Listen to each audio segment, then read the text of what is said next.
Welcome to r/entitled people, where Karen deletes her daughter's YouTube channel and really ends up regretting it. My entitled mom deleted my YouTube channel, so I got revenge and left her to rot. I, 25 female, started my YouTube channel when I was a sophomore in high school. Back then, it was just a hobby, a way to upload gaming clips and edit silly videos with my friends after class. I never expected it to turn into anything substantial, but over the course of 7 years, it grew into my full-time job.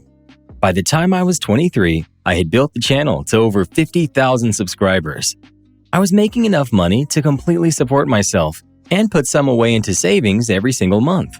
It was a nice setup, except for one massive problem. I still lived under my mother's roof, and she absolutely despised what I did for a living. My mom is the kind of person who believes that if a job doesn't involve physical labor, a uniform, or a corporate office, it's not real work. To her, my entire career was just a waste of time. She constantly called it my little internet game and would openly mock me to our relatives during family dinners. She would tell my aunts and uncles that I was just sitting in my bedroom playing on the computer all day while refusing to face the real world. It didn't matter that I was paying for my own food and utilities or that I often helped her with the grocery bills. In her eyes, I was a failure because I wasn't following the traditional corporate path that she had mapped out for me. Crap really hit the fan after I officially graduated from college. My mom sat me down at the kitchen table with a stack of printouts from local job boards. She told me that now that my little school vacation was over, it was time to get a real position at an entry-level marketing firm. When I told her, as calmly as possible, that my channel was currently paying for all of my bills and that I had no intention of applying for an entry-level job where I would earn less, her face literally twisted. She looked at me with this deep resentment. She said that my internet money was unstable, that it was embarrassing to tell her friends what I did, and that she would not allow a lazy hobbyist to live in her house forever. A few weeks after that conversation, I went on a weekend trip with my BFF. I left my desktop computer set up in my room. I trusted that my room was my private space, but looking back, I was incredibly naive. I left my phone turned off for most of the weekend, but on Sunday night, my phone started blowing up with notifications. My Discord server was an absolute chaos. My moderators were tagging me, asking why the channel was gone. When I opened the YouTube Studio app on my phone, my account was completely logged out. I tried to search for my channel name from an anonymous browser tab, but it was gone. The search results came up entirely blank. The channel did not exist anymore. It was completely gone, along with 7 years of hard work, over 500 videos, and my entire livelihood. When I got home, my legs were shaking from pure adrenaline. I ran straight up the stairs to my bedroom. The door was unlocked, even though I knew I had locked it before I left. I booted up my PC and I checked my browser history and account logs. Someone had used a recovery code sent to our home landline, bypassed my security, logged into my main creator studio, and gone through the permanent deletion process. I took a deep breath, walked downstairs into the living room, and I found my mom sitting on the couch watching TV. She looked up at me with this incredibly smug, satisfied smirk. Before I could even say a word, she looked at her phone, looked back up at me, and said that she had finally taken care of my little distraction. She told me that she did it for my own good, and that now I would finally be forced to grow up and get a real job like everyone else. I couldn't believe it. The sheer level of malice required to look at your own kid and happily admit to destroying their entire career was beyond my comprehension. I looked her dead in the eye and told her that she had just made the biggest mistake of her life. She just laughed, waved her hand at me dismissively, and told me to stop being so dramatic. I went back upstairs, locked my door, and immediately got to work. Thankfully, because I was a verified partner, I was able to get in direct contact with a dedicated YouTube creator support representative.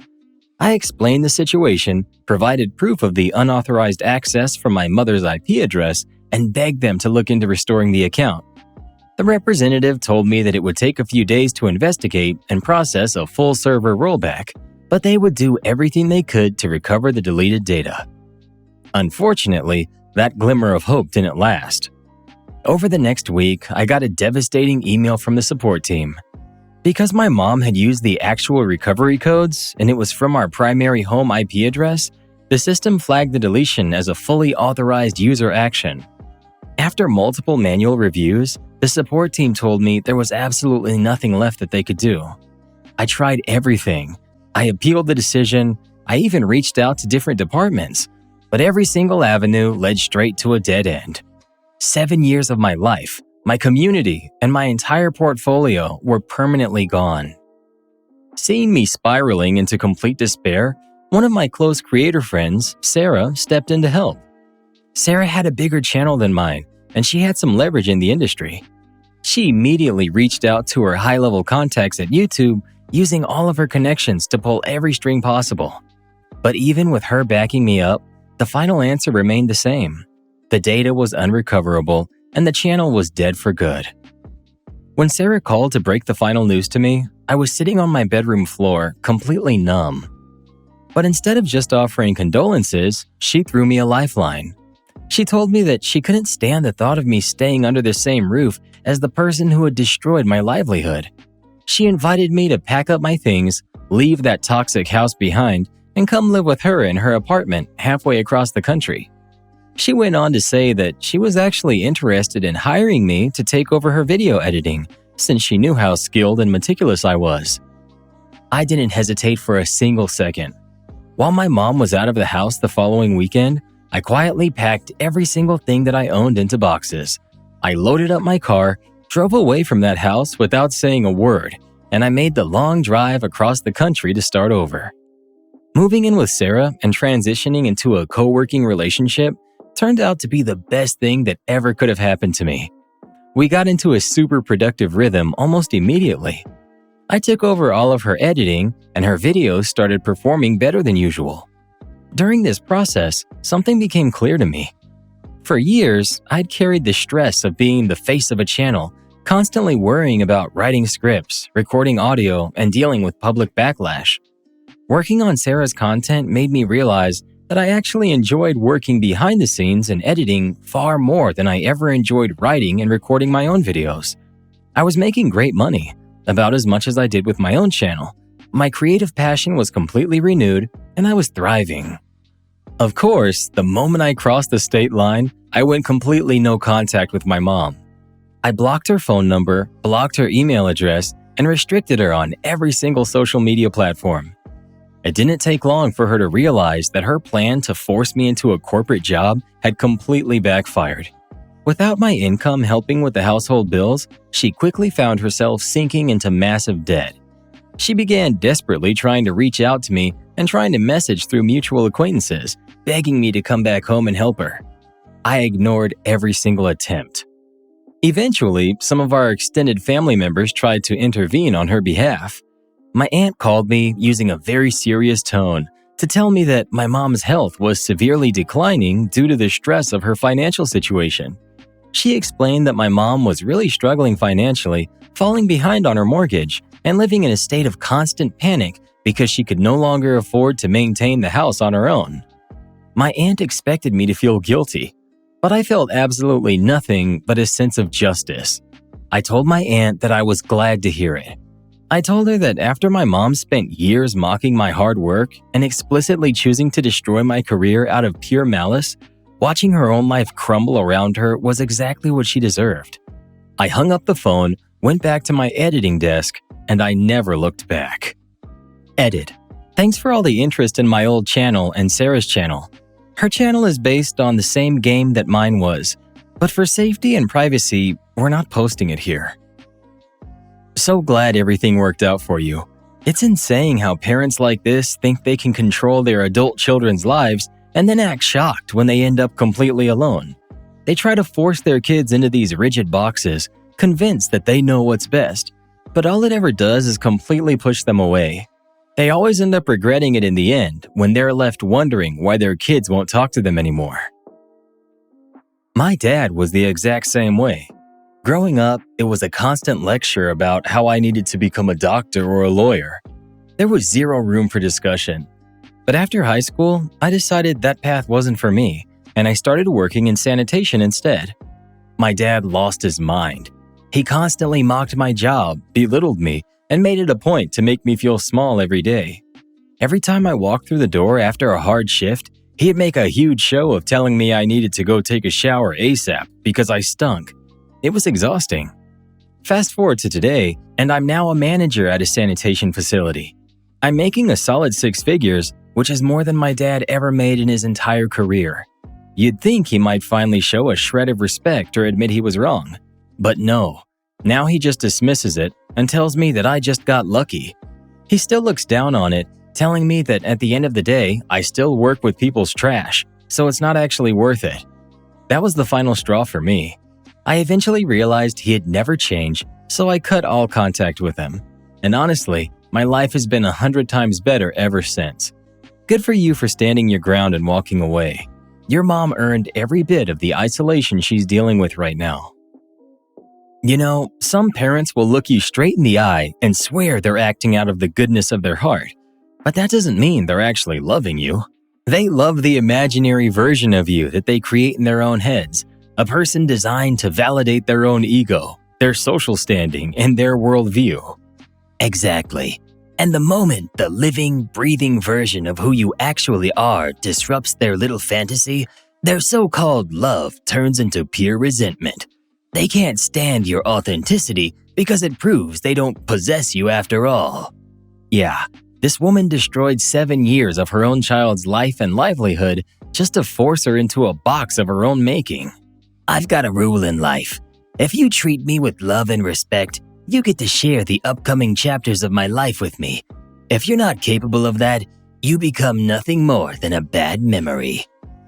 Am I the jerk if I back out of being maid of honor at my BFF's wedding next weekend? Best man is my ex-fiancé who cheated on me. Jump into the worst week of my life. I was with my ex-fiancé for 6 years. Loved him with every fiber of my being. Our wedding was planned for August. I turned down a job offer so I could move with him over his next Air Force assignment. If you'd asked me a week ago, I would have told you I had a really good life.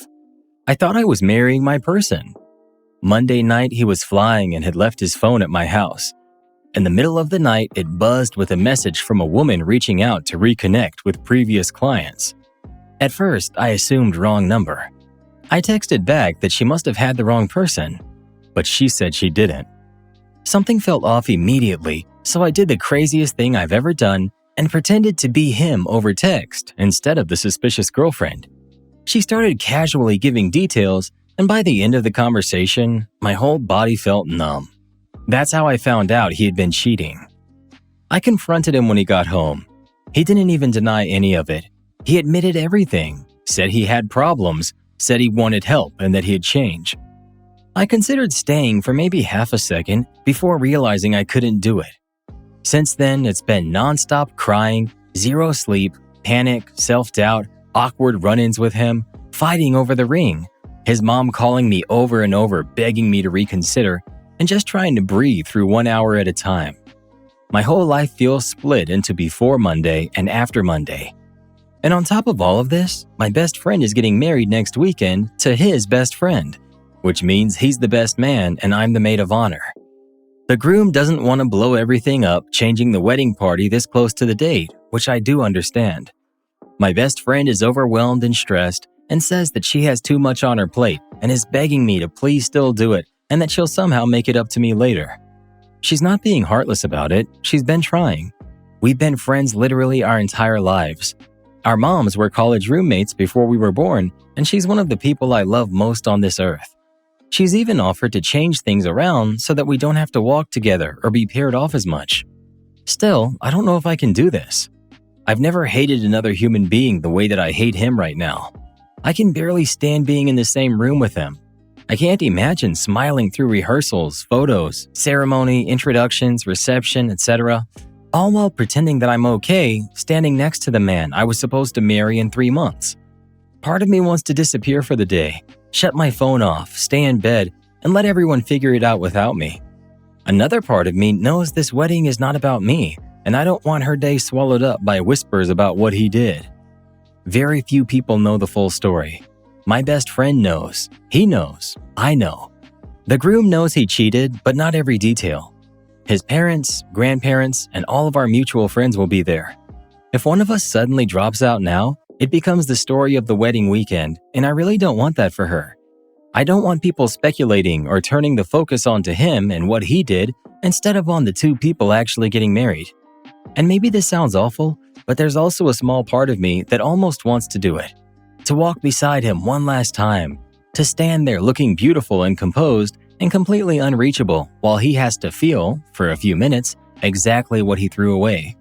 To let him sit with the reality that this could have been us in August, and now it never will be. Maybe that's petty, maybe it's closure. I don't even know anymore. I've been crying almost nonstop since Monday and barely know what day it is. So, would I be the jerk if I backed out of the wedding? Edit. Wow. I checked out for a few hours to try and sleep, and I came back to this absolutely exploding. I'm sorry I haven't replied much yet. I'm reading through everything slowly. Thank you to everyone being kind. Edit 2.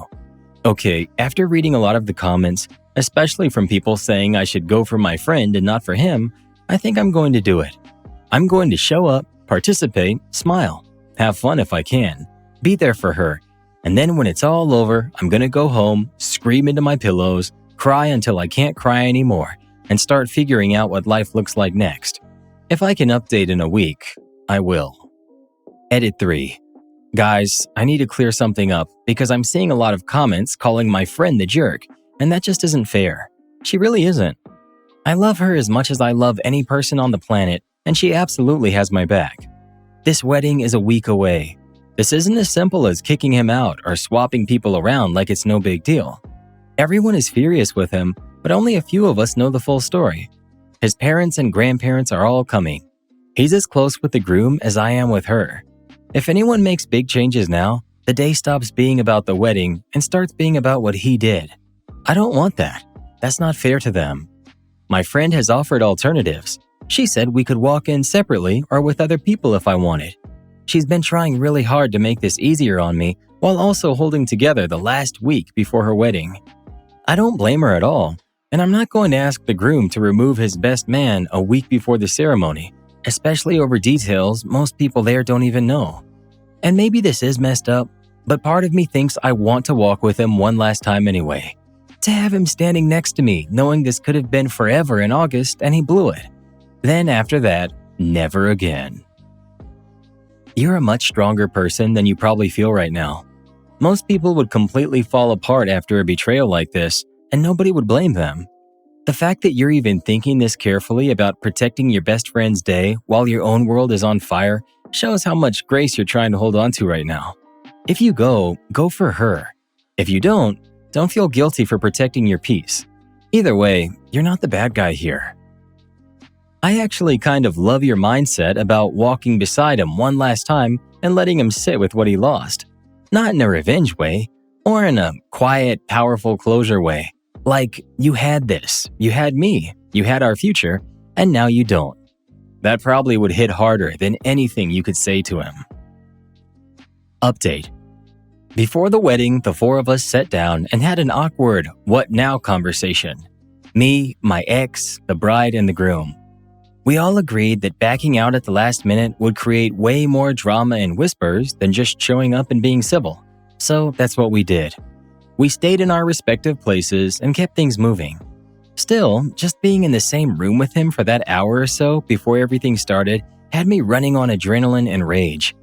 I felt wired the entire time, like my body had no idea whether to cry or scream or throw up.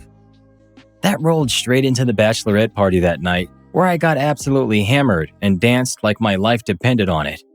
I kissed more strangers than I can count and made a series of questionable choices that, weirdly enough, I don't regret. It wasn't about revenge exactly. I wasn't trying to prove anything to him. It just made me feel desirable again, wanted. Like maybe I was still allowed to feel attractive and reckless and alive after spending a week feeling completely shattered. For a few hours, I got to stop being the girl who got cheated on. Then came rehearsal.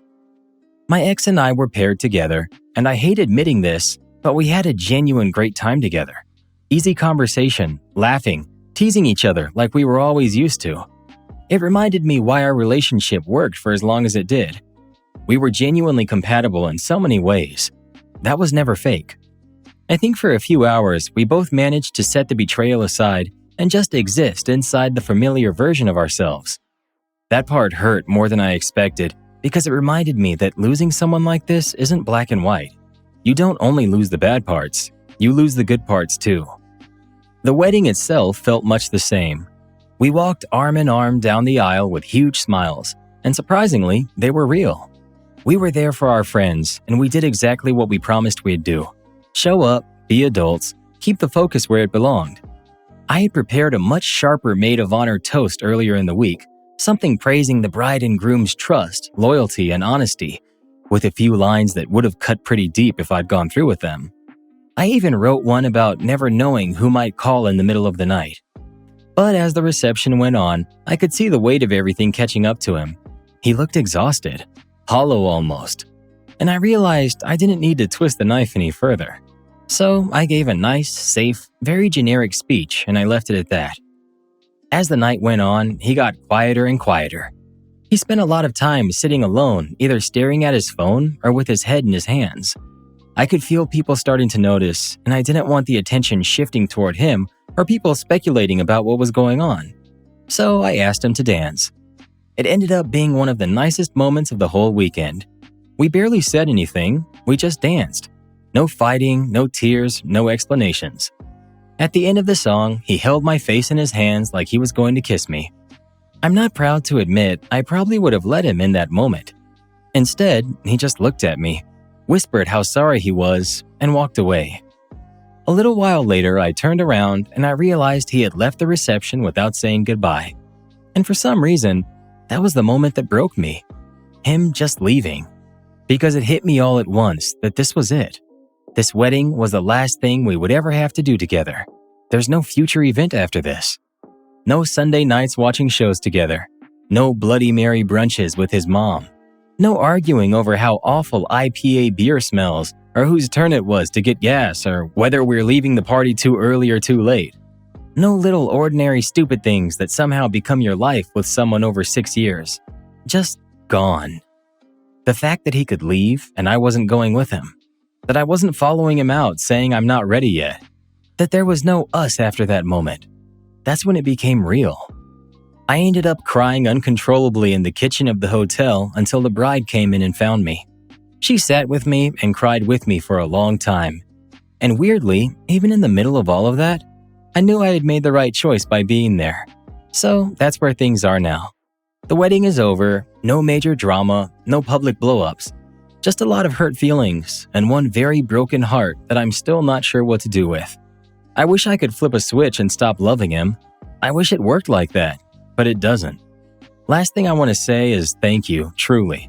This sub has been an unexpectedly kind place through one of the strangest and hardest weeks of my life. I still have hundreds of notifications and messages that I haven't gone through yet, but I've read more than you probably realize. So many of you pushed me toward the right decision. I know I'll move on eventually. Just right now, it still feels impossibly fresh. I keep catching myself thinking, if I had just been asleep that night, if I hadn't been awake worrying about work, if I hadn't seen that message come through, I'd still be blissfully ignorant and probably happy. And then I stop myself there, because wishing to be uninformed and unaware just to feel comfortable isn't the kind of life that I want. Anyway, I'm starting to drift into self-pity and I'm trying not to live there too long. This has been a crazy ride. Thank you again, truly. You did something incredibly hard for your friend, but I think you also did it for yourself. You showed up, saw him one last time, got through the weekend, and walked out the other side knowing it was truly over. Painful, yes, but sometimes closure doesn't come through one dramatic final conversation. Sometimes it's one slow dance and someone walking out the door. So this dude cheated, then showed up in a tux, looking like an emotionally unavailable Prince Charming. I would have folded like a lawn chair. Yeah, imagine betraying your fiancé and then arriving at the wedding like you're on the cover of GQ, Regret Edition.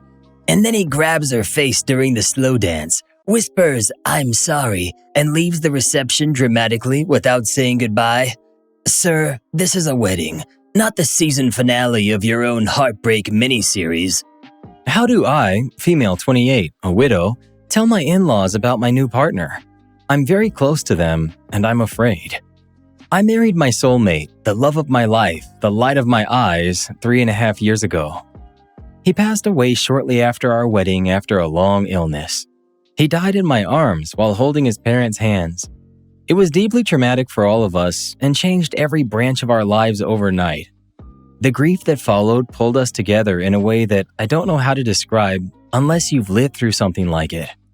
We held on to each other through funerals, paperwork, quiet evenings, anniversaries, birthdays, all of it. Everyone in his family carries him with them in some visible way. Some even tattooed his name on their wrist.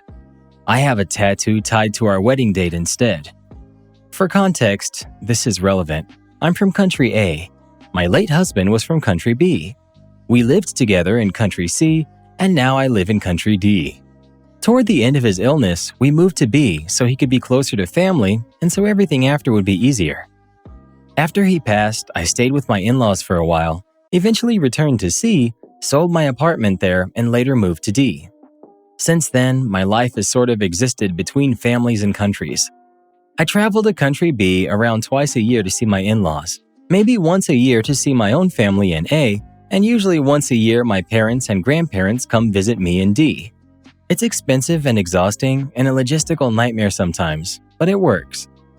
What makes this harder is that when I'm in country B, I'm not treated like a guest or the widow. I'm treated like family, like their daughter. I stay with them, eat every meal with them, travel around the country with them, spend holidays with them, play video games with my siblings-in-law, hang out with cousins, aunts, uncles, grandparents. I'm on the walls of their home in framed family photos. I'm included in everything automatically. Somewhere over the years, this stopped feeling like my late husband's family and just became family. They're my mom and dad in that country as much as my own mom and dad are my parents back home. And now comes the hard part. I'm 28, still young. After my husband passed, I dated here and there, always hoping maybe eventually I'd find someone I could build a life with again. Nothing ever really fit. Fellow widows will understand what I mean. And then I met this man. He's not like my husband, not at all, which is part of why this feels real. You know how sometimes you meet someone and there's no lightning bolt or dramatic movie scene, just this quiet certainty in your chest? Like your life shifts half an inch and suddenly you can breathe differently. That's what this feels like. In a completely different way, he feels like my person. He's calm about everything that comes with my history. He doesn't flinch if I mention my late husband. He's okay with me visiting my in-laws. There's still a photo of my husband in my bedroom. My wedding band is still on my hand. None of that scares him. He's patient and kind and emotionally steady and loving in ways that I didn't know I'd ever get to experience again.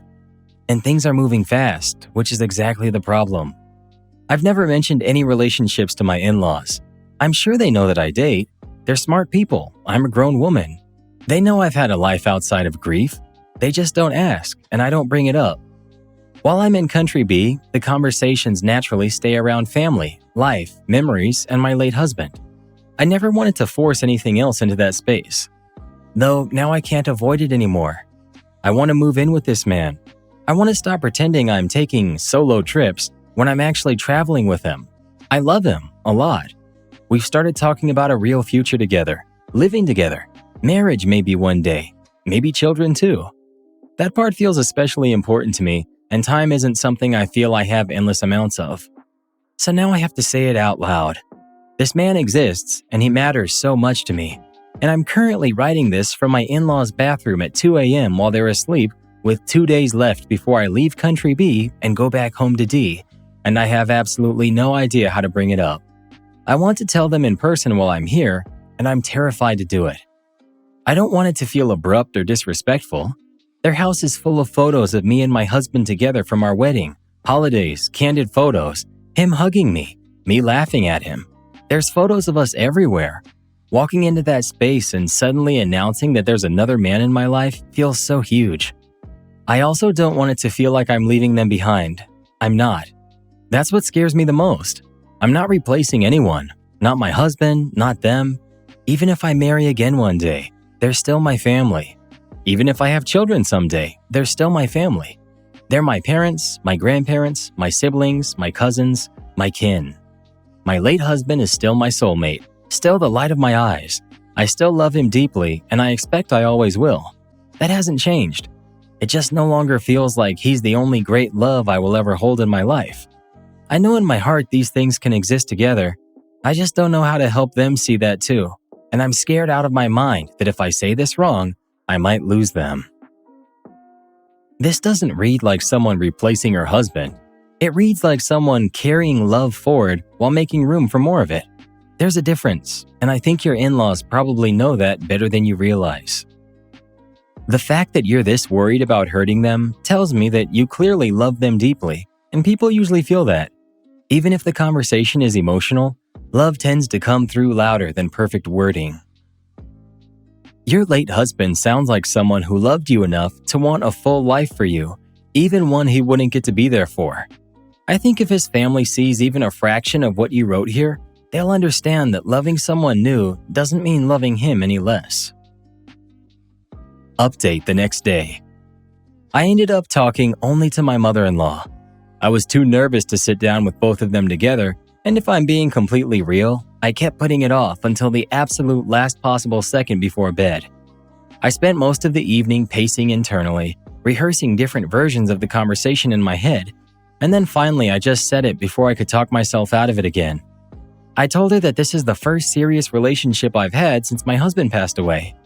I said it's still quite new, which is not entirely untrue, though I did leave out exactly how long we've been together. I figured if he becomes more than a boyfriend, I can always come clean on the timeline later.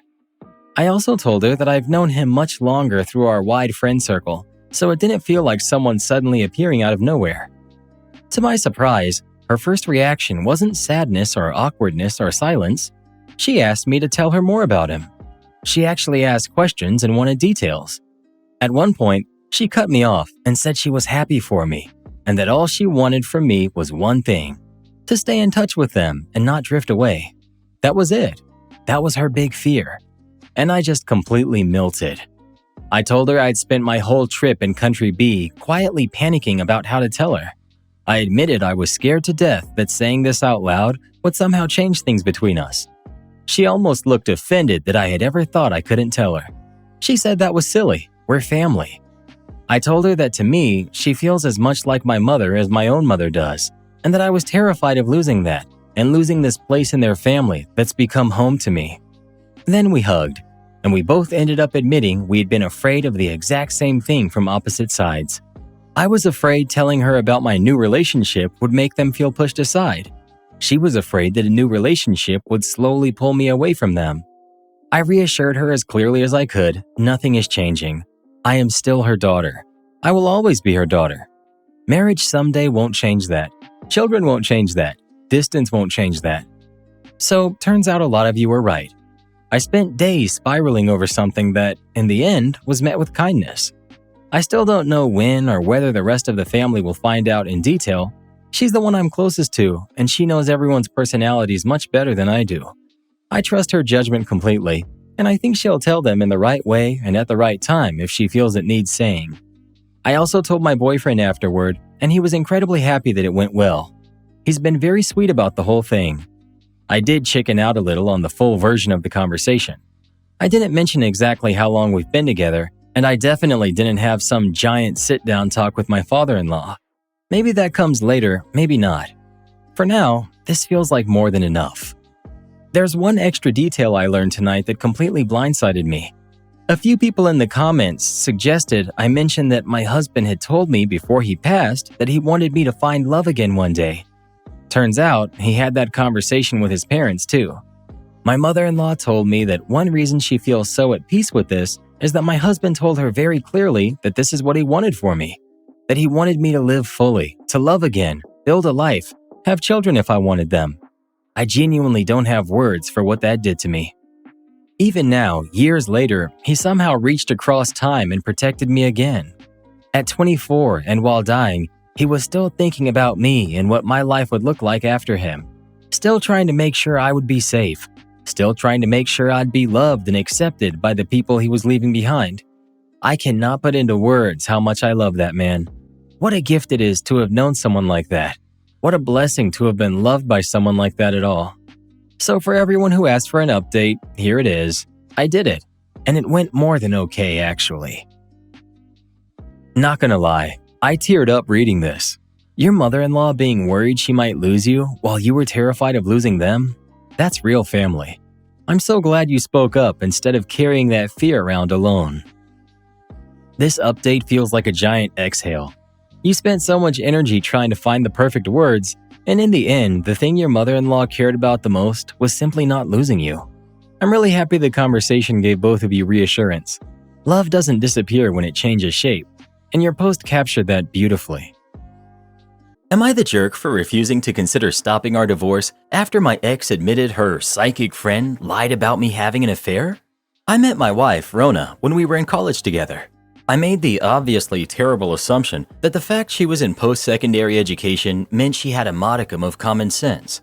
We started dating our senior year, and after job hunting, settled on moving back to her hometown after graduating. We found an apartment and lived together for 2 years before getting married. All good so far. At our wedding, I met an old friend of hers, Anna. She offered to read my palm.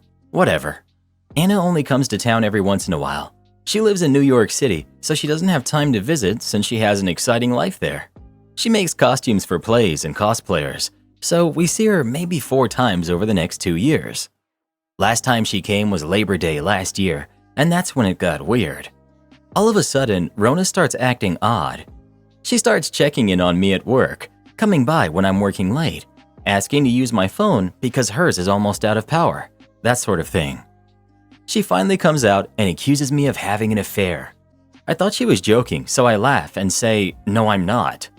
This sets her off like a Roman candle, because Anna told her I would laugh it off when Rona came for the truth.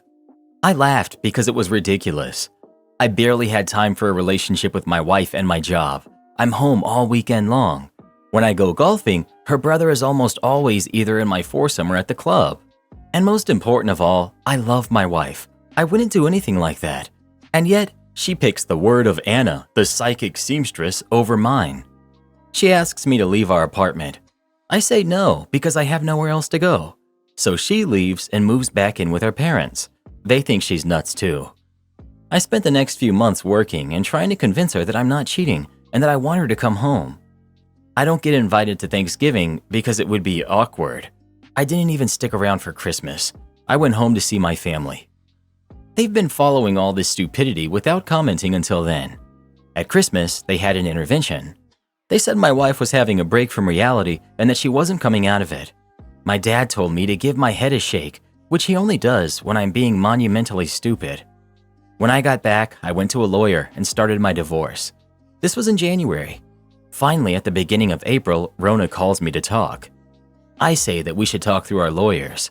She starts to cry, and I agree to meet her in public if she will allow me to record our conversation so I can give a copy to my lawyer.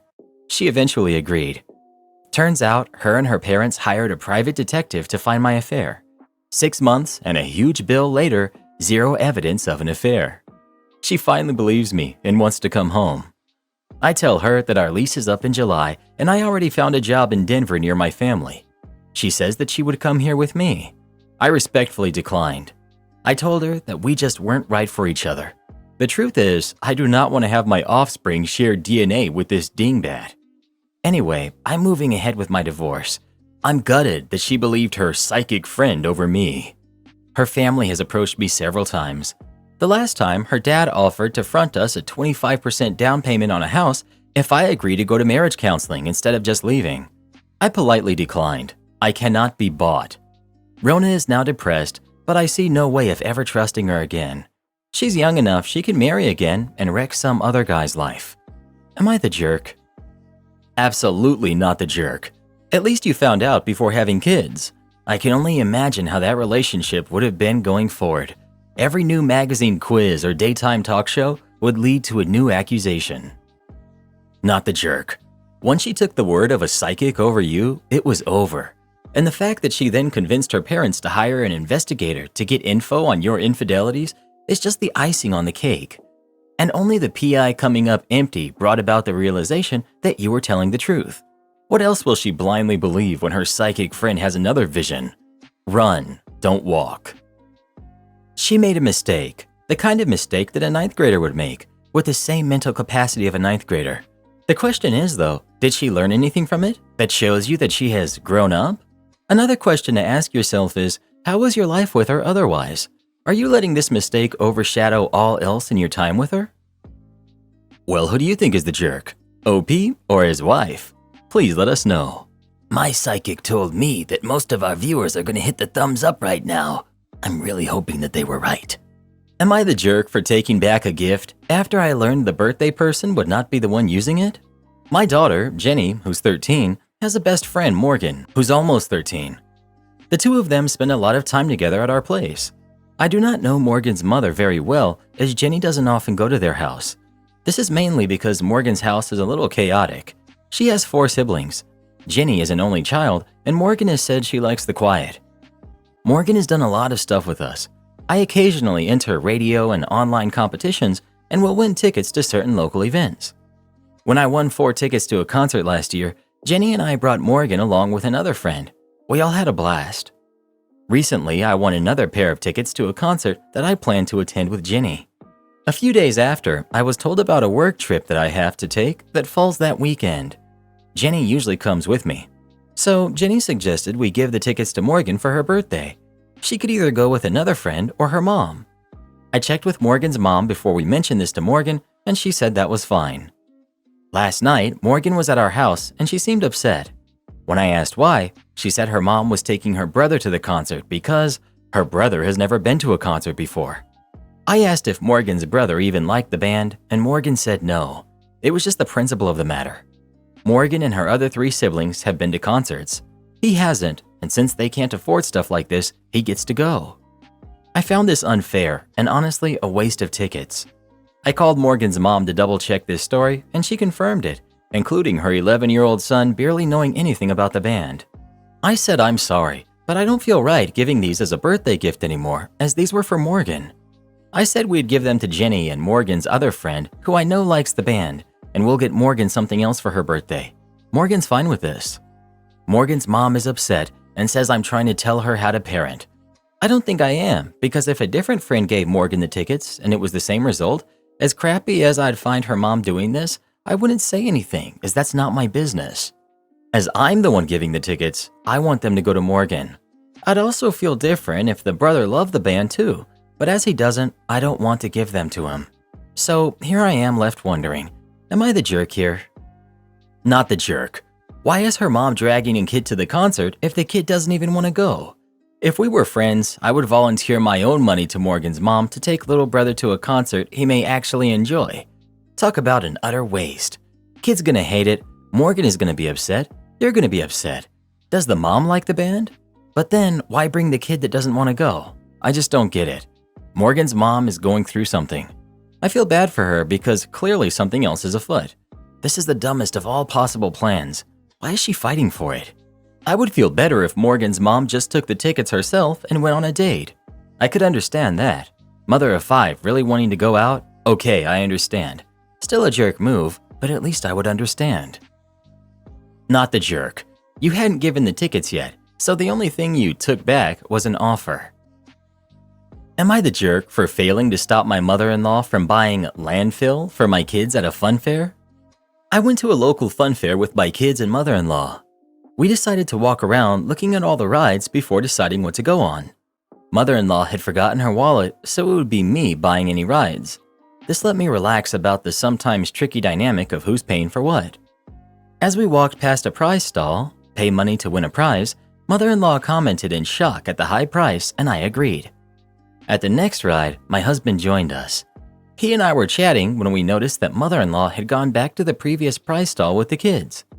He asked urgently what I had agreed with her about that stall, and I, slightly confused at his urgency, remembered that we had both thought it was overpriced. I knew she didn't have money on her, so I assumed they had just gone back to look. We've disagreed with mother-in-law many times about her excessive, in our view, gifts for the kids. Each visit she buys toys, which soon get discarded, or more sweets and snacks than the kids can even eat. This is important to us because A, we want to teach the kids moderation and value rather than excessive disposable expenditure. B. We're worried about the environment and the excess of toys contributes to landfills.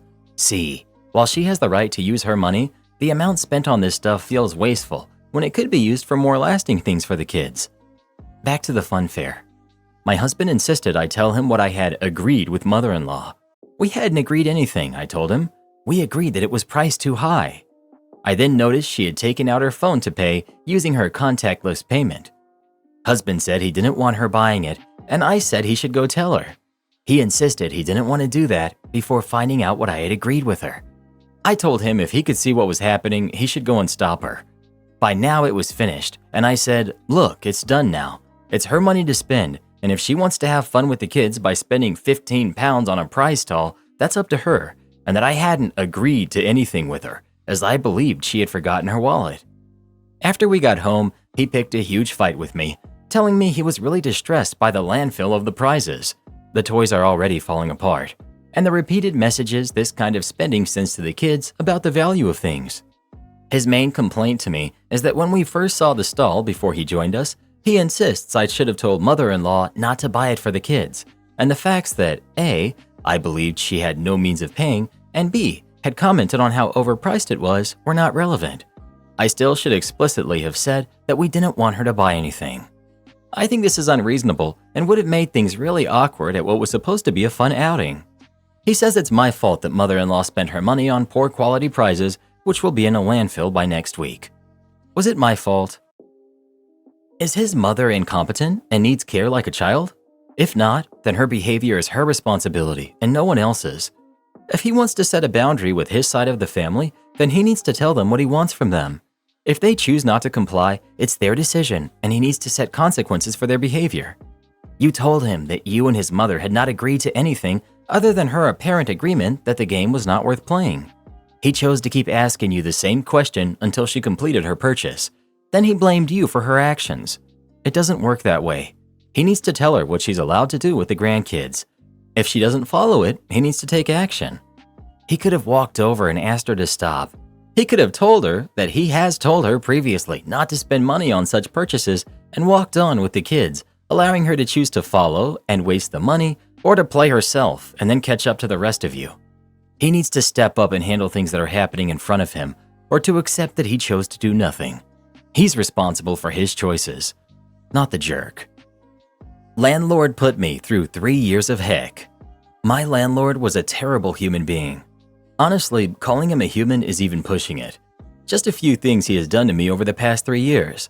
Stole my dryer and other household products that are in a common area. Made me pay for a plumbing repair which was deemed normal wear and tear. Tried breaking into my house. Retaliated against me because I went to my lawyer after he sent me a letter about a parking spot. He tried charging me an extra $150 a month. Mind you, I was never late for rent in 3 years, except for when he made me pay for the plumbing repair. So the next month, I was a couple of days late. The list goes on. Now this apartment was nowhere near nice. I found out the plumbing was illegal. He left me with a porch for years that had severe safety issues. The ceiling paint was always falling down, gas heater was not up to code, and so on. I finally got my chance to leave after he wanted to raise my rent $500 a month. He will do anything and everything to get more money out of his tenants. So I called the building inspector 4 days before I left. I told him everything. The porch, when he finally replaced it, didn't have a permit and was definitely not up to code. I told him about the plumbing and the heater. I went on and on. The inspector came over the very next day. I saw him taking measurements. Each violation is a $500 a day fine until fixed. I honestly don't know what happened, but goodness did it feel good to finally get him back. He's at the very least on the town's radar now. A week before I moved out, he tried telling me I needed to be out at a specific time. I never responded, and where I lived, that's not how it works. He tried to threaten me with the police if I wasn't gone. Well, I went to the police myself that morning to warn them. The landlord did come by, threatened me, and harassed me. I called the police. They informed him I was in the right. Long story short, he had broken into my apartment. I had left to go to storage. While I was gone, he nailed my door shut. I told the police to get the supervisor because I was over here being harassed by this guy. Go figure, he left before the supervisor could get there. I'm positive he knew he'd be arrested on site. Got the police report. They're charging him with a felony for breaking and entering. Fines plus a charge? Don't be a jerk to good people. I had a landlord that threatened to evict us if our baby didn't stop crying. In addition to a small discrimination settlement, I also got his unpermitted renovation of half the building red tagged by the building department. After we left, I ran into him and he was still a jerk. I made sure to tell him I called the building department. Watching his head almost explode was so nice. I'm now looking to buy, but my current landlords don't even live in the state. I take care of any issues unless it's big. Much better here. Am I unappreciative for telling my parents that I don't want them giving my kids gift from Goodwill? Backstory. I lost my husband last summer in an accident that also made us temporarily lose our house and all of our belongings. I called my parents before I even knew that he was gone while I was trying to get to him and while the ambulances were in transit. They left their house to drive the 300 plus miles to get here. In the 6 hours it took them to get here, I was told that my husband had passed, broke the news to my kids, met with the Red Cross, called insurance, came up with a list of essentials before the city locked us out of the unstable structure, broke the news to my in-laws, went to Target to buy pajamas, toiletries, and dog food, and cried in the hotel with my kids until they fell asleep. My parents got there 6 hours later. Today is my kid's birthday. For 15 years, since my oldest's first birthday, my parents have been giving my kids progressively lower quality gifts from Goodwill. A lot of them have been clothing that is too big or stained, or toys with missing or broken parts. I've worked with the kids over the years to understand that it's the thought that counts, but at 12 and 15, they've realized that there isn't thought. It's stuff that was on sale on Goodwill color days. For clothing, it's in colors they have expressed they don't like wearing, but pink is for girls, so that trumps my kids' preferences. For toys, they're meant for kids much younger. They thank my parents at every holiday and wait until they're gone to add them to the donation box. There have never been tantrums. Even when my daughter was given a chemistry set she was very excited about, until she tried to use it and all of the chemicals had expired 10 years prior. She consoled my father, saying that it was okay, she could do baking soda experiments instead. I decided to say something, again, in a very direct way that I knew would open the door for them to call me unappreciative. I just want them to not add any more disappointment to my kids' lives. I said that I'm very upset that they refuse to listen to me about anything. There were several examples that I brought up, and that I was disappointed that they continue to send things that can't be returned. It ends up being my kids opening presents, and if they don't like them, they're broken, they don't fit, they get nothing. They can't exchange them. That's the big point for me. They're punished for having different taste. It didn't go over well. I'm greedy. It doesn't matter what the gift is. It's the thought that counts. I'm just mad because I'm not in control. I'm selfish and self-centered. My kids are entitled brats. My father asked me, "How much do you want?" To which I lost it. I've never asked them for a penny since well before I was 16. I bought my first car from them for $6,000. All my savings from the job I had in middle school and all my savings from my real jobs and Christmas gifts. I took 3 jobs after college so that I wouldn't be in the position of having to ask them for anything. I bought my first house at 24 years old without any help from them. I told him as much and said that the control was in them buying from stores that do not allow returns or exchanges, so that my kids are punished if they don't like what my parents like. Then it was off the rails with supporting documentation about why I'm selfish and self-centered, and the day that my husband passed came up. I didn't thank them for coming to help. They drove here in 6 hours when it normally would have taken 8, and I didn't even thank them.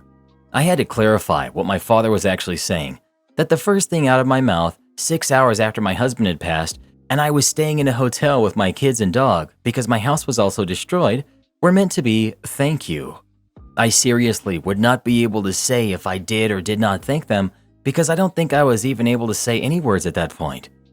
I told my father that there was something seriously wrong with him if he thought that their feelings should have been my priority and that he should go to a doctor. His thoughts were entirely irrational. No normal person would be thinking about manners at that point. My mother piped in to back him and said that they came to help, and I had them babysit my dog and spent more time with my in-laws.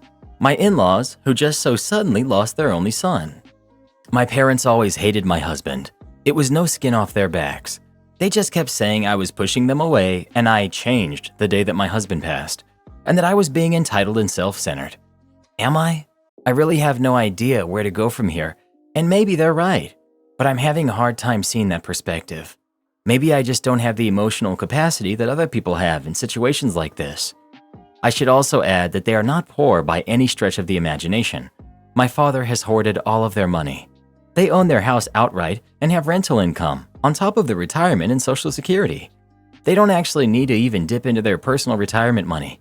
They've also gotten several large inheritances lately to the tune of hundreds of thousands of dollars each. It's not a big ask for them to buy a single returnable item and would cost less in shipping fees alone.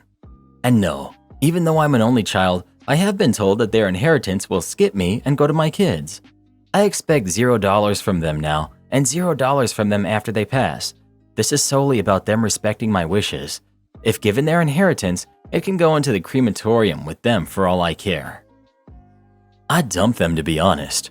After the comment about how you didn't thank them for driving up to help you after your husband passed, they seem to only care about the appearance of being good people and not actually doing the right thing because it's the right thing to do.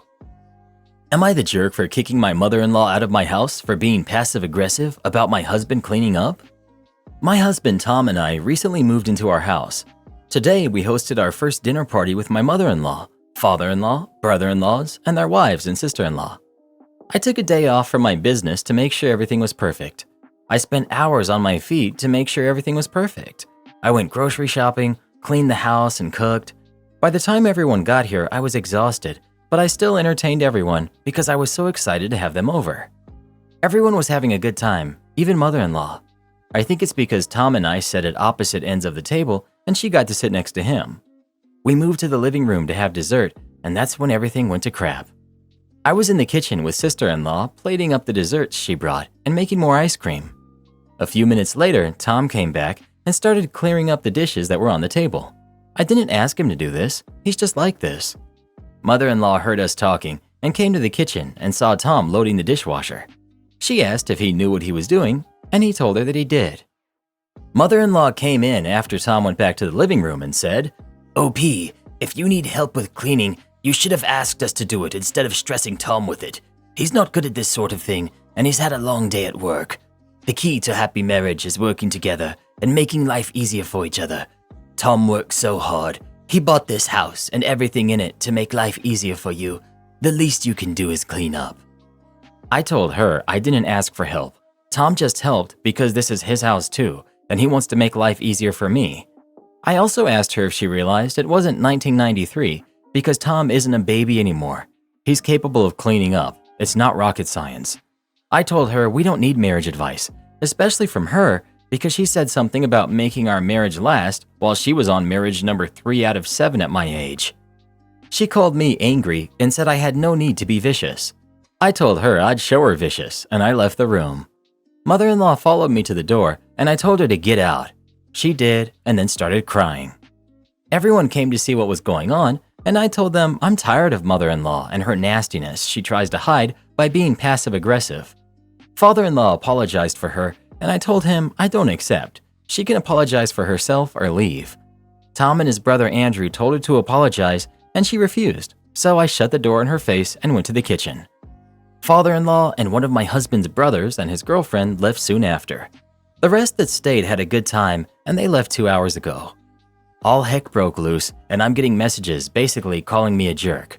I don't think I was, but Tom and everyone who stayed is biased because they can't stand mother-in-law. So I don't know. Am I the jerk? Not the jerk. Your mother-in-law sounds like a nightmare, and it sounds like this isn't the first time. At least Tom is supportive of you.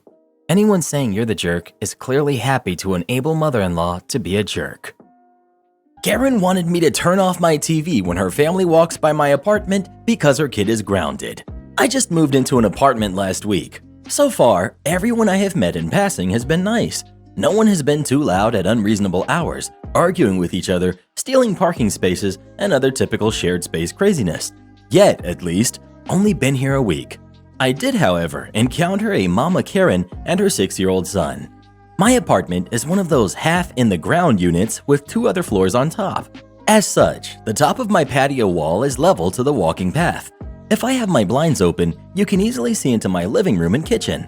This honestly doesn't bother me. The weather is finally really nice here, So after work yesterday, I opened my patio sliding door and blinds to let the cooler air in while playing some Minecraft. After a while, I could hear a couple of women talking outside a few units down, just general chit-chat. I also heard a smaller kid running around, messing with the gravel along the pathways, and generally just being a bored kid while mommy talked with her friend. Really no big deal at all. Then it happened. I heard one of the women call for the kid. Jason? Jason! Jason, get over here! Jason! Fake name for protection. I looked up to see the kid standing on the path next to my unit transfixed on the TV. Uh-oh. He didn't answer quick enough. Mama Karen came stomping over to him and forced him to look at her while she yelled in his face about answering her and not watching TV, especially someone else's. I thought the way she was acting was overkill, but let it be. He's not my kid, and I'm not a parent at all. Just to my fur babies, 2 cats. I did pay attention for in case things got worse to jump in, but didn't stare. I only looked over when she called out to me to apologize for her son. Note, not for her behavior. I said it was fine. Mama Karen took him back over to her friend and they continued talking. Eventually, the kid started playing around near them again. Soon, he was back over at my patio, looking in, watching me play. Soon after that, I hear Mama Karen yell at him again. This time, he flinched. Hard. It broke my heart to see the effects of this in action, as he was just frozen staring at her. This time, I jumped up and went to my patio door. She was already at him by then and yelling at him again. I tried to interject to say I truly didn't mind that he was watching me play. This is where the Karen aspect comes in. She turned to me, sickly sweet, the demon gone for the moment, and kindly explained that dear Jason was grounded and not allowed to even look at a TV. I said, "Bummer, dude," to him in sympathy. She didn't like that I addressed him and not her. I also didn't think she liked that I showed him sympathy instead of instantly taking her side, even though I had no idea why he was punished in the first place. I wouldn't doubt if it was some silly reason on her part, or her being bothered by normal kid behaviors. She then asked me something that blew my mind. Can you please shut off your TV when we're out here? We are usually out here for some outside time for about an hour a day. Or you can just shut your window and blinds. Not gonna lie, the people pleaser I have been raised to be almost said, "Oh, sure, no problem," and was going to do it. Then I stopped myself thinking, what? Telling me what to do in my house? I'm trying to have a shinier spine. I tell her no, I won't. Oh boy, that sure as heck is her trigger word. I thought she was going to reach in and jerk me around and yell at me like I was her kid. The look was so instantly upset. She again explained the situation, fully expecting me to cooperate this time. She laid out her case. She made the demand again. Not a faux question this time. I again told her no. I came home to relax, and this is how I do it. She asked me if I have kids. Uh-oh, I'm solidly kid-free, and according to the laws of parenting, my thoughts and opinions are completely and instantly invalid unless I pop out at least one entire, mostly full-term kid. I told her no, and she smirked. I thought so. I was ready for a lecture on how to handle kids properly or something, but she just jerked her son away back towards the other woman, who I assume was still there. She said something as she went, but I didn't really hear it, so I don't know if it was to me, her son, or her friend, maybe even grumbling to herself. I hadn't seen those two before yesterday, but apparently they're out there for at least 1 hour daily around that time. There's a pool, a few barbecue pits, and a grassy area outside my unit and between the surrounding units and buildings. I get to see all the good doggos walk by, and it makes my day. I really hope she doesn't cause issues for me. I just want to live there and not be bothered. I'm not going to help her parent her kid. No one else in the whole world should be expected to except her. I just don't get how she thinks she can ask a total stranger to turn off the TV in their home because she's punishing her kid in hers. Like, no, it doesn't work that way. I'm proud of myself for standing my ground, as brief as the encounter was. I worry for the kid though. What would you have done in this situation? Would you have closed the blinds or not? Please let us know. I would have opened them even more and turned it up louder, to be honest. Am I the jerk for telling my sister I'm not the mother of her kids? I'm 18, female, and I have an older sister who's 29. She has 2 kids who are 8 and 4. Most of my childhood was spent taking care of her kids while she went out to parties and such. Now that I'm going off to do a course in practical nursing to boost my resume for university, she's asking me to put my future on hold and look after her kids so she can enjoy herself before I leave for university. The thing is, my mom warned me when I was young not to babysit or look after her kids because of her attitude. I didn't listen though. She also said this might be my sister being jealous because she used to go to nursing school, but made friends with the wrong group of people, and in the end she didn't pass her final exam, so she dropped out of school. So everything came to a head yesterday because applications for the course started yesterday. When I was talking to our mom about it, my sister heard that I applied. She got upset and started shouting about how selfish I am and how this is the only thing she's ever asked me to do. Like I didn't spend my whole childhood from age 11 to now looking after and taking care of her kids. I told her to stop being childish, and this isn't my fault that she had kids, and I'm not their mother. Her kids do call me mom. They have for about 2 years now. Even when corrected, they still call me mom. Apparently, I should have said this sooner. She started yelling at our mom, saying I'm her favorite because if I wasn't, she would tell me to put my future aside and help her with her kids. Our mom told her point blank that she would never tell any of us to put our future on hold. She said she gave us all the same opportunity, and it's not anyone's fault she didn't use hers wisely. Now she has kids, and I'm going to take my life more seriously. She needs to take responsibility for her kids because no one told her to have them and she can't look after them. She started crying and left. Then my mom started yelling at me, saying she warned me from the very beginning and I didn't listen. She said I need to stop being a pushover because I lost my whole childhood when I was supposed to be playing outside with my friends, going out and just being a kid. I was babysitting like I was their mom. She told me it's my fault that my sister has become so entitled because when she made plans for me to go out, I would cancel to watch the kids. She's not wrong. I would always feel sorry for my sister because she knew how to manipulate me just because I don't like to see people suffer or be sad. Update. So yesterday, after my sister left crying, she didn't come home immediately. She waited for her kids' school to be dismissed to go pick them up. I know I should have expected her to try and turn them against me, but I really wanted to give her the benefit of the doubt that she wouldn't stoop that low. When they got home, the kids were crying. They ran up to me, asking me to please not hate them, and it broke me. My niece went into a panic attack because that's what happens when she becomes overwhelmed.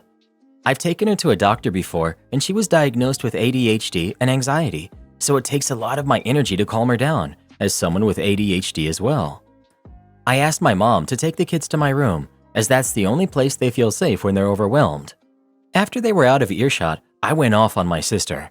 I became a little personal with some of the things I said, but here's the gist of it. When will you grow up? You've had 7 to 8 years to run around, party, and do as you please, while I've been raising your kids to the point where they call me mom. When will you wake up and be the best mother to your kids instead of going out drinking and jumping from one guy to another? I'm sick and tired of you. I'm not putting my life on hold for you. I've done enough for you. I love the kids, but as the only sensible role model they have, I'm doing this to show them it's okay to leave people behind. So get your crap together and be the best mother you can to those kids because they're amazing. Do you think dealing with 2 kids who have ADHD and are on the spectrum is easy? It's not. But I did it without any help from anyone, not even mom, because she was always working, and I can't really blame her because dad passed away. But she was the one to work and provide for my younger brother and me. So yeah, I basically raised 3 kids from age 11 until now, and that's going to change. I left her in the living room and called Tony and James, my nibblings' fathers. I explained the situation, and I told them it's time for them to become a part of their kids' lives. Like, they can't just send child support because kids need their parents for proper development. Our 34-year-old brother, Josh, called mom and told her to have me pack my bags and move in with him until my program started. I'm going to write letters for my nibblings so their mom doesn't cause any more damage. I've made a list of things they like, how to get them to take their medicine, and how to calm them down. I even have a scrapbook of all of our moments for each of them. I did later explain to them that I'll always love them. I'm worried, even though I taught my niece how to take care of herself and her brother. I don't want a repeat of my upbringing. They deserve way more than that. My mom also apologized for not being a good mother. I've forgiven her. Later, after I had finished helping my nibblings, I started my homework. My sister came into my room asking if we could talk. I said yes. She apologized. She said she was jealous that I didn't make any wrong decisions, and she's going to send the kids to their fathers while she goes into rehab and therapy because her behavior isn't normal. And she's going to try and become the best mother she can be. She thanked me for everything I did for her and the kids. I was crying at this point. I guess she just realized how hurt they were when she told them I didn't like them and that I was leaving. I told her she's forgiven, but not fully. She has to show me that she will change. She hugged me and then she left. I guess this is a start, even though it's small. It's still a change. Let's see how long it will last. I'm trying to get into therapy, but I'm on a waiting list. The earliest appointment available is in 9 months, which is a start, I suppose. Once again, thank you for all the support. I'm really glad that your sister owned up to part of her actions. I hope that she's able to make real change, and this isn't just her trying to avoid consequences. Same with your mother. Even when you go forward with your own future, I'm sure you're going to be an amazing role model for those kids, and they will know that you are there for them and can hear them and see who they really are, since it seems that their mother is unwilling to do so far. Wishing you all the best in your nursing school. I'm glad that your brother is able to house you so that you can put your best efforts towards your degree. My date got angry that he arrived 7 hours early and I wasn't there. I'm 40 female and he's 52 male. I've been chatting with a man online that lives in a different state from me for the last 4 months. We've been talking every day online and on the phone for hours at a time, and we decided to meet today. He drove 8 hours to see me, and we arranged that we would meet at a coffee shop at 2 p.m. He calls me and tells me he drove all night to see me and he arrived at 7 a.m. I had things going on this morning and wasn't able to leave to see him straight away. I did cancel some appointments and was in a hurry to try and see him earlier. I got an angry call from him at 11:45 a.m. asking how much longer I'll be and where I am. I said I'm leaving in 30 to 45 minutes and I'll see him soon. 15 minutes later, he calls again and starts shouting at me, saying I'm playing games with him and he's sick of waiting for me, and I'm playing games with him and he's driving home and forget the coffee date. I managed to calm him down and left what I was doing. I was getting my hair done. And yes, I left the salon with it half done and went to meet him immediately. When I got there, he was cold and angry, and he said, "You're not what I want. I don't want a woman that takes forever to come to me." I tried to explain to him we arranged to meet at 2 p.m., and just because he decided to drive all night to see me and arrive early, that was great, but I couldn't drop everything to see him. He was so angry that he was rude to staff as well, and he was complaining that the coffee wasn't good and it was cold, etc. Everything was bothering him, and in the end, he just left me there and said he's leaving and is going home. My heart is broken, as I've spent 4 months getting to know this man, so many hours online and on the phone, and this is how it ended? He said he felt that if I was serious about him, I would have arrived within 2 hours of him arriving instead of coming at the time that we had both arranged. Am I in the wrong, and did I mess things up? Should I have done something different, and the outcome would have been different? Respectfully, why would you want a good outcome with this guy? Now that you know he's a clingy maniac. The best outcome has already happened. You got to see who he is, and now you don't have to engage with him anymore. Grieve the fantasy of the person you thought he was, and move on. The only thing you did wrong was go on this date at all. If someone got to my town 7 hours early for a date and then berated me for not changing my plans, I may very well not even tell them to go home and just ghost them to waste more of their time. But in reality, I would have given him some ideas of where to spend the morning and said, "I'll see you at 2. If he continued to speak to me the way he did you, I would say, "I'm sorry you wasted a day driving here, but I will not be meeting up with you. The level of disrespect you've shown me over the phone has allowed me to see that we aren't compatible. Have a safe drive home," and immediately block his number. He's being completely unreasonable. You had scheduled a date for 2 p.m. and you planned on being there on time. It's his problem he decided to change plans without telling you. Honestly, I think it was a power play. He hoped you had things planned and wanted to make you cancel them.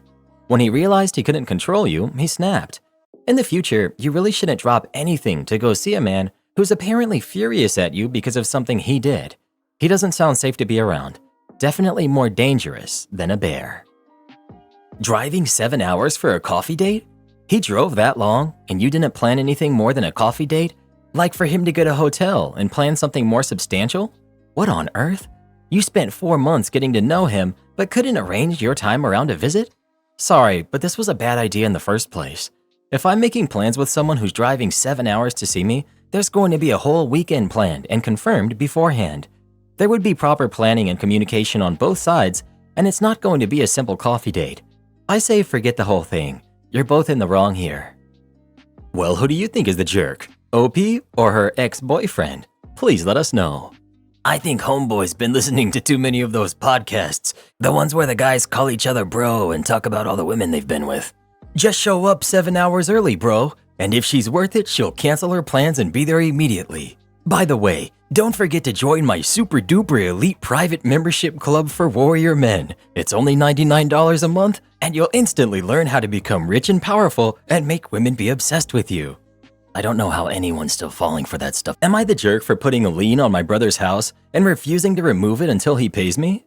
I do house renovations as a business. Even when I do work for family and friends at a discount, I have a contract. My nephews are getting bigger, and they want separate rooms. My brother asked me to help him finish his basement, make a couple of rooms down there, add a washroom, add a kitchenette, and wire up a family room. I priced it out and said I would charge him $32,000, including materials. This was a sizable discount. The bathroom alone, I would charge anyone else $15,000. His wasn't even roughed in. He never paid me. He always had excuses. I paid for the materials and I paid my guys for the work. We did it when I had downtime, so I didn't lose out on other money, but it still sucked that he did this to me. So I put a construction lien on the house. He didn't care, and I wasn't going to make him homeless. That was 2 years ago. Now he got a new job and has to move. And to get a new house, he has to sell his current house, which he can't do because there's a lien against the property. He called me to get me to remove it. He promised he would pay me as soon as it sold. I told him, forget you, pay me. My parents called me to tell me they would pay what he owes.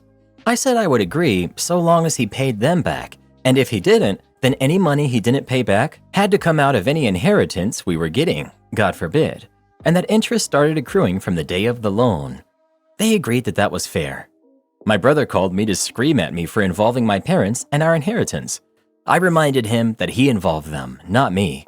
He finally took money out from a line of credit and paid me, with interest. I'm a reasonable man. The house sold over asking, and the finished basement suite made a huge difference in what he got. He's still upset with me for doing it, but I did everything legal and by the books. Not the jerk. Bro seems like he was trying to get it for free and never would have paid you unless you forced the issue. Forget you, pay me, sounds entirely reasonable approach here. Not the jerk. You were smart to put a lien in place. I don't know why all these people are mad at you. It's a business, and it's none of their business. Am I the jerk for dropping my daughter off at my mother-in-law's house and not picking her up when requested? My daughter, Tamara, who's 14, has been going through a terrible phase at home. I, 38 female, can do nothing right. All she does is argue with me and scream. She will not do her chores, and she makes my life harder for me and her little brother, who's 12. I was 14 once, so I remember what it was like to be that age. I'm doing my best to just try and get her through this. I may not always do the best job or keep my cool with her, but I am trying. My husband is out of town right now. His mom, however, lives a couple of towns over and has decided to chime in. Tamara called her when I grounded her for skipping school and getting into trouble with her friends. I took away all of her screen privileges except her laptop, which she needs for school. I'm a dummy because she called her grandmother on it.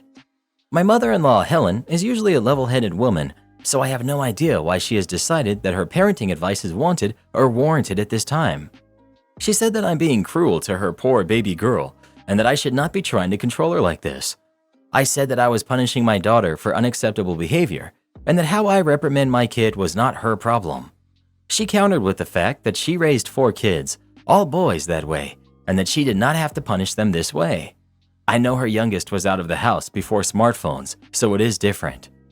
My daughter came into the room while I was talking to Helen and started screaming about what a terrible person I am and that she wants to move out as soon as she can. Helen said that none of her kids ever said that, so she must be a better mother. I asked her if she was serious and wanted to give it a shot. Tamara jumped at the opportunity and begged her grandmother to come pick her up. Helen agreed. I drove her to Helen's house and said I would come back when my husband gets home and we can talk. I dropped her off on Saturday, 3 days ago. Helen started calling me on Sunday. I needed to come get my daughter. Sorry, I can't. My son and I went to visit my folks for the week. I thought it would be a good opportunity to see my parents at their farm since my daughter hates it there away from her friends in the city. My parents are also the last people on earth with dial-up internet. My son does not care because he gets to play with the horses. It's a little early yet for foals, but who knows? Helen asked me to please come get Tamara. She even called my husband. He called me and I told him what was going on.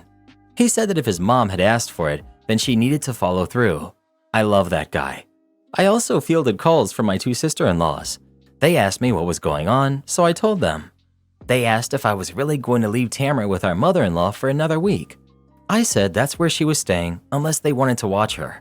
They both noped out without suggesting that I go get her. Tamara and Helen each have their reasons for thinking I'm the jerk, but I don't think I am. Am I the jerk? Not the jerk. Maybe this will teach your daughter a lesson about how to behave. Ignore everyone calling you a jerk. I guarantee you they have feral kids. Am I the jerk for not telling my roommates that I'm the landlord? I, 28 female, got a job when I was 17 and lived at home saving as much as I could until I was 26, at which point I bought a small apartment for myself with a small mortgage that I could afford whether I rented or not. It has 2 rooms. One is bigger with an en-suite and the other is a single. I didn't want to live alone for safety reasons, so I posted about getting a roommate, them having the en-suite. I got lots of messages, but when people found out I was the landlord, they usually left the conversations. I was very upfront that I wanted clean, tidy, organized, quiet, non-drinking people, and my sister said that was probably sending a toxic message since I was also the landlord. So I stopped mentioning that, and very shortly after I found people. They're a really nice engaged couple who are 29 and 28, and though I wouldn't say that we're close best friends, we are friendly, having dinner together sometimes, and the living situation has been nice. The rent was on the cheaper side of average in our area. We split bills, streaming, and internet, etc. But they did not know that I was the landlord. I will fully admit, I can be strict. I hate things being messy, disorganized, and loud, and especially since I'm the owner, I want things sorted out quickly to avoid damage. So a few times I have scheduled checks to get things rolling if they're being pushed aside, and mentioned I might have to complain if things weren't tidied up properly. Recently, the girl has had some health issues and has been working less, which means they have been struggling on paying rent. Again, I don't need their money to pay off the mortgage, but I have been using it to help give me some extra money. I decided to come clean and mentioned I would cut the rent payments fully until she got better and found stable work again. They were nice about it and took the deal until she got better. Then they moved about last month and I went on the search for new roommates.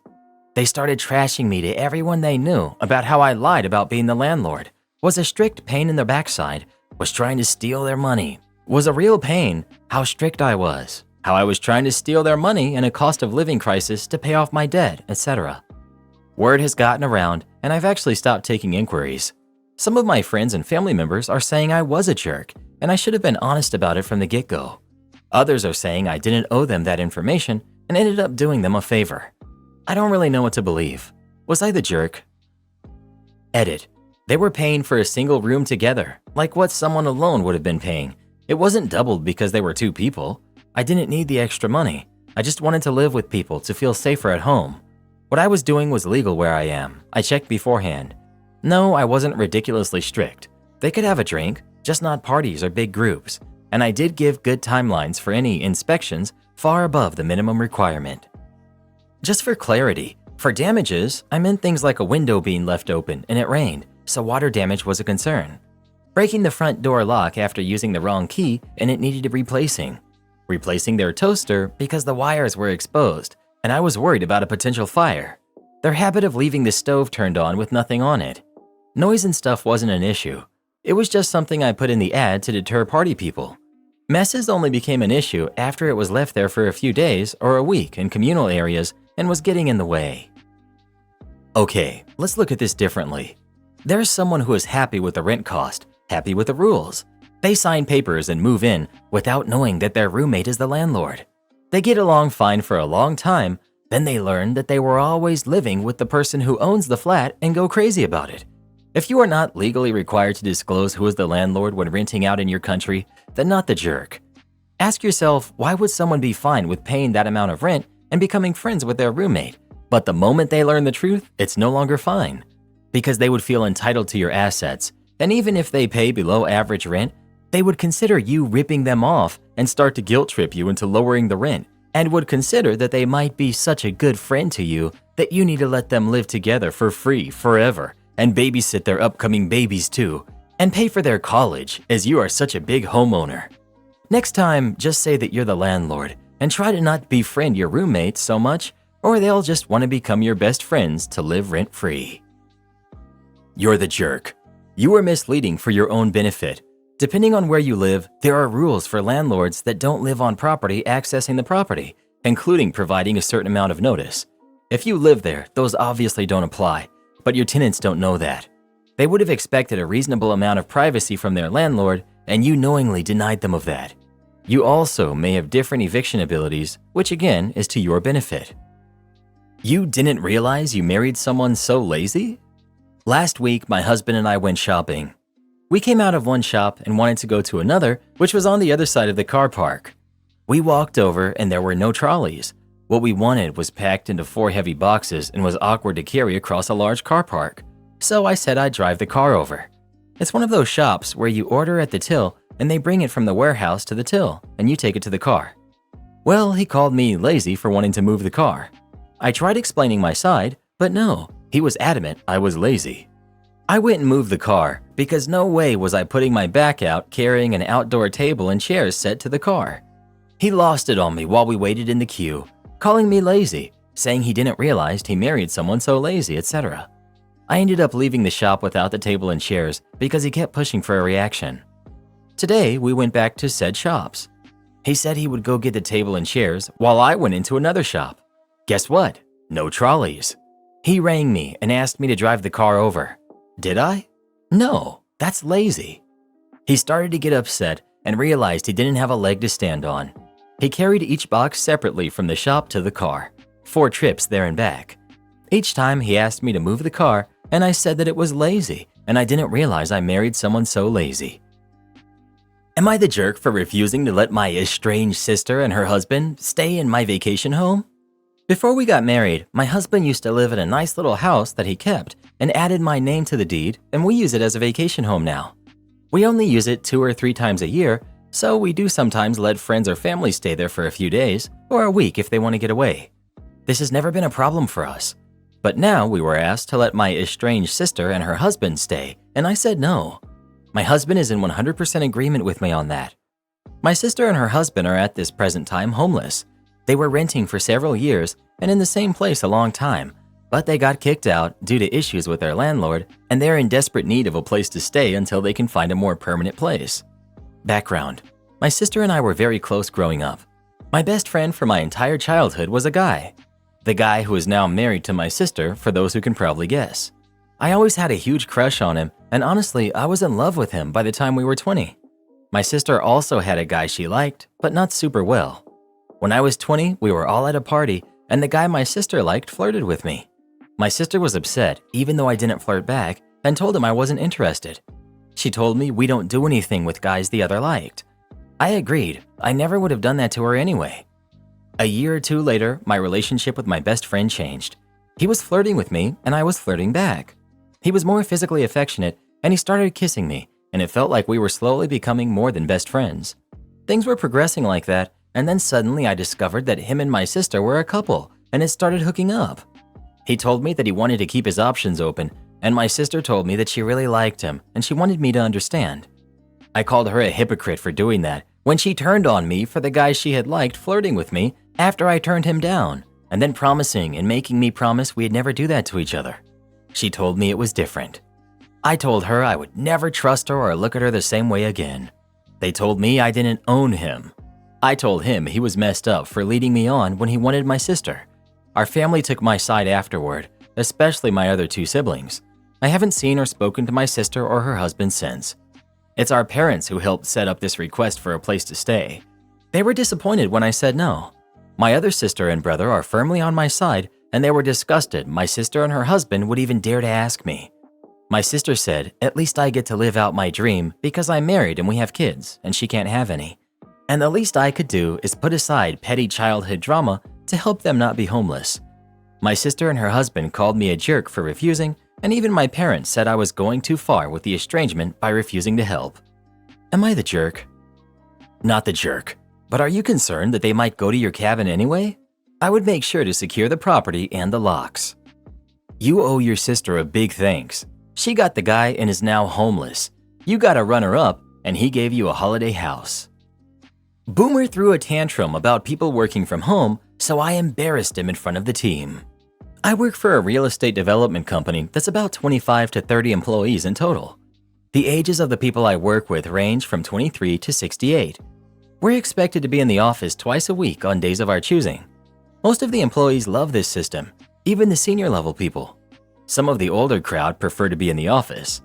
I have no issues with this, as everyone is free to do whatever works best for them.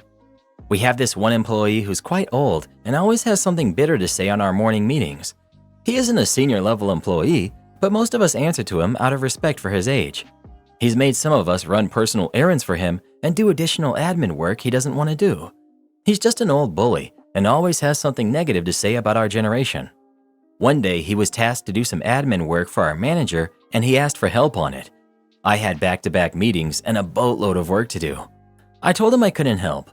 He was visibly frustrated with me and told me off to my manager. My manager spoke in my defense as she knew how busy I was. Still, I was annoyed with how he handled that. The next morning we had a full team meeting and the topic of working from home came up, and obviously he had a few words about that.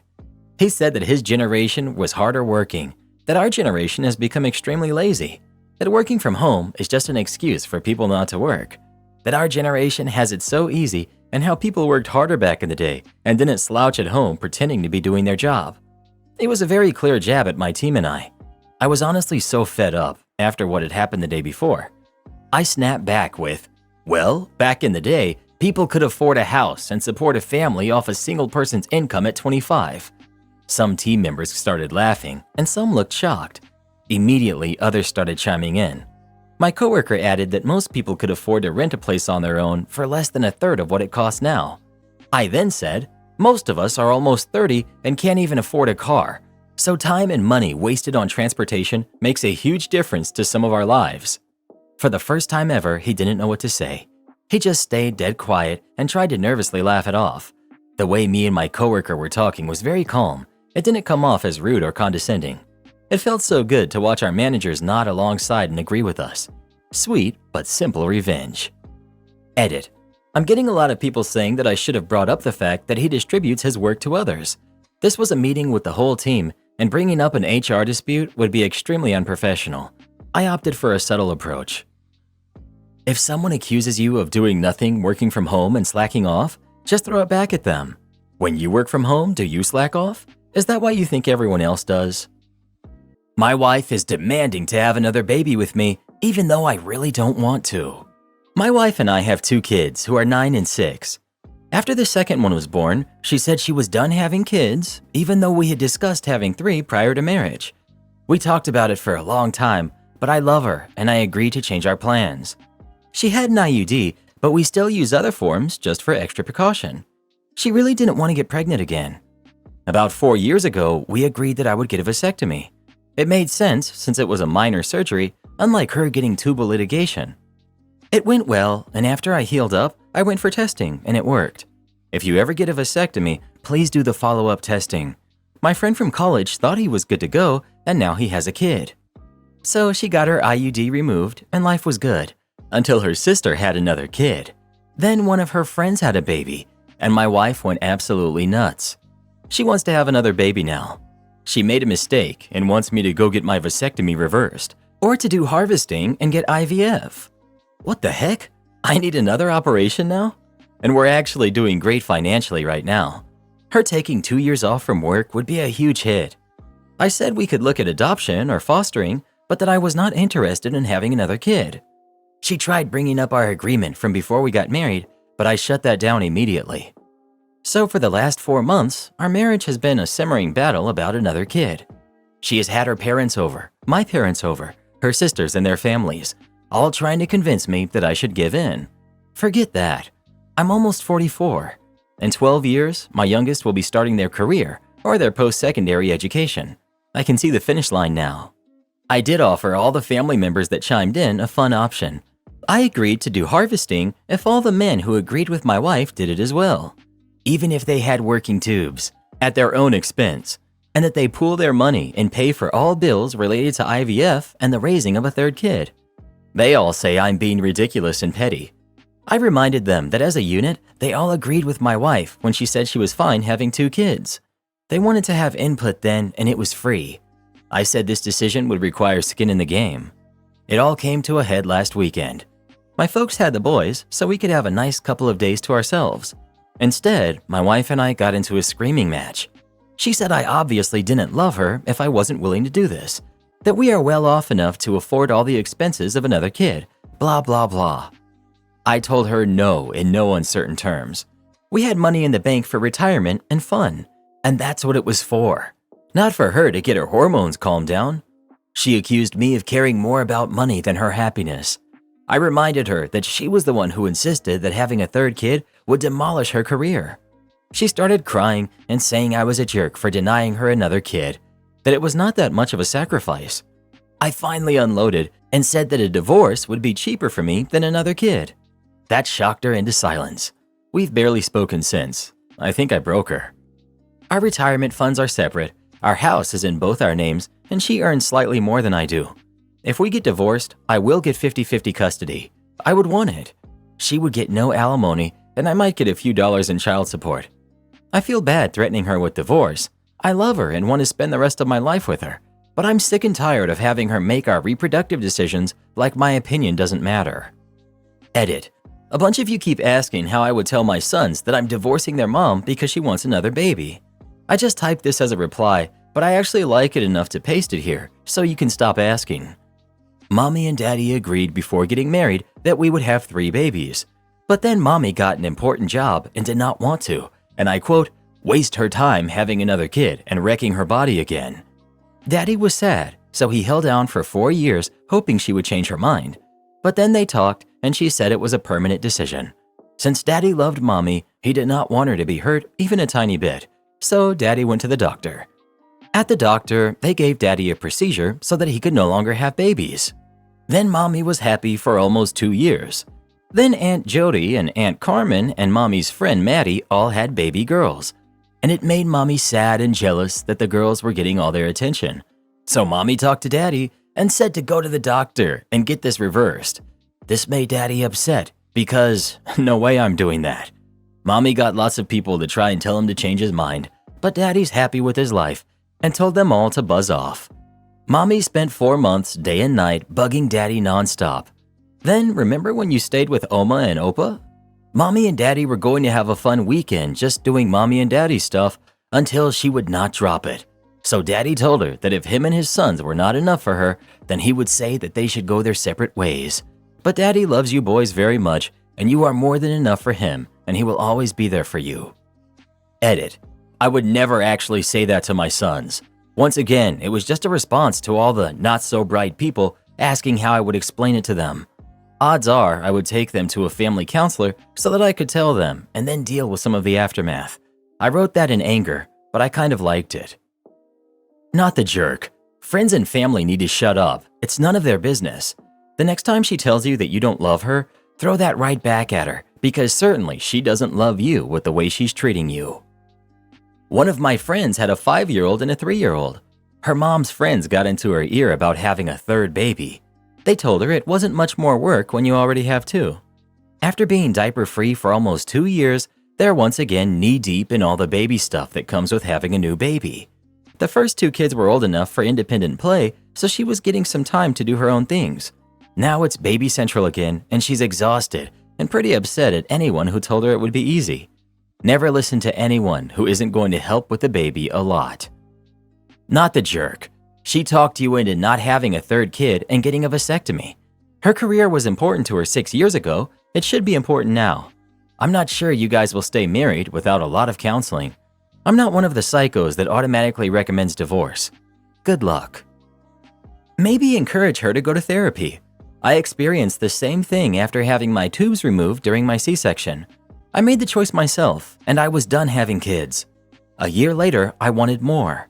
My husband agreed to do IVF with the condition of me going to therapy first. IVF takes a lot out of you physically and mentally. He wanted me to be clear-minded. The more I talked to my therapist, the more I realized that I wanted more babies because my sense of self was only being a mother and a wife. I had lost myself and didn't know who I was anymore. Self-discovery and working on myself was what I needed. not another baby. Don't threaten her with a divorce, get a divorce. Because if she gives in, you will have to deal with her simmering resentment for the rest of your lives together. Get the divorce. In the long run, it will be less stressful emotionally and financially. Be fair in the split of marital assets and debts. Be fair in the child custody arrangement, probably 50-50, holidays, school breaks, and vacation. Then move on. Do not look back, just move on. Go and live your best life. Well, who do you think is the jerk? OP or his wife? Please let us know. Nothing's better than being married to someone who feels the exact same way you do about having kids or not. Am I the jerk for telling my wife to never volunteer me to help her family again? My wife, 38 female, and I, 39 male, have been married for 8 years and we have a 4-year-old son. My wife's younger brother, Joe, and his girlfriend are moving into an apartment together at the beginning of June. But girlfriend's lease is up at the end of April, so she needed to move out of her place. But Joe currently lives in a studio apartment, so he doesn't have room for all of her stuff. So they were going to move all of girlfriend's stuff into a storage unit for a month until they get their new place together. A little over a month ago, Joe had asked my wife if we would be able to help them move girlfriend's stuff, and she agreed. My mother-in-law was supposed to watch our son so we could both help, but she fell ill and had to cancel. My wife suggested trying to get a babysitter for that day, but I didn't want to spend hundreds on a babysitter to help someone move. That's dumb. And bringing a 4-year-old with us would not be helpful to anyone. This turned into an argument between us because she said I should help them move while she watches our son since I'm stronger than she is and I know how to drive our truck with a trailer. I told her that she should help them and have them rent a U-Haul for the day. We compromised by telling Joe that I would help them, but they need to get a U-Haul instead of using our truck and trailer. Then the morning of the move, this past Saturday, my wife told me that a friend of hers got sweet tickets through work to a hockey game for that day and invited them. Yes, sweet tickets to a playoff hockey game. She said she would be bringing our son since her friend was bringing her kids too. Great, so not only do I get stuck helping someone move, but my wife and son get to go have an amazing experience together that I miss out on. And yes, this was my son's first major sporting event and I was missing it. And wouldn't you know it, Joe never got a U-Haul, and his girlfriend wasn't even close to packed up and ready when I got there. I spent 7 to 8 hours and multiple trips back and forth helping them move. All the while, my wife is sending pictures to our family group chat of how much fun they're having at the hockey game. When everyone was home that night, my wife was surprised that I wasn't in a good mood. She said that I acted like I barely cared when our son was telling us about the hockey game and how much fun it was. I asked her if she was seriously confused about why I was upset, and she told me to tell her. So I started railing off all the reasons I had to be upset. She volunteered me to help. She got to spend the day doing something very special with our son that I missed out on. Her brother and his girlfriend were not prepared, and I had spent the entire day doing manual labor. I ended my little rant by telling her that she is never going to volunteer me to help her family ever again. She told me I was overreacting, and I can't hold it against her that her friend invited them to the game. She also said I'm not being fair by blaming her for Joe and his girlfriend. Not the jerk. You're not holding it against her that her friend invited them to the game. That's ridiculous. You're upset that while she volunteered and strong-armed you into doing this favor, she apparently was having a grand old time. How callous do you have to be to not only continuously send pictures of their good time while you're stuck doing something she made you do, but then to pretend you're upset because she was invited by a friend? I'm guessing you couldn't care less that she was invited. I'm guessing what actually hurts is her blatant disregard for your time and energy. On top of that, missing your son's first event like that. She also said you're not being fair by blaming her for what happened? Remind me again who volunteered you for the job. Not the jerk. If your brother-in-law and his girlfriend weren't packed when you arrived, you should have left and told them to call you when they were done packing. If someone asks for assistance moving, it implies that they're packed. I've learned to offer X amount of time when friends ask for help moving, painting, or doing renovations. So I will tell them directly that I'm willing to help them for 4 hours and then ask when that would be the most helpful. Then I'm happy to help pack boxes, move boxes, unload the trailer, arrange furniture, whatever. It doesn't matter. But once my time is up, I'm out of there. Then I buy myself pizza and beer on the way home. Am I the jerk for skipping my dad's retirement party because my mom asked me not to bring my son? My wife, who's 30, and I, 42, have 2 kids who are 15 and 2. I met my wife when she was a student in a trades program I used to teach at. She was 20 and working her butt off to support herself and her son. I helped her with her studies, and when she left school, I wished her well. She returned for her second and then third year of instruction. I literally watched her go from someone that was just barely an adult to a truly competent tradesperson. I helped her get a job with a company that trusts me to give recommendations for employees that have a future. She came back to see me when she got her white hat. That means she was given a foreman position. She came by to thank me for my help. I told her that she did everything herself, and all I did was point her in the right direction. We went for coffee though, then a couple of lunches, then dinner, and so on. We got married about a year later. About 2 years after that, our daughter was born. She went back to work, and I took a job with the company as QC. I know that's a lot of backstory, but it's relevant. My ex-wife is my mom and dad's favorite person. They like her more than they like me. Even after she divorced me because I stuck with teaching instead of making bank in the field. I've seen hundreds of relationships fall apart in my trade because the guy is never home. I'm the only guy I know in the trades whose wife left him because he was home too much. She divorced me 3 years before I met my wife, but my parents still invite her to family stuff. She ended up marrying a teacher like herself, and they seem happy. Maybe it was just me she didn't want to be around. We had no kids together. So my dad retired from his big deal job, and my mom had a big party for him. When she invited me, she said it would be boring and that I did not need to bring my son.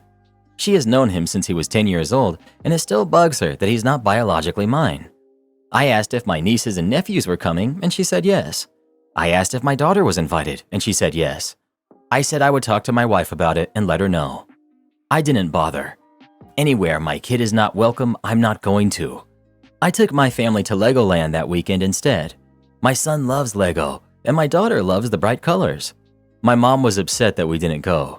She told everyone that I chose to spoil my kids instead of celebrating my father with family. I told my brothers, sisters, and my dad that she tried to get me to not bring my son. They all lost it on her. Now she's crying because everyone is mad at her for excluding my son and causing me to skip my dad's party. I would have kept my mouth shut if she had kept my name out of her mouth. All of my family, including my dad, have accepted my son into the family. My mom is the only one that has a problem with me adopting him. She's still mad I didn't make it work with my ex. The reason I did not just show up with my entire family or tell everyone ahead of time why I wouldn't be there is because I didn't want to cause a scene at my dad's party. I would rather be the inconsiderate jerk that goes on vacation than wreck a family event, and I did not want to expose my son to my mom and her passive-aggressive BS. She thinks that I was mean for exposing her. I just wanted a nice stress-free weekend with my family. Not the jerk. If she felt her reasoning for excluding your son was reasonable and justified, then what's the problem with telling the other members of the family? She's upset because she knows she was in the wrong and got busted. You did the right thing. I too would have preferred to go to Legoland than an uncomfortable family situation where you don't feel welcome. Not the jerk. It was clearly not about not having people's kids at the party. It was just about excluding him because he's not blood. And if I'm reading between the lines correctly, probably also a healthy helping of moral shame for divorcing your former wife and marrying a new woman who had a kid. No kid deserves to be treated this way, especially not a teenager, when things are already hard enough emotionally.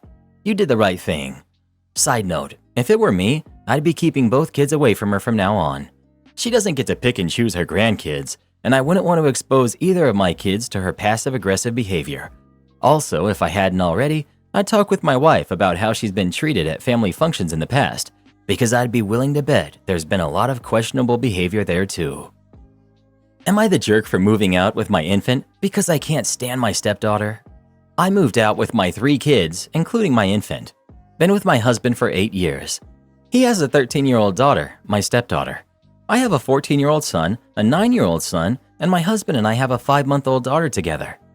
Prior to me giving birth, life was pretty smooth sailing. We did family trips often, had Sunday family night, designated one-on-one time with each of the kids, except my oldest, who has determined he's too cool for us. But if he wanted, it was always available. There were a few fights between the kids, but nothing major, and it was usually resolved within minutes. Since I had the baby, everything is downhill. My home has become a war zone between my youngest son and my stepdaughter. They are constantly fighting. 90% of the time, it's my stepdaughter instigating it. She knows my son has ASD and ADHD and doesn't like being touched, so she will go up to him and poke him continuously, even after being told to stop, and then calls him a psycho when he flips out. He can sometimes rage out, but doctors say it's common with ADHD. But it's literally on purpose. She purposely provokes him to a point where my husband and I have told her at least 8 times that she has to stay away from him entirely for the rest of the day. Well, I've noticed lately that my youngest son has been getting incredibly emotional lately. When I try to talk to him about it, he screams at me. It's been a huge deal, and I've been over the top stressed out. He is in therapy, behavioral, OT, and regular therapy. Stepdaughter is also in therapy. Well, his behavioral therapist opened up to me about 2 weeks back, saying that she was concerned about him and asked specifically about how much influence my stepdaughter has over him. She said a lot of stuff had been said in therapy. I won't go into detail, but it was enough to warrant a conversation with my husband and him cracking down on what she was saying to my son. He eventually ended up grounding her for that and something else, and it just made it worse. Well, this morning around 6 a.m., school vacation, my son just starts flipping out over nothing. I tried talking to him and he told me, "Shut up, you never even loved me anyways." I asked him what he was talking about and he just screamed at me to shut up again. My stepdaughter, who was at the table eating cereal, says, "Get used to it. Like I told you, nobody loves middle kids. You should just move out now." He stormed off to his room. I asked her if she was the reason why he was acting like this morning, and she said, "No, you are. I didn't make him a middle kid. All I did was explain to him that he will never be loved again, but I didn't make that happen. You did." She's also a middle child in both households, so she talks about middle child syndrome often. My husband walked in and told his daughter to go to her room and took her phone yet again. He went to talk to me and apologize, but I just kind of cut him off and said, "I actually can't do this anymore. Your daughter is destroying my son's life and making him think that I don't even love him. I'm starting to hate her to a point where I can't be near her, so I'm going to leave. I would like you and your kid out of my home within 2 months. I own the property and have for 15 years. He's trying to argue that this can be fixed, but it's really come to the point that I just can't stand her, and I don't want her near me or my son. He says he can't believe I'm throwing us away over something that can be fixed." Not the jerk. Maybe it can be fixed, but it sure as heck won't be fixed while that kid is in your home. 13 is old enough to understand bullying. Not the jerk. Stepdaughter messed around and found out. OP should leave the door open if the daughter makes a conscious decision and efforts to make amends and genuinely change her behavior. Her dad will be upset at her for a while. I envy no one in this situation. Not the jerk. It's gotten worse in the 5 months since you've had a kid. Unfortunately, it can't be fixed in time to protect your son or undo the damage your stepdaughter has done. It's a really sad situation, but you do need to protect your kids, and it seems that the daughter's therapy isn't helping her in any meaningful way. Am I the jerk for telling my mom, if they move back to Greece, I won't follow? So for context, my family and I have been living in America for 10 years, which in my mom's words is longer than they expected to be here. For the past 4 months, my mom has been telling me how Dad is tired and I don't think he will last here for another summer.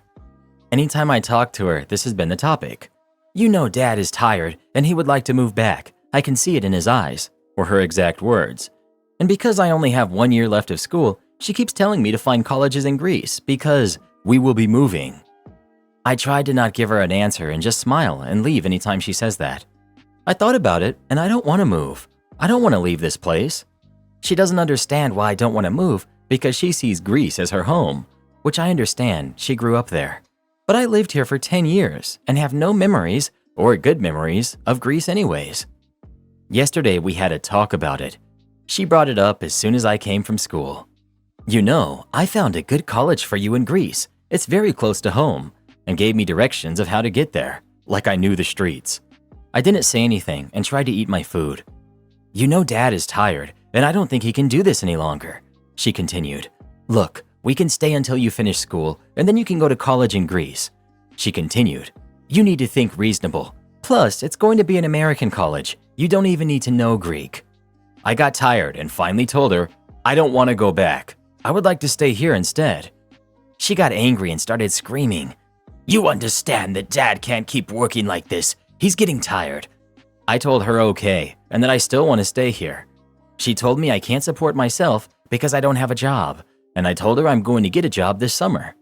She paused for a moment and started telling me how it's not like I'm going to lose anything, I don't even have friends and don't go outside, so why would I want to stay here? I screamed back at her and told her, I'm not telling you to stay here. I'm not yelling at Dad for being tired. I just don't want to move. She didn't stop, but got angrier and told me, And where are you going to live? You know we will sell this house, right? You know how hard it is to get an apartment. You don't even know how to cook your own food. So at that point, I just went back to eating and stopped talking.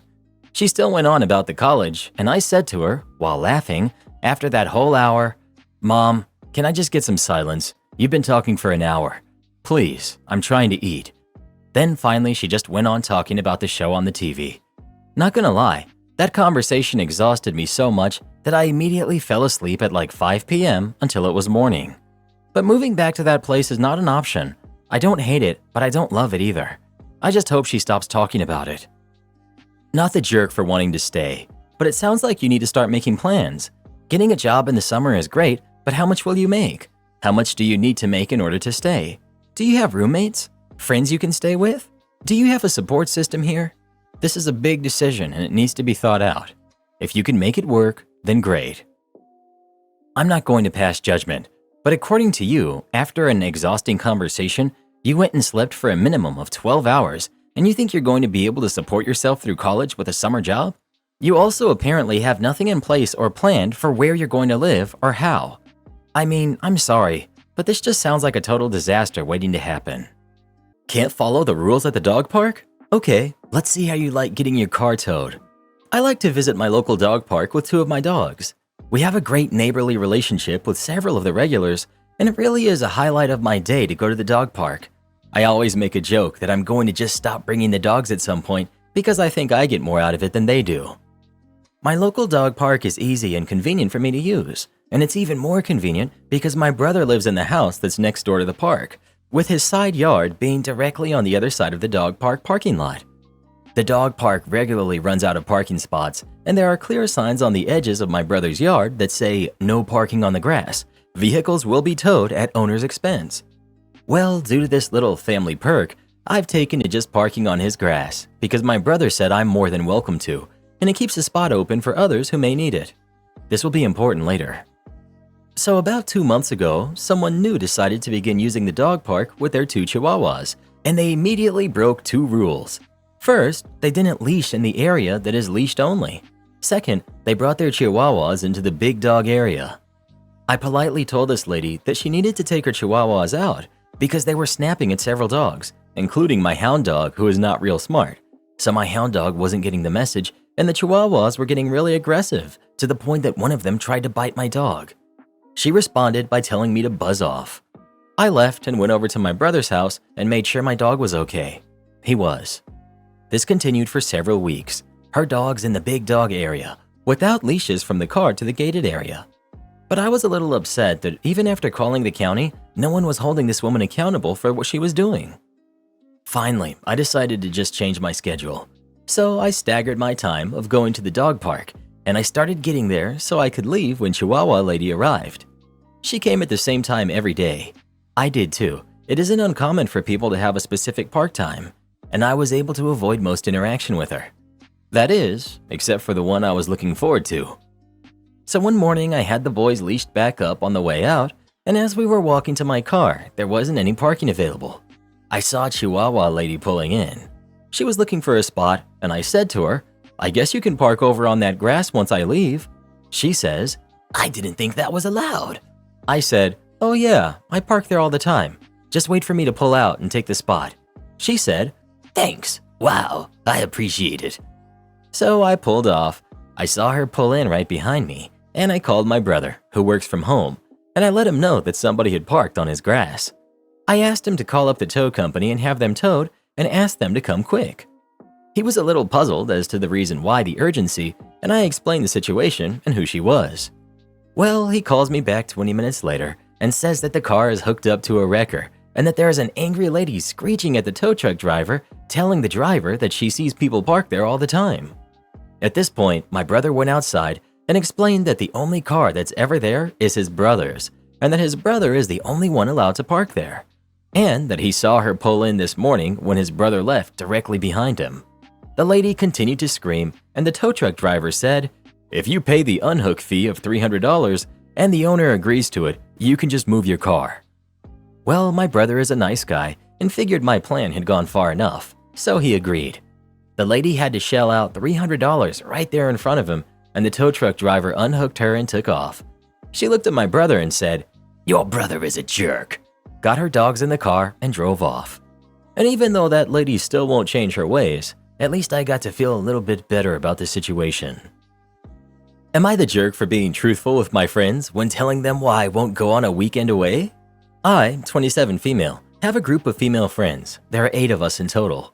We've been friends for over a decade since school. Now, we don't live in the same place.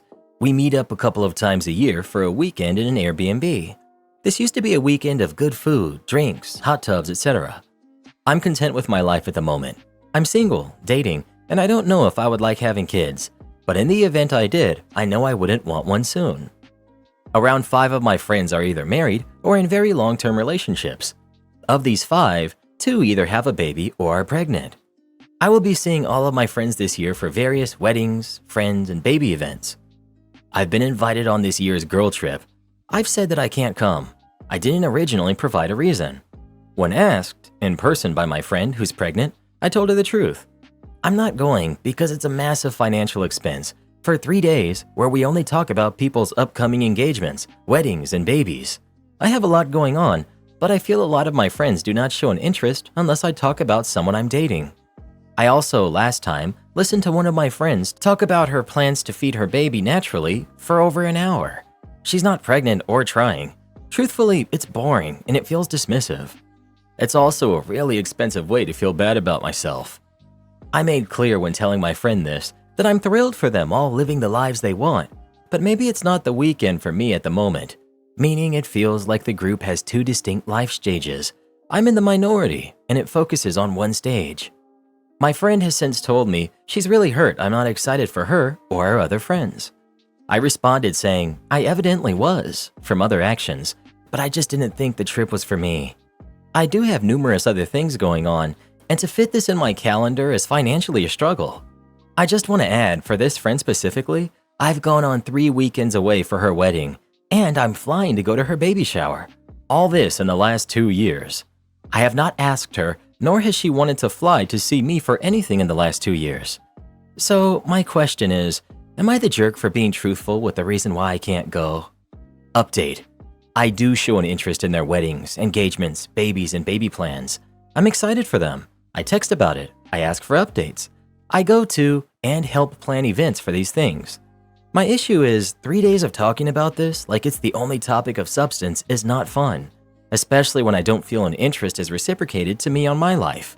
Also, I've spoken to one of my other friends on the trip, who is also not at the baby stage of life. She's also not going on this trip and said she's not attending for the same reason. The friend I expressed this to has apologized for her initial reaction and is still trying to convince me to come to it. I'm not going to go, but I am hoping she at least considers what I've shared. I do have other friends in the city I live in, and they are a joy to be in the company of. Maybe this is because we became friends as adults and have more similar lifestyles. Who knows? Finally, some comments about me being jealous or unhappy with myself and my life. To confirm, dear strangers on the internet, I am content. Thank you for your concern though. Not the jerk, because the real issue here is different from how it seems. On the surface, this seems like it's about just engagements, weddings, and babies. You go out of your way to be constantly supportive of them. However, they don't reciprocate that for you. They can't relate to anything or want to relate to anything outside of their lives. It would be sort of like if you had won an award, but all they talked about was the pie they just ate that morning. OP. Maybe I spent 13 weekends last year traveling, including transport and hotels, for this group's big events, and I'm happy for them. That said, it's a massive financial outlay I'm expected to attend, and they are not interested in mine. They were all invited to my birthday recently and said they were too busy from work and had plans with their partners to come out to the city for a night, even though accommodation was free. I have the same problem. I'm 48, single, and don't have any kids, and I just cannot relate with people my age. I work a lot, go to the gym, and have a drink now and then with my friends, but I feel you. Whenever I find myself in a situation where it's my age women, it's all about marriage, kids, and school, etc. My ex had the foresight to plan out her devilish revenge on me many months in advance. My ex and I have known each other since we were teenagers and have always been close. We're very different people though, so we never gave our relationship a try. That changed when we were both in our mid-30s and both ended up being single right around the same time, shortly before the winter. Bad timing. Going through a breakup and drinking together while huddling up on the couch for warmth led to more, and we ended up dating. Yes, it was a disaster. 3 years of constant fighting until we finally called it quits. You'd be surprised how effectively you can hurt someone's feelings when you've known their wishes and deepest, darkest secrets for 20 plus years. We were both really hurt by what we said to each other. I did what I do in these situations and went on a small holiday for a few days. Perfect time for her to gather stuff from my house and move out. That's when she did something that would really mess with my head many months in the future. One of my favorite hobbies is doing jigsaw puzzles. It calms me down after work and I can listen to audiobooks for hours while doing it. And I don't mean some 500-piece puzzle that you can do in an evening. I mean huge puzzles with 15,000 plus pieces. The largest was 42,000.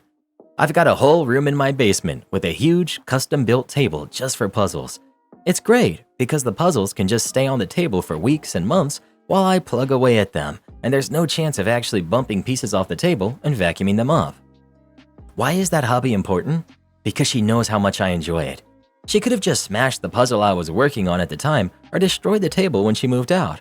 But no, she simply grabbed a big handful of pieces.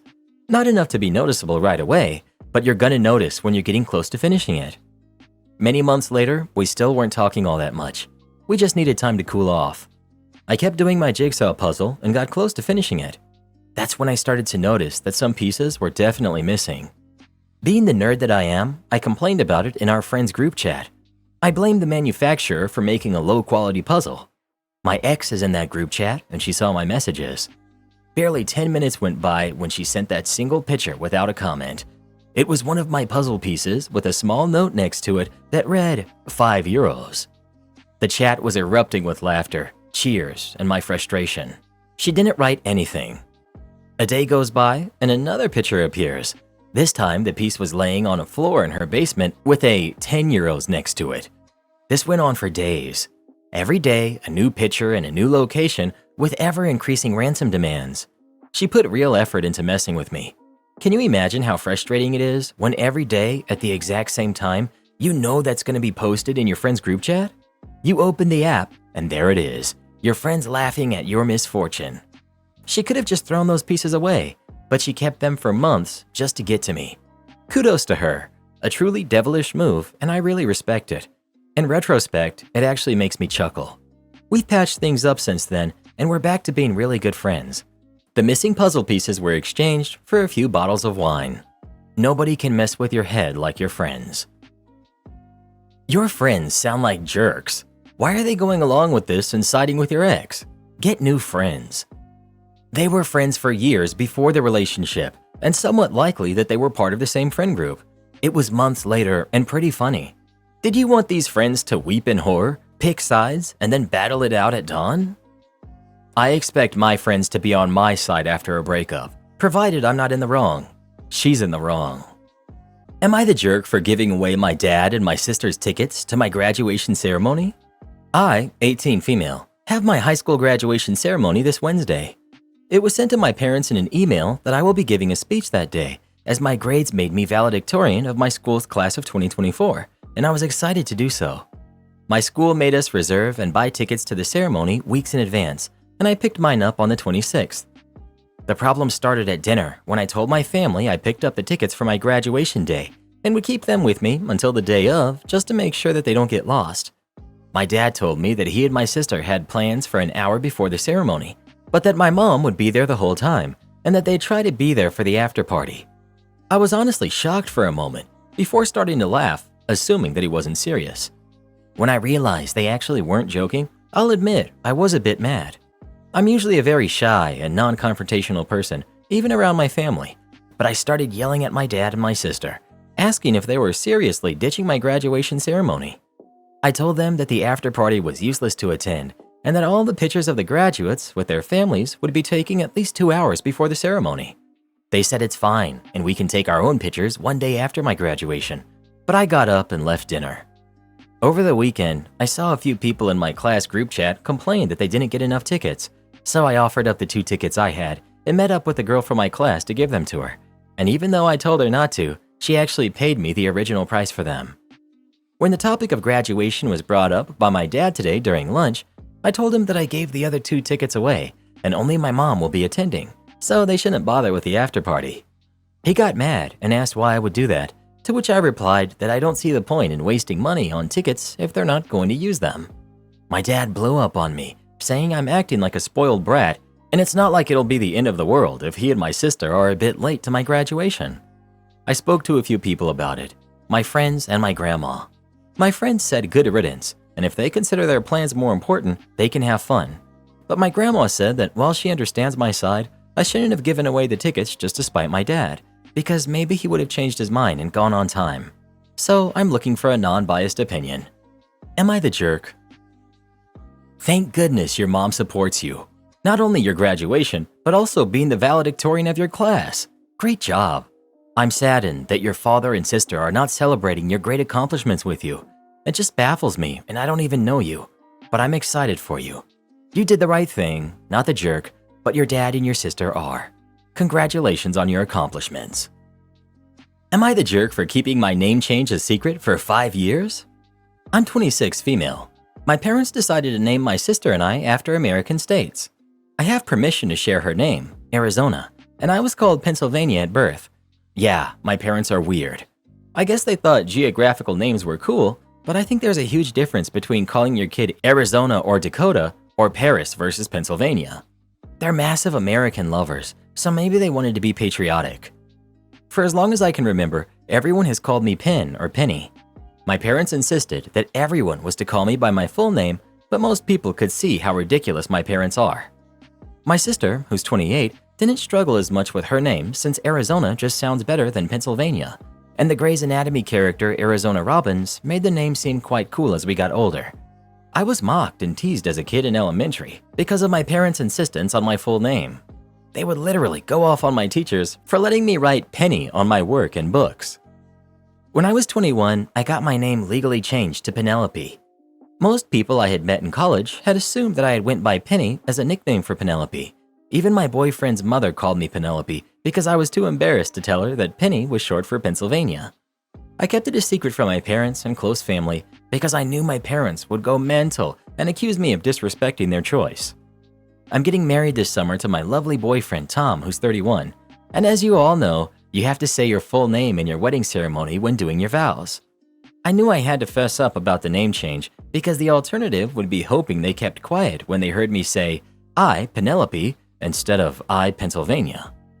I invited them over to my home and I tried to tell them in a really calm way that I had changed my name, but they freaked out.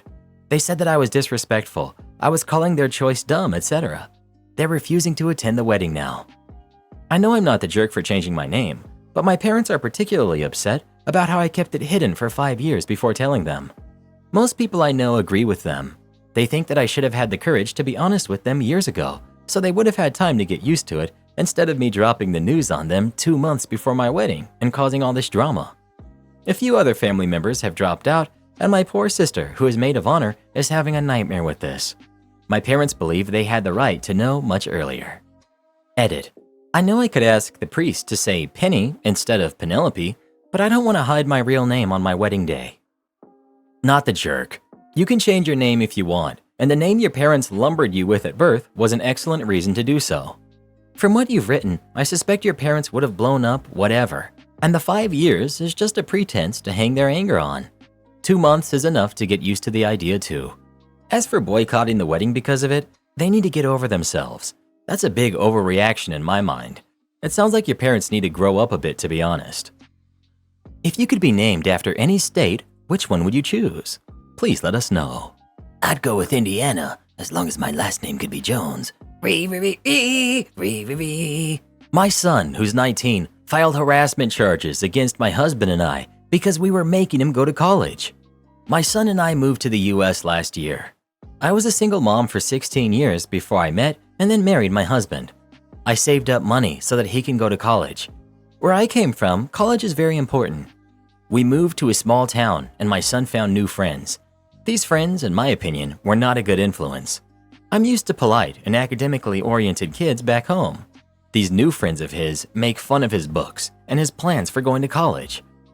Before his high school graduation, my husband and I took him to several unis in the state so he could get a feel for which one he wanted to go to. Then after he graduated from high school, I told him I have about $20,000 saved up for college. He said that won't be enough because tuition is very expensive these days. I suggested he can go to a community college 20 minutes away and live at home to save money. He agreed and I gave him access to the fund, joint account. Long story short, he did not enroll himself and instead started partying a lot and used the money on expensive dates with his girlfriend. He moved out and stopped talking to me. I worked hard to save that up for more than a decade, and I'm upset that he wasted it in less than a year. My husband and I went to his place and asked that he pays me back since it is specifically for college and not fun money. He called the police and filed harassment charges. I told the police to review the CCTV footage because this whole time I was talking to him through his ring cam. I was calm and reasonable, and my husband was just standing behind me, not saying anything. I was outside the door talking. He never even opened the door to talk to me face to face. The police said there's nothing he can do if my son and his girlfriend felt harassed. He can file a restraining order if he wants to. Back home, this is unforgivable to treat your parents like this, but here in the US, I was treated almost like a criminal. My sister-in-law said it's my fault for confronting him and that the money is his to spend since I made him a joint account owner. Am I wrong? His relationship with me before moving to the US was fine. He knew my struggle as a single mom, and he always tried to help me around the house. I was not strict at all. He was free to go out with his friends anytime. He was even thrilled to have a father figure, and my husband always tried to make him feel included in everything. The money is gone, and since he was a joint account holder and a legal adult, there's nothing to be done except refuse to help him financially anymore. Let him figure it out on his own from now on. The friends he had will likely drift away now that he no longer has a big bank account to fund their party lifestyle. Lesson learned: never give someone access to money unless you're okay with them running away with it. My boyfriend found out how much money I have, and now he wants me to pay off a house for us as well as a new car. I want to make it clear that I've always spent money on my boyfriend, buying him nice things and whatnot. He got his PS4 and his new gaming PC because of me. My boyfriend, however, found out that I have a good amount of money and has started to be quite weird about it. Several times he's referred to my money as our money and using our money to buy him the luxury car he's dreamt of having. He wants us to move out of separate apartments and get a house together, and has said instead of getting him a small Christmas gift that I should fund a trip for him to see Europe. I'm from Italy and have family in Bulgaria, Croatia, and the Netherlands, and he's from Canada. About buying the luxury car, it's not a matter of if I can afford it, it's just that it seems like something you'd buy for your husband or your wife and not for your boyfriend of 3 years. The house, I could understand if we were engaged or something, but we aren't. But he has talked about marriage several times in the past few months, and finally, yes, I can afford a trip for both of us to tour Europe. But whereas it's something I might have thought of us to do before, he only brought this up after finding out that I do have the money to pay for it. Is this a reason enough to break up with him? The sad thing is, this is exactly why an old relationship ended. It got serious, an ex-boyfriend found out about my money, started going nuts demanding things. My current boyfriend found out because we went to visit my family in Italy, and my parents, grandparents, and 2 sets of aunts and uncles that we visited all have very large, lavish places. I live in a small apartment that suits my needs, but the difference between my apartment and my home back in Italy was very noticeable. He asked me what was up, and I told him my family is wealthy, but it's not something I try to let define me. The relationship was pretty good until he found out. I would hate to break up with him because I do love him and love being with him, but the way he's been acting, plus past experiences, pretty much tells me that things are just going to go down from here. I was treated very well, I was happy, and yes, he does have a consistent job. I don't always buy expensive gifts. The PS4 and computer are the only 2 things that qualify as expensive. Everything else were little things here and there, a t-shirt or a snow globe, things like that. I don't throw money around. Up until my boyfriend saw my family's homes, he had no clue that I had any kind of money, and my own personal finances that I make isn't something I talk about. I don't go buying cars and all that crazy stuff. People do randomly buy small tokens for their significant others. If this ends, then I'll be single for a while, and any soul searching that happens is for me, not any future relationships or partner. Update, 12 days later. So I didn't automatically dump my boyfriend. I decided I'd have a talk with him. I told him that it was basically really inappropriate to find out that I have money and start making demands. I told him I have no problems using my finances for our relationship, but that he shouldn't automatically expect that I'm going to put out money on very expensive things for him, just because. He seemed very ashamed and agreed that it was a really crappy thing to do, and he got carried away and a bit too excited. I told him I understood, but to do that was very disrespectful to me and the time we've shared together, because it made me feel like all of a sudden my money is what mattered. For a little while it seemed like all was well, then the other day we were having a minor argument about something that turned into a bigger argument, and he said something along the lines of, "Well, you don't even want to use what you have for us, so maybe you've never cared about me." He got really quiet as though he knew that was a crappy thing to say, and we didn't talk for 2 days. I was really angry. I was going to talk things through with him. However, here's what ended our relationship. He told a couple of people we're good friends with, despite me asking him to keep the money quiet, that I was really rich and could afford tons of things. How did I find out? Saturday, we all went out drinking together. He gets a bit too much in his system and orders an expensive bottle of wine. One of our friends was like, "Who orders that crap? We're good with our beer, and that's too expensive." Our other friend piped up and was like, "No, it's good. OP is really rich. She can pick up our tab tonight."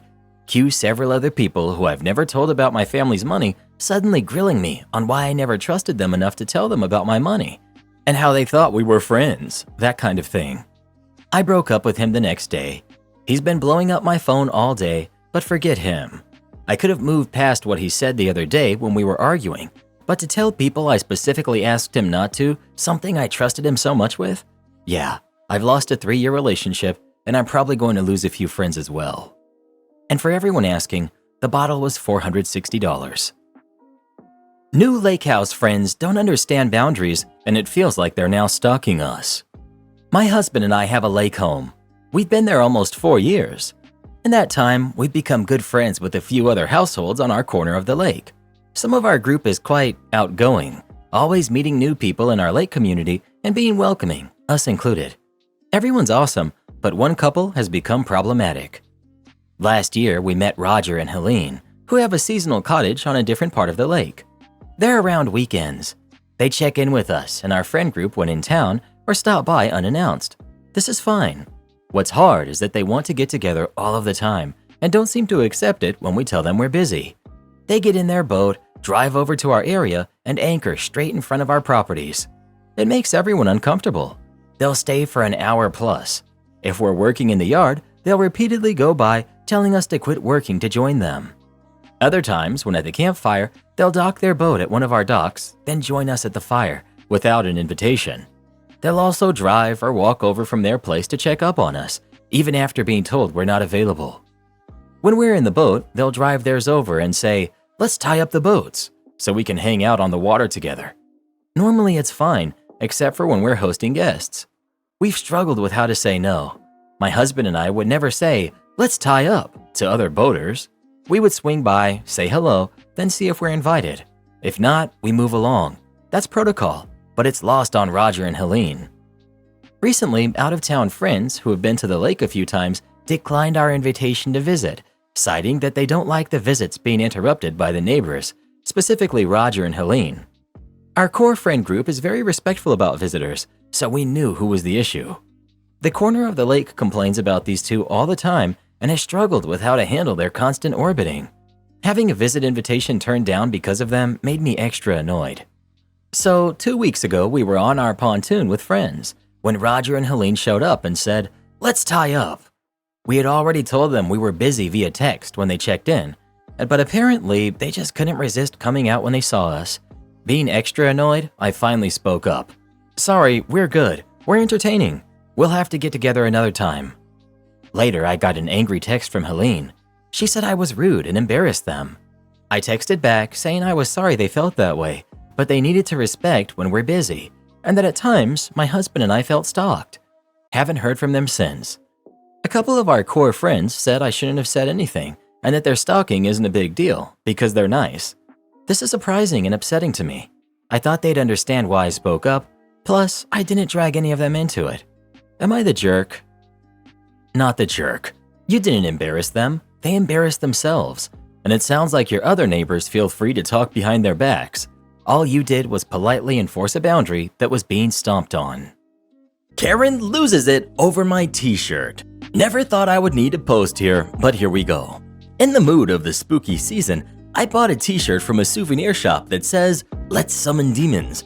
It's dark for some people, I get it, but it's Halloween season, so I didn't care. I just moved to this area, and anything that I wear that's too different, I get stared down. I'm a pretty big girl, so normally they just look in disgust, but go back to what they were doing. But no, not yesterday. My fiance and I were in the mall near my new apartment. I was wearing my shirt while my fiance was wearing his usual polo and jeans. As we were in the mall, I get my fair share of, "What the heck is she wearing?" looks from employees. I wanted to go to a well-known body wash place to buy hand soap. My fiance knows how long I would possibly take, so he left to go to a game shop. While I'm in the store, I find the hand soap and start reading which one is which. As I'm looking, I see maybe 4 more people come into this empty store. A mom and her daughter. I only know that because of the rest of the story. And 2 older women, which I assume to be an aunt and a grandmother. The daughter was about 17-ish. She runs directly to body wash set behind me on the display table. I find my soap and put it in the bag and walk to the other side of the store. Then I hear, "Excuse me." I look behind me and it's the daughter. "Oh, my bad, you don't work here. I thought you were stalking the store." I was in no way dressed like the employee, but whatever. "Yeah, sorry, no, I don't work here. But since I love this store, I probably can help you." She then asks me for a certain scent, and since I could see it from where I was standing, I showed her. She looked at my shirt and started asking me where she could buy one and blah blah blah. I gave her all the details and even told her where the store was in the mall. She starts laughing about how I must know the mall very well. I guess her mom heard her talking and walked towards us. "Come on, daughter, I found your scent." Entitled mom grabs the daughter's arm. "Wait, mom, look at her shirt. I really want one. It's so cool." I smile and look at the mom. As she reads my shirt, her face starts to turn into a look of disgust, like if she had just seen roadkill splatter on the windshield. It was very awkward, and she didn't even try to hide it. This is not word for word, but this is basically what happened. Entitled mom. "No, you don't need a shirt like that." Grabs her daughter. Daughter pulls back. "No, mom, I'm talking." I just stand there confused. Entitled mom.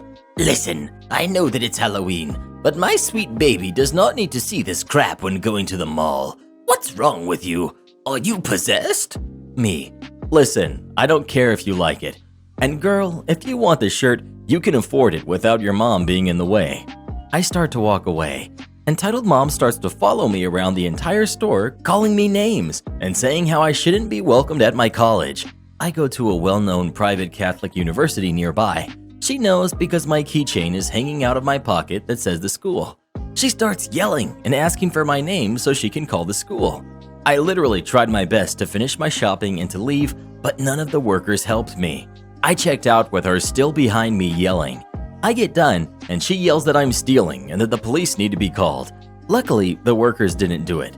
She continued to block me from leaving the store and she grabbed my arm trying to drag me back in the store, so I slapped her. Entitled mom starts crying. Her daughter grabs her and she looks at me with the most apologetic look. My fiance was standing outside the door, thank God, and grabbed my hand and rushed me to the food court to get me to calm down. I thought that was the end, but nope. Entitled mom literally must have called the store security and they were looking for me around the mall. They eventually found me. Security searches my bags and looks at the receipts, then asks me about why I smacked her. I told them I can explain everything. Entitled mom is yelling at the other security guards, saying, "Don't let her get away with putting her hands on me." To sum up the rest, basically I got set free. Entitled mom was let go without security calling the police or letting me figure out who she was because I want to press charges. I can't believe this even happened over a shirt. I'm really upset about the whole thing. My fiance has been calming me down. My university takes things like this very seriously, They are currently doing an investigation of their own to find out who that lady was and why the mall didn't do anything to really help me. A lot of people have asked why no one did anything. I don't know about the employees, but for the sake of the customers, the mall was only allowing 25% of people in, plus there was like maybe 20-ish people from what I saw in the mall. To clear up on why my university is involved, a couple of years ago, a guy was basically hunted down from a convenience store all the way back to the campus. They were bothering him at the store and chased him back, calling him names and threatening him. Parents and students asked what the school was going to do, so they made up a little task force of law people to help students figure out the green light for situations that need to be dealt with by the law. The task force holds people from the school's law team and campus police. Update: I just got off the phone with my school's lawyer. They said I definitely have a case that she's willing to help me with. She said that I had a meeting with them tomorrow and that all I need to do is work with them. What would you do in this situation? Would you press charges on Karen or not? Please let us know. Next time, wear a live, laugh, love shirt instead. Crazy roommate's mom hates me. Okay, this happened when I was about 20 years old and I had already been living on my own for about 2 years at this point. I was talking to a good friend of mine, let's call her E, telling her about how I was looking into finding a new apartment that was a better distance from college and work, maybe something a little cheaper too. She kind of perked up and eventually brought up the idea that we get a place together. We were both great friends. We liked the same food, music, movies. We loved art and writing too, so I thought it would be a great idea and I would cut the cost of the bill. Not long after, we found a place that was perfect for roommates. The only drawback was that there was no fireplace. My old place had one, but that certainly wasn't a deal breaker. So we put down the payment and began to move in the following day as it was move-in ready. I should have known her mother was going to be a problem before we had even finished moving in, but I just didn't realize how much of a problem she was until later. I had brought along my mom, dad, sister, and my sister's husband to help me move. I brought a washer and dryer, queen bed, couch, and kitchen table to the mix. After all, I had been on my own for a while, so I pretty much had the whole shebang, and all she had was her bedroom stuff, as this was her first time living away from home. Anyway, I had promised to buy pizza for everyone and already had some soda cooling in the fridge, so after moving day, I could feed my helpful family. E's mom was there too, but she only helped bring in E's stuff, and once my couch was moved in, she just sat on it and watched as we did everything else. When E was helping us out, her mom griped that, "My daughter is not your slave," she whined. E had offered to help, but we didn't ask or make her do anything. Besides, this was her place too. I can promise she'll eat at our table sometime. Eventually, everything was inside, and I decided to order the pizza, and her mom spoke again. "I want veggie supreme on my pizza," she said. I frowned at this. I'm okay with veggie pizza, but I know what the rest of my family likes, and I was only ordering 4 pizzas. No one here really likes all veggie pizza. I guess I could do one that is half veggie, I offered. "What? You mean I do all this work and I don't get my own pizza?" She was literally shrieking. Of course not. We're all sharing these.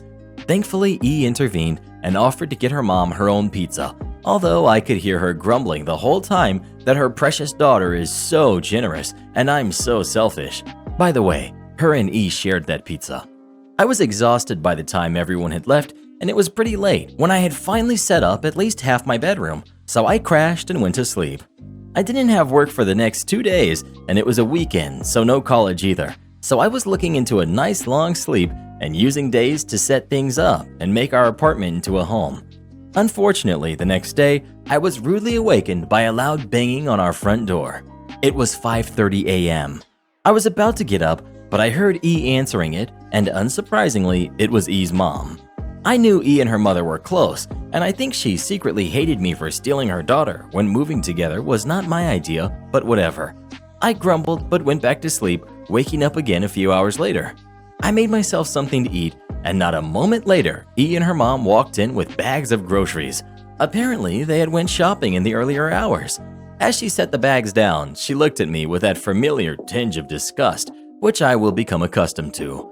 "Listen, we just spent over $100 at the store today getting things that you can both use. I expect at least half of what I bought to be reimbursed right now," she demanded. She made sure E was out of earshot before saying this to me. "Excuse me? You can't be serious. I'm not giving you any money." You went out shopping with E and bought a bunch of stuff that I had no say in whatsoever. If I went along, I would have gotten these things myself, but it was choice to buy things without at least consulting me, and now you want my money? No way, I said firmly. She was used to her daughter pretty much doing whatever she asked, and I'm fairly certain she was shocked that I talked back to her, considering she just opened and closed her mouth like a gaping fish. These encounters happened often. Her mom coming over at ungodly hours and coming over a lot too, at least 4 to 5 times a week. If she knew I was home, she always tried to watch TV loudly to wake me, but E shut her down completely on doing that. E would stand up to her sometimes. She would often take E shopping and demanded money from me until I told E about it, and that finally stopped too. She always praised her daughter and thought of me as a selfish jerk, but I couldn't care less about what she thought. I still remember one day I was in my bathroom. We had separate personal bathrooms, taking a shower before work, and when I walked out, there was E's mother sitting on my bed, actually sitting on my work clothes I had laid out, her arms folded across her. "We need to talk," she said snootily, but I went ballistic. "You crazy jerk, get out of my room. I never invited you ever to come in here. I'm in a towel for goodness sake, and you want to talk?" She stood up about to speak, but I cut her off. "Get out," I screamed at her. She seemed upset, but left my room, and I had to re-iron my clothes since she apparently had no decency or sense of others' privacy. When I saw her again, I told her flat out if she ever went into my room again and I wasn't there and didn't invite her, I'd slap her into next week. I was done being anything but mean to this woman because she treated me with nothing but hatred, so why even try? Thankfully, about 3 months later, she mellowed a little. She stopped showing up so early and stopped stopping by so often. And when she did visit, she would make a snide comment about not feeling welcomed. But honestly, as far as I was concerned, she wasn't welcomed. Her and E would leave as soon as she arrived. One weekend, me and E held a small get-together. A few guys, a couple of girls, and of course me and E. We were having snacks and playing Guitar Hero. Full-on mic, drums, guitars. It was a blast, and we were having a great time. All of a sudden, a loud banging was on our front door, and I mentally groaned. Only E's mother knocks like that. E sighed and opened the door, and as soon as her mother saw the group, she gave this fake gasp in horror. "Oh my lord, why are there boys over here? It's already 7 p.m. It's too late for them to be here," she said, extremely overreacting. Keep in mind, I'm 20 at this point and E is 22. "We're just having fun, Mom. Besides, it's not a big deal. We have guys over all the time. These guys are our friends," E said, seeming to be just as confused as I was. She acted like our apartment was her house and her rules were no boys allowed. "I expect this kind of behavior from her," her mom said, pointing at me accusingly. "I know she's nothing but a jerk, and I know you are a good girl and would never let these boys over without talking to me about it first," she said. I was upset. Thankfully, before I lost it, E actually yelled at her mom, which probably had a more lasting effect than me. "Mom, how dare you say such a thing about my friend? She has been extremely patient with you about how rude and terrible you are whenever she's around. You are horrible to her, and yet she still has never asked you to get out of the house or to stop coming over. But to call her such a terrible thing, it's my turn. Get out," she said firmly. "Oh, you can't be serious. I'm your mother." She was whining now like she was ready to cry. "I'm serious. Get out. Go home, and unless you call first, don't come over here. We won't be opening the door for you. Also, next time you call, I'm handing the phone directly to Jay, me. And if the first words out of your mouth are not a sincere apology, we won't be talking again," E said. "You can't make me apologize for the truth," she said, tears starting to fall. "Get out already. I swear I will call the police," E screamed at her, and her mom stormed out, sobbing as she did so. I was so proud of E, I hugged her, and after all was calmed down, our friends included, we resumed our fun Guitar Hero games. It took almost 3 weeks before finally, after hundreds of calls, not being an apology to me, she finally relented and said she was sorry for all the name calling and being so rude towards me. I'm sure she didn't mean it, but I accepted the apology anyway. She was better after and did call before coming over, but she was still rude whenever she thought she could get away with it. When it was time to renew our lease, I had to tell E I couldn't live with her anymore. Honestly, because she came with her mom, and I was kinda through with living with my parents and much less living with hers. Thankfully, she understood. I got my own place and she moved back home. We're still friends to this day and still close to one another, so thankfully, this didn't ruin our relationship. Thanks for reading. Have you ever dealt with someone like E's mom? And if so, what did you do about it? Please let us know. She's just trying to protect her daughter. Am I the jerk for leaving my Zoom class because my teacher didn't care that I was in the hospital? So I, 13, female, am in the hospital because I was having some pretty bad seizures. I'm epileptic. At my school, we have PE every other day.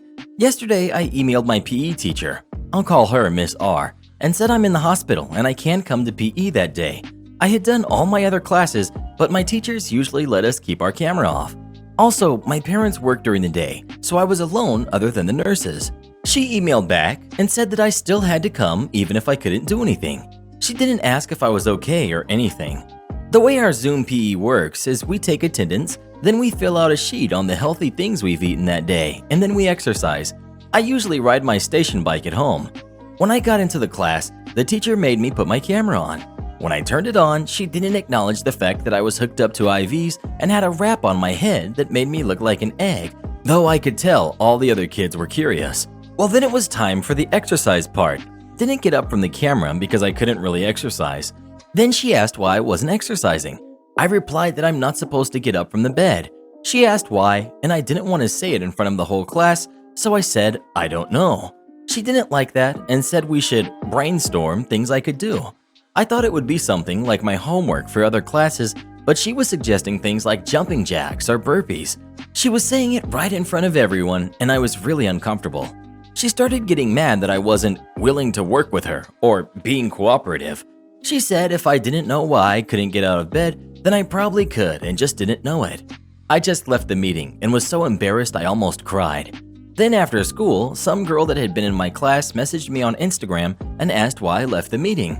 I told her that I was uncomfortable, and she kept saying I could have just told my teacher why I was in the hospital, but I didn't want to say it in front of everyone. The teacher gave me an F for the day, even though I filled out the sheet thing.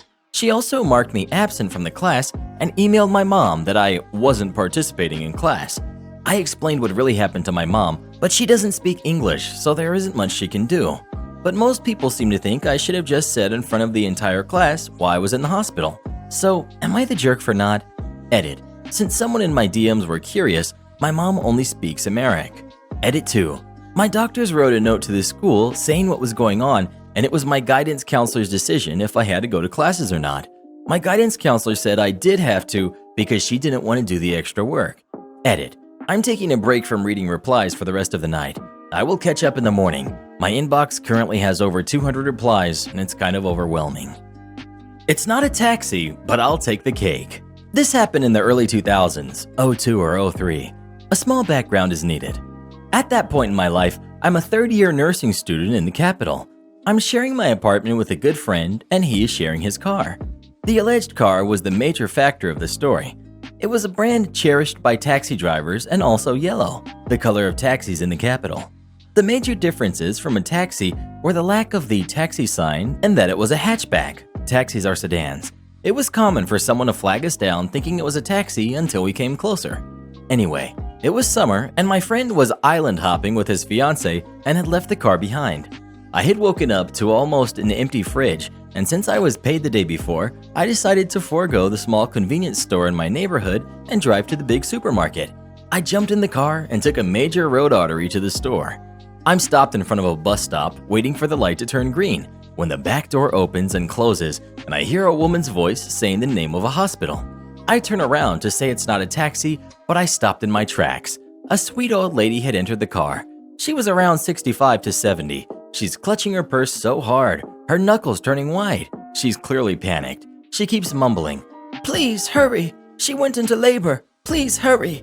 I put the car into gear and start driving towards the hospital. Nurse training kicks in and I start to talk to her to calm her down. She starts to calm and I get the whole story. Her granddaughter, 19 at the time, was pregnant and had a rough pregnancy. An hour ago, she went into a premature labor and the grandma was panicking. We reached the hospital 20 minutes later. The guard at the entrance knows me because of hospital rotation. I drive up to the entrance and drop her. As she's trying to pay me, I tell her it's on the house. At that point, she realized it wasn't a taxi and got a bit embarrassed and tried to give me the money again. I advised that if everything went well, send me a cake. Little did I know. 2 weeks later, my roommate is back and receives a call from the police. They wanted to find out if he was the owner of the car and if he could go to the station. My roommate asked me if anything had happened with the car while he was gone. I said no, having almost forgotten the incident. I decided to tag along and go to the station. We're met by an officer who guides us to an office.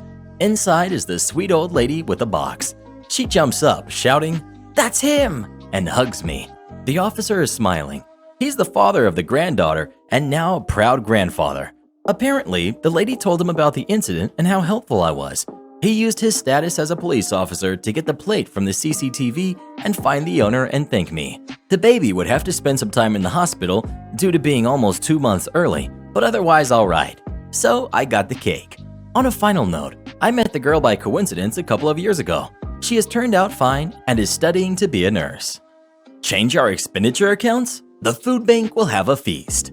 This happened about 10 years ago when I worked for a company doing community nursing. We were provided with company cars and a prepaid card for expenditure, fuel and food. The card had a limit of 400 euros per week, the card resetting to the 400 limit every Monday morning. Despite the 400 euros limit, the usual amount any of us spent each week was around 150 to 200 euros, depending on travel. The usual was to get a full tank once a week, which was around 55 to 60 euros, and the rest was coffee and lunch. Enter Chad. He was the financial officer and had some pretty unique ideas about changing the finances of the company. One of the ideas he instituted was a change to our prepaid cards. He dropped the limit to 50 euros a day, with the card resetting every day. As you can understand, this was a problem, especially if you consider that a full tank cost 55 euros minimum. If you used the card for fuel, then the rest was paid out of pocket. We couldn't be reimbursed for the money because you have a company card. Learn to use it more efficiently. Initially, most coworkers were spending 30 euros on fuel and refueled 2 or 3 times a week, but not me. While my malicious compliance tendencies were natural, during my Navy service were honed to perfection by a couple of Master Chiefs. So, enter malicious compliance. I decided to spend each day 20 euros for fuel, some days less, pay for my own coffee out of pocket, and spend the rest at lunch. I used to patron a grill and barbecue place that had a catering side. They also volunteered for a local food bank and kitchen. The owner had grew up dirt poor and liked to help. A lot of clients would buy something and add a little extra to an open tab for the food bank. Then, the catering will go each Sunday and provide food for the homeless and the poor using the tab and funds from the owner. So I went there every day, got something to eat, and the rest of the amount until 50 euros would go to the tab. I started raising at least 90 euros a week for the food bank. I hit the limit every day, costing the company 250 euros a week from 150. Chad was furious. He was trying to save money and I was costing him more. He asked me to explain my expenses, food and fuel. He asked for receipts. I provided them. The receipt said food, nothing else. He finally said I should eat cheaper. I told him the company couldn't force me not to eat whatever I wanted. After that meeting, a couple of workers saw me coming out smiling and inquired about it. I explained what I was doing, the smiles on their faces. Soon afterwards, 6 nurses spent all their expenses the same way. The aftermath. This went on for 2 months. Chad was livid because now he was losing even more money. The solution came unexpectedly. Unbeknownst to all of us, the owner of the company was a major contributor to the food bank. He knew about the restaurant helping out and had seen the richer buffets. He asked the owner at the restaurant about it, and he said a few nurses had started coming, raising the tab, at that point 600 euros minimum. The owner put 2 and 2 together. I was called in for a meeting with the owner. I was anxious because I didn't know what it was about. When I got there, Chad was there also. During the meeting, Chad explained how he was losing money, but he couldn't do anything about it. I explained what our grievance was and how we took advantage of it. Chad replied we shouldn't game the system for something so stupid as a food bank. The owner stopped the meeting right there. He reinstated the old system for expenditure. He reprimanded both of us for the whole mess, me a bit less, and informed me that if I make a donation for the food bank to notify him and he will match it. The final result was getting our old system back, a weekly donation to the food bank, and a major Easter Sunday barbecue for the food bank sponsored by the company. Chad lasted only another 3 months because his penny-saving ways dropped the quality of care we could provide. I stayed with the company until it was sold to new owners who were more like Chad, but that's a story for another subreddit. Am I the jerk for canceling dinner plans to celebrate with my daughter because my stepson was upset? My daughter, 13, and stepson, 11, have not gotten along well since my daughter moved in. She had previously lived with her mother, but I got default custody after her mother turned one of her 24-hour disappearing acts into a never-coming-back one. My daughter and stepson go to the same middle school and were both running for student council VP. There was tension in the house, and my wife told my stepson that if he won, we could go out to celebrate. My daughter asked if this applied to her as well, since he wasn't her only competitor, and my wife said of course. The campaign got pretty stressful for the both of them. Then the votes come in, and my daughter wins by 4 votes. However, because somehow the one person who ran for treasurer this year dropped out because of grades, my stepson was offered that position. He saw it as a really pitiful consolation prize and was angry that he had to take orders from my daughter. I felt very bad for my stepson, and he and his mother, who is very type A, was very upset, even though, of course, my wife congratulated my daughter. My stepson refused to be comforted by the fact that older kids get more easily elected because they know more people, and his mother even offered to take her to law office and give him some responsibilities, saying that was better experience than student council would ever be. My stepson then said, "Please tell me you're not going to rub it in my face by taking us to dinner now?" My wife also looks really reluctant to go to dinner. I finally tell my daughter that we weren't going to be going to dinner because our stepbrother was very upset by the turn of events and we need to take his feelings into consideration, and that it was impolite to gloat. That all happened Friday. My daughter ended up crying, and even now, Sunday night, she's still mad at all of us. Am I the jerk? Well, what do you think? Is OP the jerk for canceling the dinner with his daughter or not? Please let us know. Oh, he wrong for that, bruh. Am I the jerk for no longer inviting my brother to my house? Last weekend, I had a small get-together for immediate family only. They're in our social bubble. For my son's birthday. My brother bought my nephew, 8, to our house. He has a history of being destructive to people's homes, and my brother and sister-in-law do not discipline him. According to them, he just doesn't listen, so they just give him whatever he wants. This is not the first time my nephew has destroyed my house, or other relatives for that matter, and I finally had enough. The last time they were over, my son, 17, caught him mistreating our cat. After they left, we saw that he had dumped out all of our soap and shampoo in the bathroom on the floor, and my daughter, who's 15, slipped on the tiles. The last visit, he drew all over a brand new couch with the markers sister-in-law bought him to color with. I had asked her not to let him color on the couch, instead he should color at the kitchen table so it could be washed off. When I confronted my sister-in-law about it, she told me, "It's just a couch. You can get slip covers." I told her that wasn't the point. That once again, he has come to my house and destroyed something, and I was tired of having to pay to clean/replace the things he destroyed. My brother intervened and said that I was being overdramatic and that he was just a kid.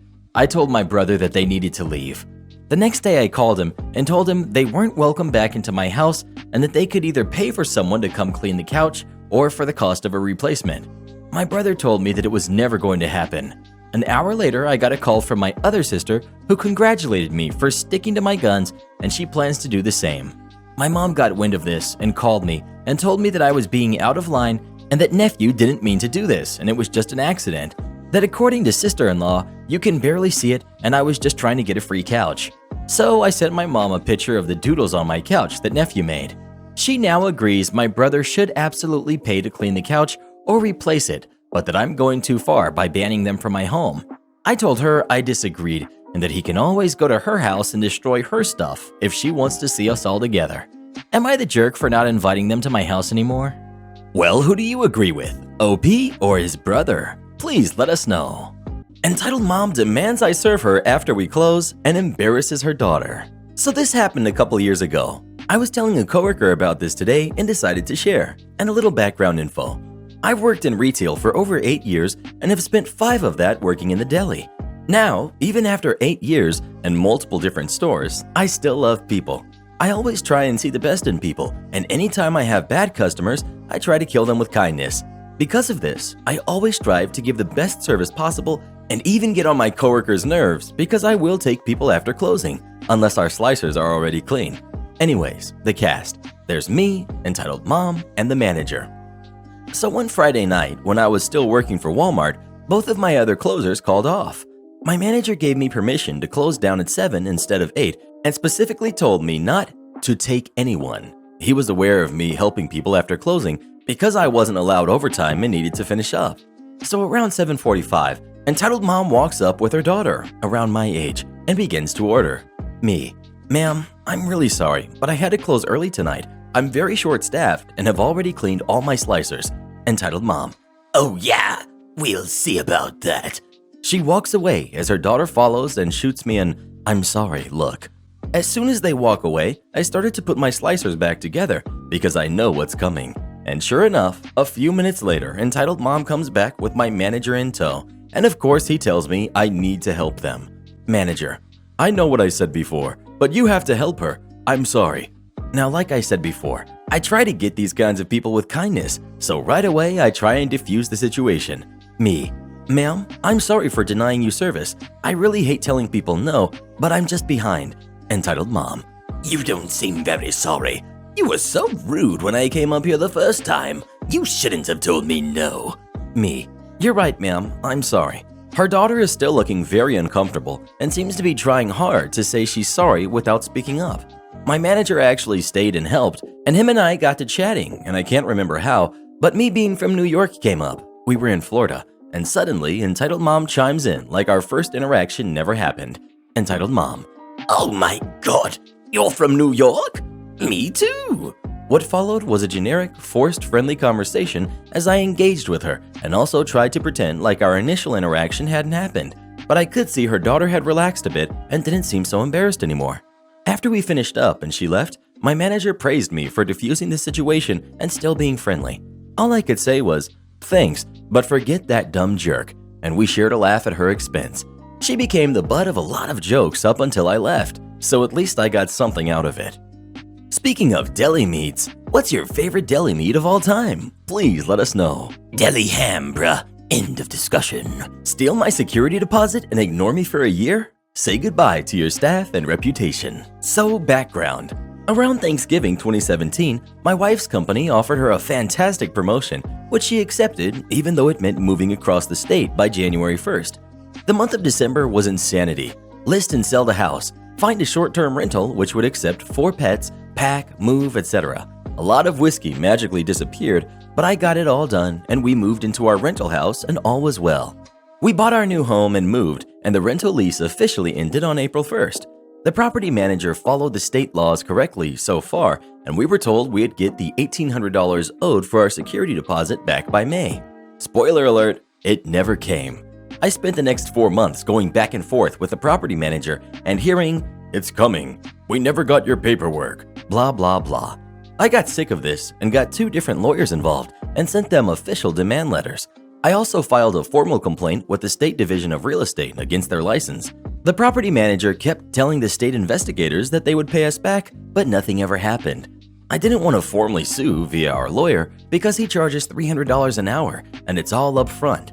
I was hesitant to go to small claims court because it's a $5,000 max in our state, and the damages we're legally owed are 3 times the $1,800 deposit, which puts us over that cap. So I'd have to give up on some of the damages we're legally entitled to seek, eat roughly $500 total in fees, and then go through that whole process for the next year. And assuming we won the judgment, then go through the collections process for another year or 2. An option, one we'd win, but a big pain in my butt. So this is where the pro-revenge comes in. It was initially petty. Say their website is crappypropertymanager.com. I bought crappypropertymanager.co for $12 and posted all of my screenshots and info about their theft and BS for the world to see. And then I bombed it all over their business Facebook pages as well as the personal pages for the main partners and their Yelp page. I got a kick out of it. They took their pages down. Petty revenge wins, right? My little website caused a bigger boom than I anticipated. Basically, this property manager has 2 principal agents in charge and a broker. One of the agents is married to the broker. Beneath them, they had 5 realtors. I sent my new website to them all, everywhere I could. Turns out, the partner who isn't married to the broker had no idea that the broker and his wife were stealing money from the property management company. The realtors had no idea either. 2 of them quit immediately, and one reached out to me to let me know why she quit and that she was going to find a new broker. But the other principal of the company was mortified. She asked me to leave her name out of it, take the stuff down, etc. And I just politely but coldly replied that, hey, your business partner/broker stole my money and I can back everything I'm saying with documents, not my problem. She promised she'd get things resolved, and for the first time in 10 months, the broker started answering my emails. We worked out a deal, and they're now paying us $200 a month until December, which will cover the amount owed plus the extra for our legal fees. The first check came last week. It actually bounced, but I made them send me a cashier's check, and they have to send cashier's checks going forward. But we did get our first installment. I've also learned that the state investigation has been turned over to the state's legal department, and the broker and his wife will likely lose their license. The state investigators said they had multiple complaints against them, but I was the most thorough and had the most documentation against them. So our complaint was a big reason they had the ammo to push it to the legal team. So all told, my crappy little website ended up costing them 40% of their real estate team, resulted in them removing their business Facebook listings, pushed the investigation into their license over to a state legal team, still ongoing, and resulted in them having to finally start paying us not only the $1,800 we're owed, but the legal fees I spent on top of it. Oh, and that bounced check? I made them send me a certified check for $12 to cover the bank fee for that too. Update. From March until October, we received the checks for $200 a month, no problem. They were a few days late sometimes, but they arrived, so I went with it. The initial March check had bounced, but they sent certified after that, so it also wasn't a huge deal. Then October hits. They don't send a certified check, but since they had been good all year and we were nearing the end, I deposited it. It shouldn't be a shock that it bounced, so I emailed them to get this fixed. The property manager says, "Sorry, I goofed. Since we only owe you $600, I'll send you one check now for $312, plus half the bounce check fee, and the rest in December." I agree.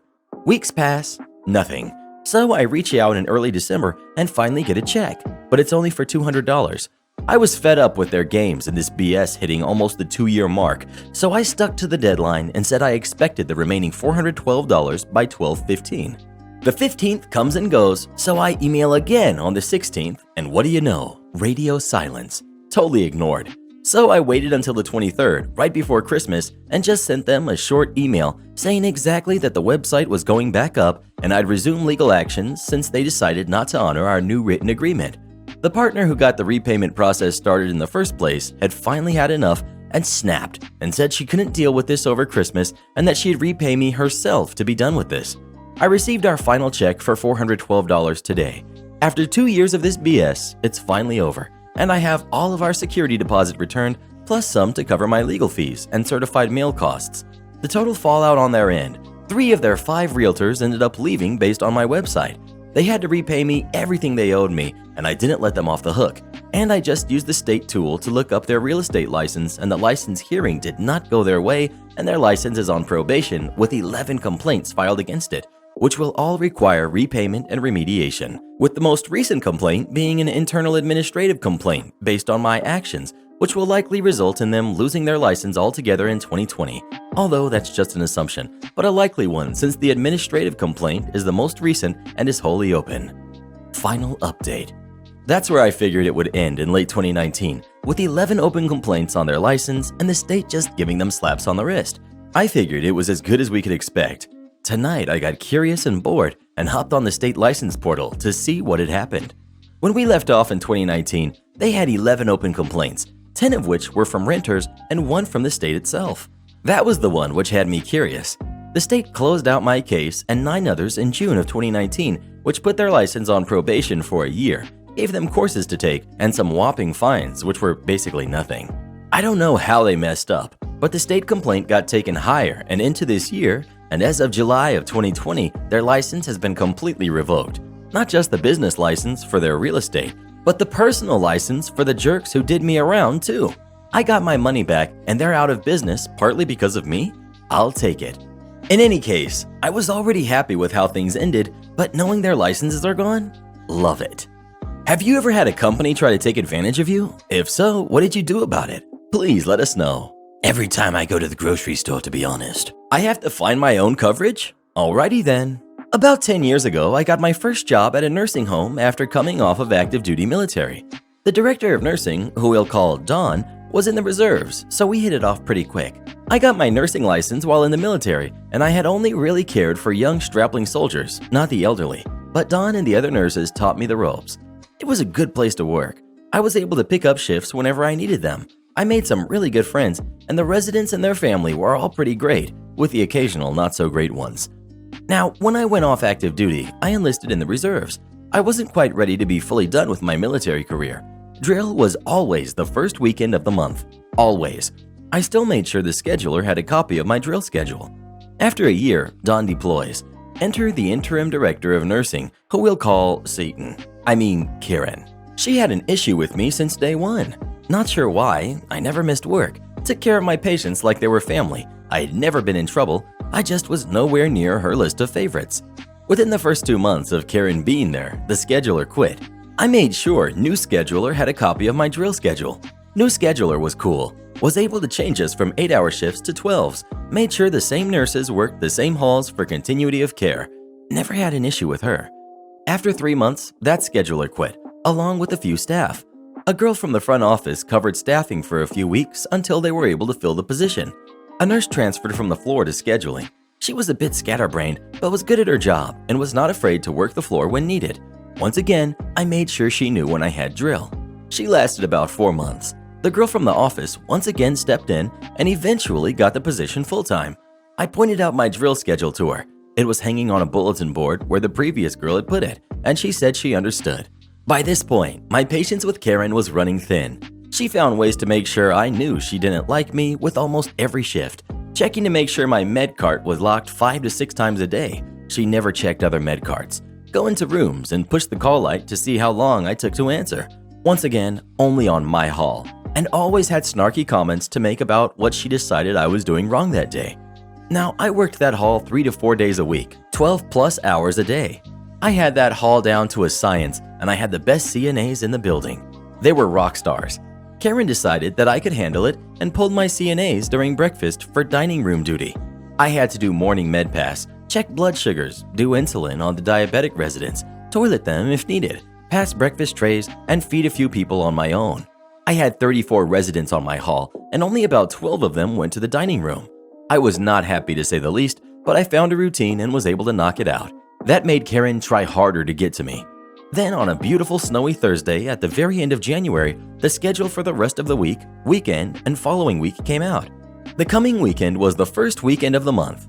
And what do I always have on the first weekend of the month? Yep, drill. I was still on the schedule for that weekend. Scheduler was nowhere to be found and not answering her phone. I text the nurse who works my hall on days I'm off to see if she could pick up, and I would work for her next weekend. No dice, she was going out of town and couldn't. The scheduler finally texts me and tells me that I never told her that drill was this weekend and had no one to cover my shifts. I told her that I'm willing to trade the weekend with anyone and work their shifts. She texts back that she has no one and that I should have told her about my drill weekend ahead of time. So I went to her office once she got back from wherever she was and as nicely as possible point to the drill schedule hanging on the wall right next to her desk and ask how she couldn't know when it was hanging right next to her. The blood drained from her face and she said she will figure it out. I remind her to tell the other nurses that I will pick up shifts in return if it helps cover it. An hour later, good old Karen comes up to me and lays into me. She tells me I'm irresponsible for not telling the scheduler my drill schedule and that they are not finding coverage for my shifts. I either have to work them or find coverage myself. She asked how she could even be sure I really had drill weekends and wasn't just trying to get out of work, that she should write me up. She would cut me off any time I would open my mouth to speak. Once she said her fill, Karen took off to her office. I'm a pretty laid-back person, and I'm usually very calm. My blood was boiling. I was able to get my shifts covered pretty easily since we were pretty well staffed. The scheduler hadn't even tried, apparently. Well, she tried throwing me under the bus. Drill weekend comes and goes. Monday morning, I bring copies of my DD-214 from the active army, my orders sending me to the reserve unit, about 10 copies of my drill schedule, and printed pic of my drill schedule hanging on the wall next to the scheduler desk. I had already found coverage for the drill weekends I had to work for the next 6 months and even started on finding coverage for the 2-week drill a few months away. After morning med pass, tray pass, feeding, and toileting were finished, I walked into Karen's office, handed her the DD-214 and the orders, told her that there is her proof of my military duty.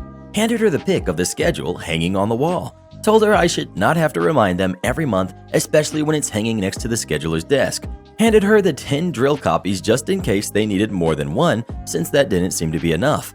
She just sat there, glaring without saying a word, until I put the list of weekends I had already found coverage for in front of her. Then she smirked and said maybe this taught me how to be more responsible.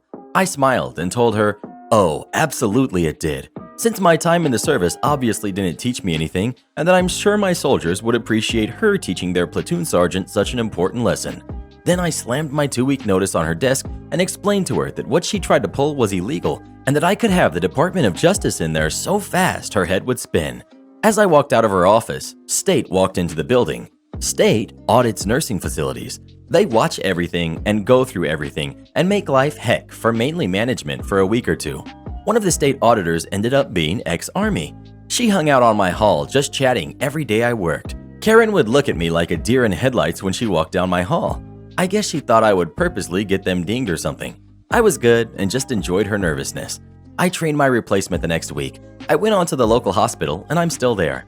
Karen went back to corporate once Dawn came back from Iraq. She learned what happened and reported her to corporate for that and some other things. Karen was fired. The scheduler was fired a few months after I left. Turns out her mom, who was a unit manager, was doing her job. Am I the jerk for possibly causing a divorce for my wife's best friend's marriage? My wife, 31 female, and Amy, 32 female, are best friends for about the past 15 years. About 2 months ago, Amy gave birth to a boy. Me, 34 male, and my wife have 4 kids. One who's 3, 2 who are 4, and 1 who's 6. So we've been helping Amy and her husband, Jake, who's 29, because we know how hard and stressful the first few months with a newborn can be, specifically because they are first-time parents. My wife planned a girls' night at our house and invited her friends. She does that once a month. When my wife hosts those nights at our place, I usually go out with some of my friends to a nearby bar. Amy and Jake moved to our city around 1 year ago because Amy wanted to stay close to her parents and she had a better job opportunity in our town. Since they moved here, Jake has no family or friends nearby, except me. So I decided to invite him to come with my other friends to the bar. Jake is very shy and reserved. He doesn't talk a lot, but he's a great guy. When we arrived at the bar, I tried to push Jake a little to interact with the other guys, but his answers were always short and simple, and then I told the rest of the guys that Jake was a first-time father and that his daughter was born 2 months ago. Finally, a conversation that Jake seemed to engage. The other guys in my friend group are a bit older than me, so most of them are parents, and things were going pretty well until a friend told us that the first time he thought, "Holy crap, I'm a dad," was when he cut the cord after his wife gave birth. After hearing this, Jake went a bit silent and said that he wasn't present at the delivery room when his wife gave birth. Then he asked us if that was a big deal, and if he missed a lot not being there. Well, the consensus on the table was that being able to watch our kids being delivered to the world is one of the most important moments in the life of a father, and that yes, he has missed a huge thing, and that he lost one of the hugest milestones in a marriage. After that, Jake went a bit quiet and left shortly after. 2 days later, Jake asks me if he can stay with me for a few days because he needed a bit of space from Amy. Amy called my wife crying, so she went over there to talk to her for a bit. After that, Jake arrived at our home, and that's when he told me that he wanted to be in the delivery room, but with the current restrictions, only one person was allowed, and Amy chose her mom. Apparently, he tried to argue with her, but she was adamant, and in the end, he was not allowed in the birth room. Jake told Amy what he heard at the bar. They got into a big fight, and currently Jake is considering a divorce. Needless to say that Amy is furious at me, and my wife is currently giving me the silent treatment. She said that I probably ended their marriage.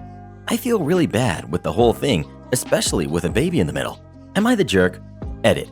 Jake is a surgical nurse. He already helped deliver other people's babies. I guess that this adds salt to the wound. Well, what do you think? Is OP the jerk or not? Please let us know. If they're really getting a divorce over something like this, then their marriage was already doomed. Don't worry, I'm getting a discount either way. Edit 1. I'm Australian. Tips aren't a thing where I'm from. So last night I was looking after my section and there were 2 ladies in probably their mid to late 20s, one with a baby, referenced as choosing beggar from now on, that had just sat down. Unknown to me was the fact that they were occasional regulars. I walk over to their table wondering if they needed any menus, and they didn't need any, just ordered some fried chicken and chips. This is where it gets juicy. Food came out in about 2 minutes, as there was one already just made in the kitchen, and we were still waiting for a steak to be fully cooked. No big deal, as it's really easy to fry up some chicken and chips in no time. I take out their food, and they are surprised at how fast the food came out. I go back maybe 2 minutes later max and ask how the food is going. This is the following conversation. Choosing beggar. I think something is wrong with our food. Me. Oh, in what way? Well, I don't think our food is fresh enough because it came out so quick. Me. Oh, I can get that one replaced for you if you'd like. Did you have the food pre-made by KFC or something? Because there's no way it could have come out that quick. Me.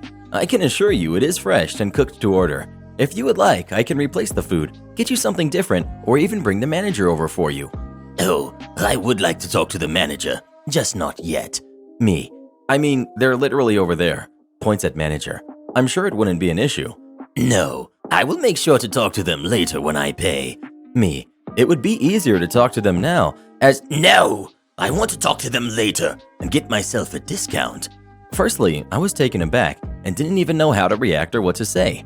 The audacity of this jerk, basically.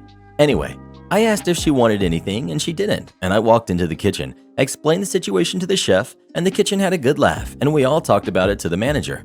Choosing beggar proceeds to walk to the front desk, and my manager is there waiting. She proceeds to argue that the food came out too quickly, that it wasn't fresh, and there was no way it couldn't have been KFC. My manager just simply asked, "Did Domestico ask if you wanted the food replaced, swapped for something else, or offer for the manager to come investigate?" She said yes. Manager said there was nothing he could do as company policy was met, and that if there was issues with the food and she didn't want them fixed, no discount could be given. She exploded, paid, and left with the most ticked off face ever. Best part is, she tried to use her baby as an excuse.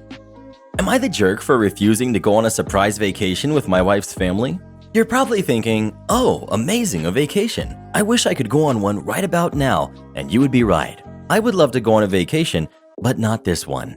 I, 30, male, and my wife, 26, female.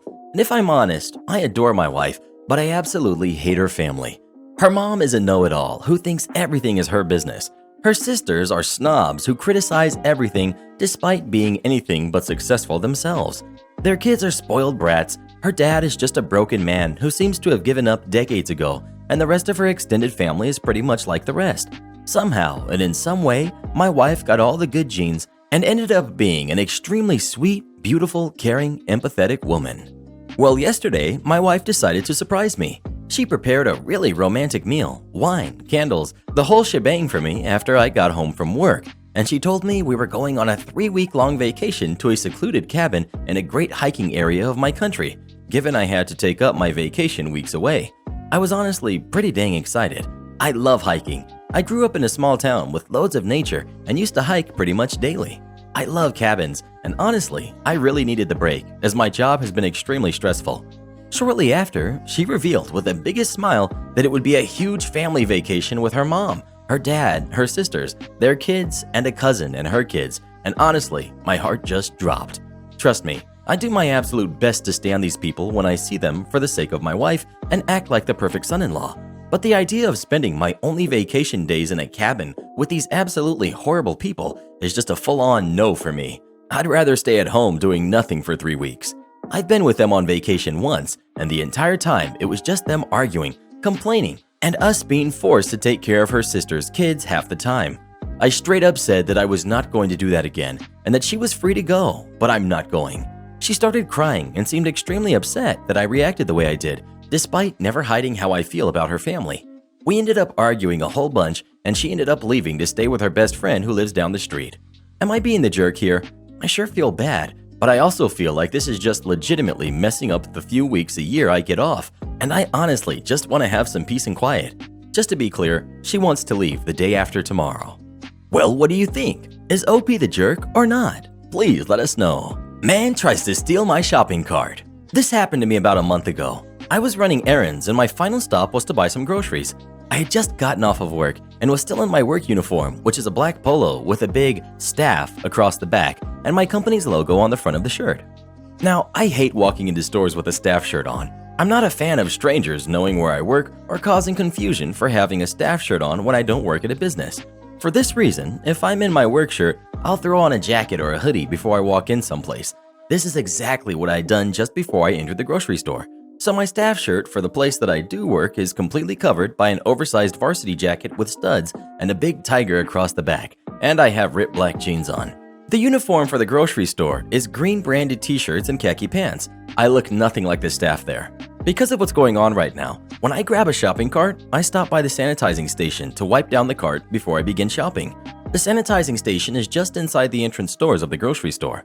As I'm finishing up wiping down my shopping cart, another shopper walks in, a man with a baseball cap on. The man sees me cleaning a shopping cart, walks up to me and says, "Oh, great, thanks," and tries to grab the front of the cart and walk away. Not understanding yet that he thought I worked there, I think he's trying to steal it from me and had a vice grip on the back of the cart, which causes him to stumble.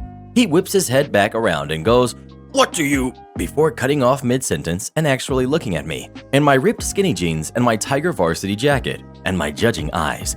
He then quietly says, "Oh, you don't work here," before immediately turning around and walking away into the grocery store without a cart of his own. As I watched him walk away, finally realizing that he thought I was cleaning the cart for him, I see him pulling his baseball hat low down on his head in shame. He then stood in the distance by a soda display, hat low, and turns to face the shopping cart section, no doubt waiting for me to leave the area. I chuckled as I walked away to do my shopping, and when I was finally a safe distance away, I did catch him out of the corner of my eye slowly approach the carts again, shake his head slightly, and grab one. It's alright, man. We all make mistakes. I work here, but not for you. So I've worked for Company 2 for about 3 years, and our main job is putting down fancy-looking stone blocks for high-end commercial buildings. About 2 years ago, they moved me over to one of the local multi-million-pound house because they needed more manpower. The job was taken on by Company 1, and Company 2 was brought on as a contractor for the outer block work and tiles. Most of the work was finished when I started on that site, but the buyer was meticulous with pointing out problems, so most of the jobs we did were replacing old damaged stuff. The tolerance for all the block work was 1 millimeter, as per the contract that Company 1 signed. For anyone not familiar with construction, this is an insane tolerance to work around, and led to some hilarious stories, which maybe we'll talk about if people are interested. A little more context. Since this is a private building and technically a finished house, we didn't have hard hats, steel boots, or jackets on, so nothing to really identify ourselves. We basically know everyone on site by name. 2 years down the line, and I'm one of 2 people from Company 2 on the site. Enter the bigwigs. One of the main reasons why this job was going so wrong was the fact they had management for management's management. Stuff got so disconnected that the site management didn't even come down to look at what was going on, and they didn't know us. The directors of Company 1 came down to look at the job with some upper managers, presumably see how much longer this job was going to take. I was doing some grouting for a tile that I had just replaced when the boomers walk in and demanded I go clean up a mess in the other room. I presume they thought I was a laborer since I'm young looking and I had a brush in my hand. They walk off before I get a chance to say anything. I ignore them and carry on with my work, since it's not my job to clean up after anyone other than myself. 20 minutes later, I've moved on to a broken tile in the room they asked me to clean out when the boomers walk in on me. They straight look at me for 5 seconds, open mouth, while I move their equipment from one side of the room to the other. This is where the fun begins. We've got upper managers, we've got the director, we've got the supervisor, we've got the site manager, and me. Director: "What the heck are you doing? I asked you to go clean that crap up. Why the heck are you just moving it to the other side of the room? Are you being funny with me, kid? Do you even want a job?" Me: "I don't." Director: "No, you've done enough talking. I've seen how long your breaks are. Just move it out, now." Me, raising my voice: "Look, I don't work for your company. I work for Company 2. Look, I know you don't work for us, but can you just clean it out anyways?" Me: "No, that's not my job." "I've heard enough. You're fired." By this point, director is red-faced mad. Me: You can't fire me. If you want someone else from Company 2, you'll have to call my boss. I can get you the number." Upper manager: "Oh, so now you're trying to be smart, are you? Get the heck off my site." I just pack my stuff and leave. I know he doesn't have the authority to kick me off site. Only the site manager can, and he wasn't even there on site. but it's not worth the hassle. All the while, director is berating me on how I'm a terrible laborer. I'm packing up my tools, and he stops me from leaving, accusing me of stealing stuff. But after I show him they've all got my name on them, he lets me leave. Somehow it didn't set off alarm bells that I have masonry tools. Would you believe they meet me down the path while I'm driving down to jeer at me and tell me how useless I am? Very professional. I drive down the road and park up to call my boss. I tell him the whole situation and how I've been kicked off site. He just laughs and tells me he'll be down in 10 minutes. I can take the day off. I get a phone call about 2 hours later telling me that it's been sorted out, but not to go back yet. He told the management that if they want to kick one of his staff off site, that they need to call him. He'll still be invoicing me out to their company, but won't be sending me back until I get a letter of apology for the way they treated me. 2 days later, I'm called into the main office to have a look at the letter that came in. It was a small victory, but it tasted sweet. He gave me a copy to keep and framed his own. I started work that day and got an apology from the site manager and supervisor who assured me this won't happen again. Rumors started circulating, but nobody really knew what happened until I came back to tell them and show them the letter. We laughed about it for a few weeks. Karen snatches a burger right off my sister's plate. My aunt, who we will call Karen, was visiting my grandparents a few years ago. At the time, my little sister, who was 12 at the time, was very sick and couldn't eat properly for months. Don't worry, thank God she's all good now. So the minute that my poor parents and her finally got out of the hospital, the first thing they did was visit Granny's house for some good home-cooked food. After all they had eaten was gross hospital food for so long, they stayed with little sister the whole time. My granny was amazing as always. She made a ton of burgers and tasty homemade food just for them. After so many months at the hospital without any decent sleep, they slept on chairs near my sister, and without any normal meal nor a good bath, they finally could eat at home. They were just about to start eating when she came in. Enter my aunt, Karen. Karen. What? Granny, I made them for everyone. Sit down and eat. Karen ignores Granny, pointing at my little sister's burger. What is that? Why didn't you give my son much meat like you give to that girl? My dad. There's a lot, Karen. Here, you want my piece? Karen, while looking menacingly at my dad, measured the 2 pieces of meat in her eyes, and then comes to Granny. After all I give to you, after all I have done to you, she pointed at my little sister's burger and then her son's burger. You give my little prince less meat than them? When do they ever help you like me? You probably know she's entitled and lying by now. She gets money from the rest of the family to help Granny and Grandpa, and she's still taking things from their house in return. My mom and dad help Granny and Grandpa always and never ask for anything in return. Granny, just sit down and eat. There's a lot of food. You want me to give grandson another piece? Karen, no. How dare you give this girl more meat than my son? After all I've done for you. At this point, she straight up grabbed my sister's burger and put it on her 5-year-old son's plate. My granny got so mad she started screaming, while my dad and my little sister died out of laughter inside. We're pretty much used to Karen in the family. In the end, her poor 5-year-old son, of course, couldn't finish both huge burgers. My granny gave my little sister another burger. My dad just laughed all the way home. So, in a way, Karen kinda cheered them up after being at the hospital for so long. Her being overly annoying because of a piece of meat that she proceeded to steal the rest of it after lunch, becoming a running gag in our family. Speaking of burgers, what's your favorite place to get burgers from? Please let us know. Five Guys for the win, bruh. Outdoor recess really isn't that important to me. Background. I went to a Catholic school that had the traditional uniform. White shirt, plaid skirt. Our uniform rules were strict about everything. Shoe color, sock color, jewelry, etc.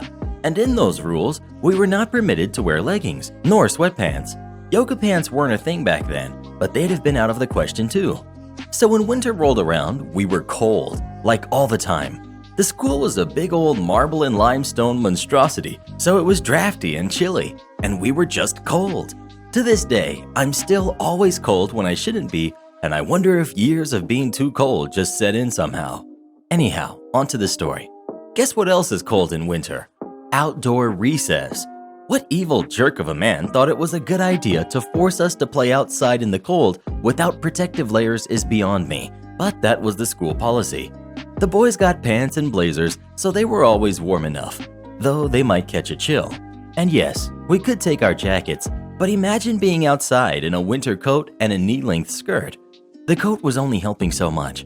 While the boys played, we girls would huddle next to the sewer grates and storm drains in the area, trying to stay warm by the steam. Or if a delivery truck was on campus, we'd lean against the engine to leach some of the heat. I don't know how the faculty could watch this and just not care, but they never did. Edit. We did have indoor recess, but only if there was precipitation. And I don't mean expected bad weather. I mean there had to be something actively falling from the sky when they flung the doors open. If it just finished snowing 2 inches before we went out, too bad. If it had started raining 5 minutes after it started, too bad. Then we got to 5th grade, and they wanted to teach us responsibility. This meant not just grades affected when we missed homework, but punishments as well. I wasn't aware of the new rules until I missed my first homework assignment. I don't remember why I didn't do it, just that it was an honest mistake. Maybe I left the book I needed at school. Maybe I forgot we had an assignment. I don't know. But the first case was totally accidental. So I came to class and didn't have my homework assignment. The teacher tells me to see her after class. Okay. She tells me, per the class contract I signed at the beginning of the year, since I didn't do my assignment, I have to stay late and eat lunch when everyone else has already gone out to recess, thereby missing recess. I was bummed, but oh well, that's what I got for messing up. But then I served my punishment, and it was great. Everyone was done eating, so there was no line in the cafeteria. The lunch ladies were just packing up and felt kind of bad for me, so a few of them asked if I wanted anything extra. I found a seat in the entirely empty cafeteria and realized it was nice to eat in silence instead of the cacophony of hundreds of other students. Still, lunch and recess were our only real chance to socialize all day, and I wanted to catch friends I didn't have any morning classes with, so I asked the teacher in charge of lunch detention if I could go outside, since technically the punishment was late lunch, not missing recess, per the rule book. She declined and said that the late lunch was a means to take away recess as a punishment, so I had to stay in the whole time. Okay, I get it. I'm the one who messed up. And that was that, or so I thought. I spent the next couple months being a diligent student and turning in my assignments, but then the weather began to turn cold. Our recess conversations began to tilt to the same topic they did every year. Who had found a new source for thicker tights than we had worn last year? We had gotten quite creative, and though we hated the look, most of us had a giant stash of cable knit tights. Think of a knit sweater for your legs. The problem with knitted wear is the holes though. So though we looked warm, we still froze. Then one day I missed another assignment and the same punishment ensued, and I had an idea. If I just didn't do my homework anymore, I'd get lunch detention every day, and I wouldn't have to go outside in the cold. I'm a genius. So I stopped doing my homework in my class with the nicest teacher. I'm not entirely stupid, but I was in 5th grade, so not smarter than the adults around me yet. After like 3 days, the teacher pulls me aside and says if I don't have my homework tomorrow, she's calling my mom. Crap. Next day I have my homework for that class, but I skip another, and that gives me an idea. The rules say that if I miss my homework in any class, I get lunch detention that day, unless it's already after lunch, and then the detention applies to the next day. So I'm careful about which classes I skip the work in. I can stagger my missed assignments enough that the teachers will just think I'm flaky, but not doing this on purpose. So that's what I do. Some days I miss a morning assignment, so I get detention that lunch. Other days I'll miss both a morning and afternoon assignment, so that covers lunch that day and the next.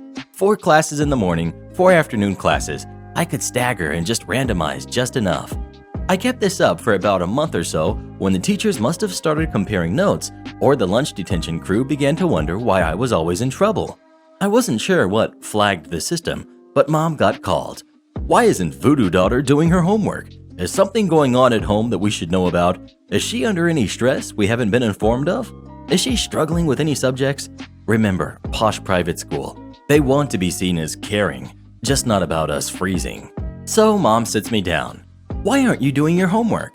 And I explained to her about being cold, about how the punishment of a quiet, late, solitary lunch with a good book in the warm cafeteria is way better than a loud lunch followed by a cold recess that I never really got warm from for the rest of the day.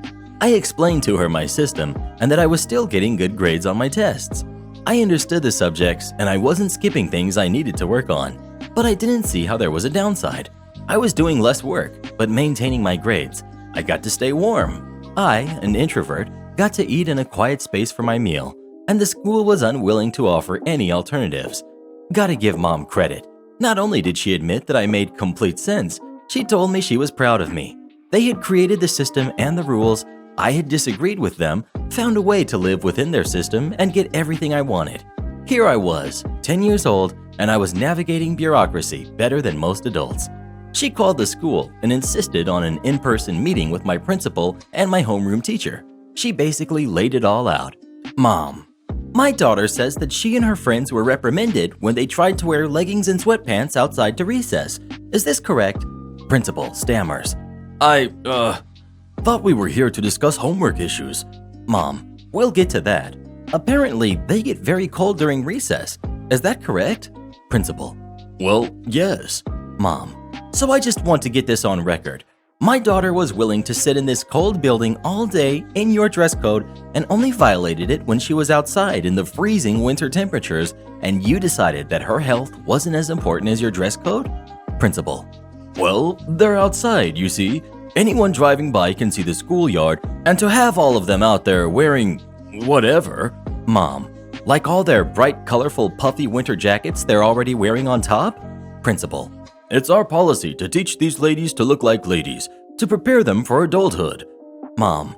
So you refuse to change your dress code policy so they can stay warm? Principal. Yes, I'm sorry. That won't be changing. Mom. Then my daughter won't be doing her homework. Shocked looks. She doesn't want to go outside, but if she does her homework and asks to stay in, you tell her no. When she goes outside, you won't let her wear warm clothes. So she stopped doing her homework because it's the only way she can find that you'll allow her to stay warm. I fully support her system. Mom then explained my system to them, and how if they weren't willing to change the rules, I was going to continue to abide by their rules, and there was nothing they could do about it. I wasn't failing any classes. I wasn't hurting anyone or disrupting other students. I was just enjoying something that was meant to be a deterrent, and they had no idea how to handle it. She told them that she couldn't think of one good reason I should comply and do my homework. If it was getting me nothing but benefits and zero drawbacks, then what reason did I have to keep up with my homework? The principal was stunned. You mean that right here in my office, you're giving your daughter permission to not do her homework? My mom turned to me and said, if you keep your grades up and you let me review your system and I approve of how often you're missing each class, you have my blessing to skip homework. Just enough to stay indoors for recess. No abusing the system. It's a stupid rule, and I'm proud of you for finding a solution. She looked back at the principal. Does that answer your question? The principal looked back, stunned, but said nothing, eventually nodding and letting us go. After all, what could they really do about it? That's kind of it for the main story, but there's more for those who like a good long read. I kept up my routine for another few days, and that's when one of the lunch monitor teachers came over and told me if I could eat a little faster, she'd let me run out and play with the other kids. I thought that was odd, but told her, no thanks, I actually prefer it in here to out there. She looked bummed, but didn't say anything. Then, like 2 minutes later, she chimed in again, and I knew who had ratted me out. Well, you see, hun, if you're in here on detention every day, I have to be in here with you to make sure you're not misbehaving. And that means I don't get to go outside with the other teachers and chat. Every day, one of us has to stay in here with you and miss out on the one time of day we all get to socialize. So, I'll make you a deal. If you eat quick and hurry out there, you can still get a few minutes of recess and I can chat with the other teachers. Aha! So that's what got me pinched. Now, I wasn't just annoyed, I was upset. They called my mom and got me a conference with the principal, all so they could have their lunchtime gossip session. I looked her straight in the eyes and said, you can go and play with your friends when you change the dress code or the weather gets warmer. Just cold, emotionless. To this day, I get shivers thinking about the way I delivered that line to her. She backed away and didn't bring it up again. When I told my genius mom about the incident that evening, she laughed and suggested I explain my system to the other girls I knew also hated being cold. I didn't understand the gleam in her eye at the time. I was only 10 after all. But I did tell my friends what was up, as I had been keeping it a secret to stay out of trouble. But now that my mom and the school knew, why hide it from my friends? So I told all the girls I usually hung out with about why I kept missing homework and staying in for recess. Before I knew it, we had a small indoor recess group, all of us rotating through skipping homework just enough to keep us inside every day. This went on all winter until the weather warmed up and we were happy to go outside again. The next year, when things got cold again, I was pulled aside and asked if I thought an indoor recess option might suit some students, and that if we could keep the volume down, we were welcome to stay in the cafeteria after lunch while others went outside. Wow, you're still reading this? Okay, last bit.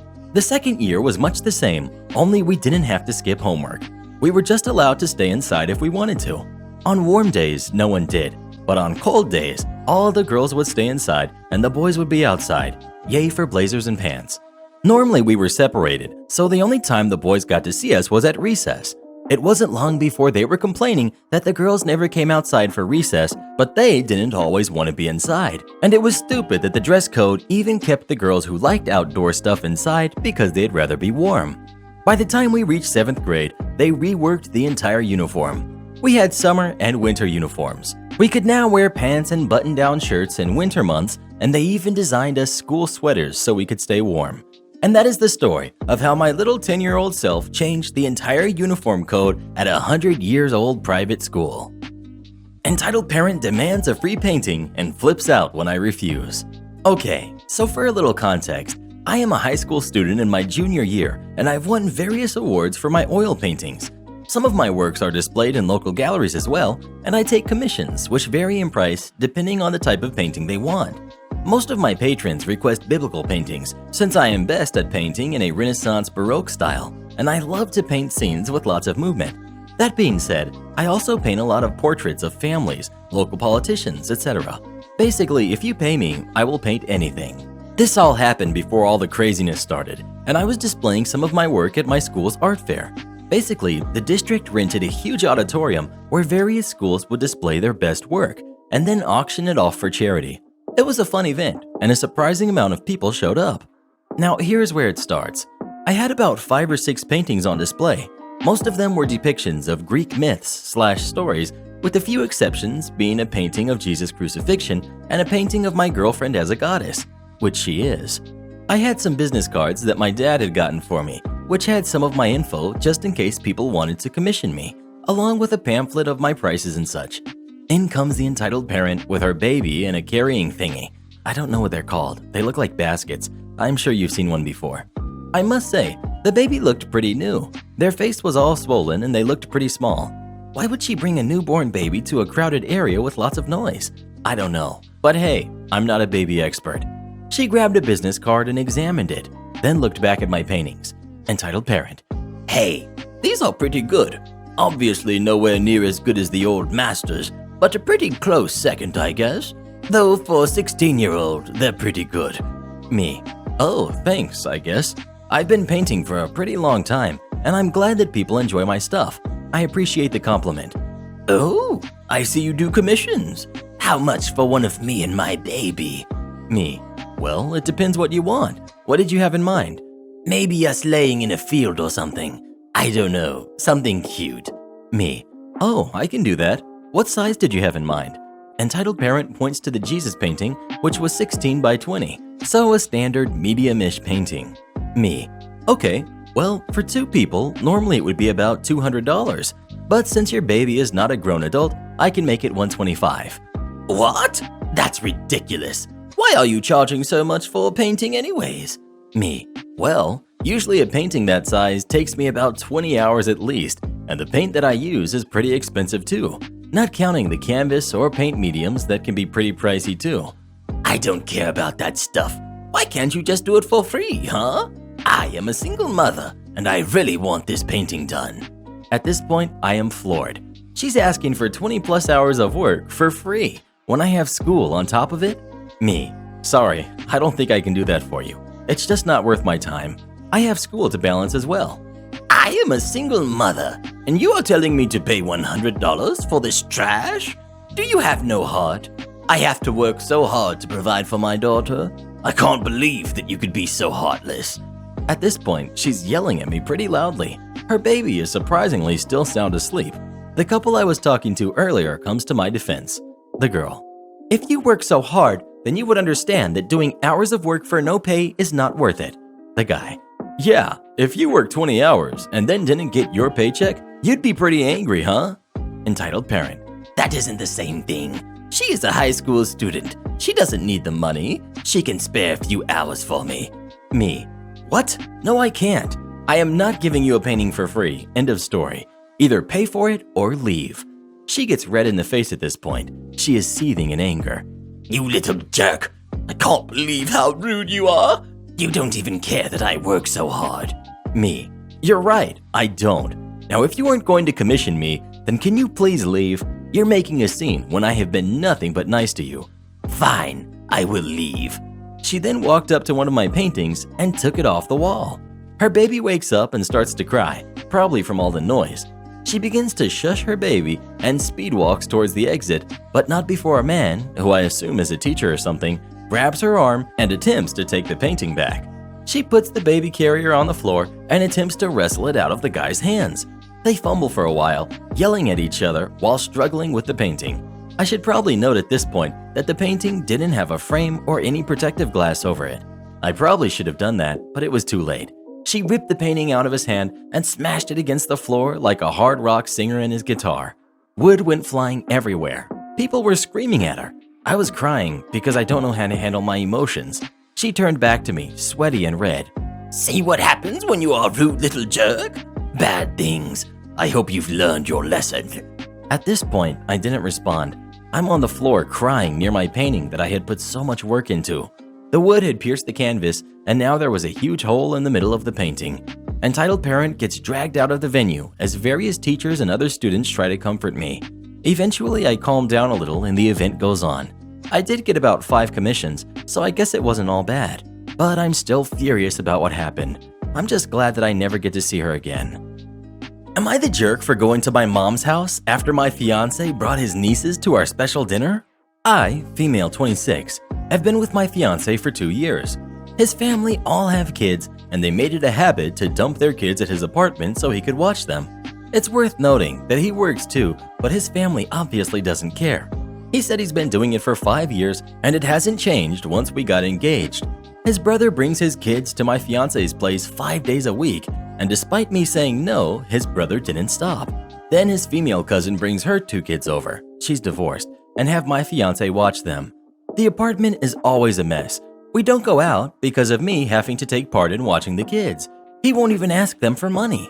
Last month, the kids broke a valuable item that cost me money, and I had to get a replacement.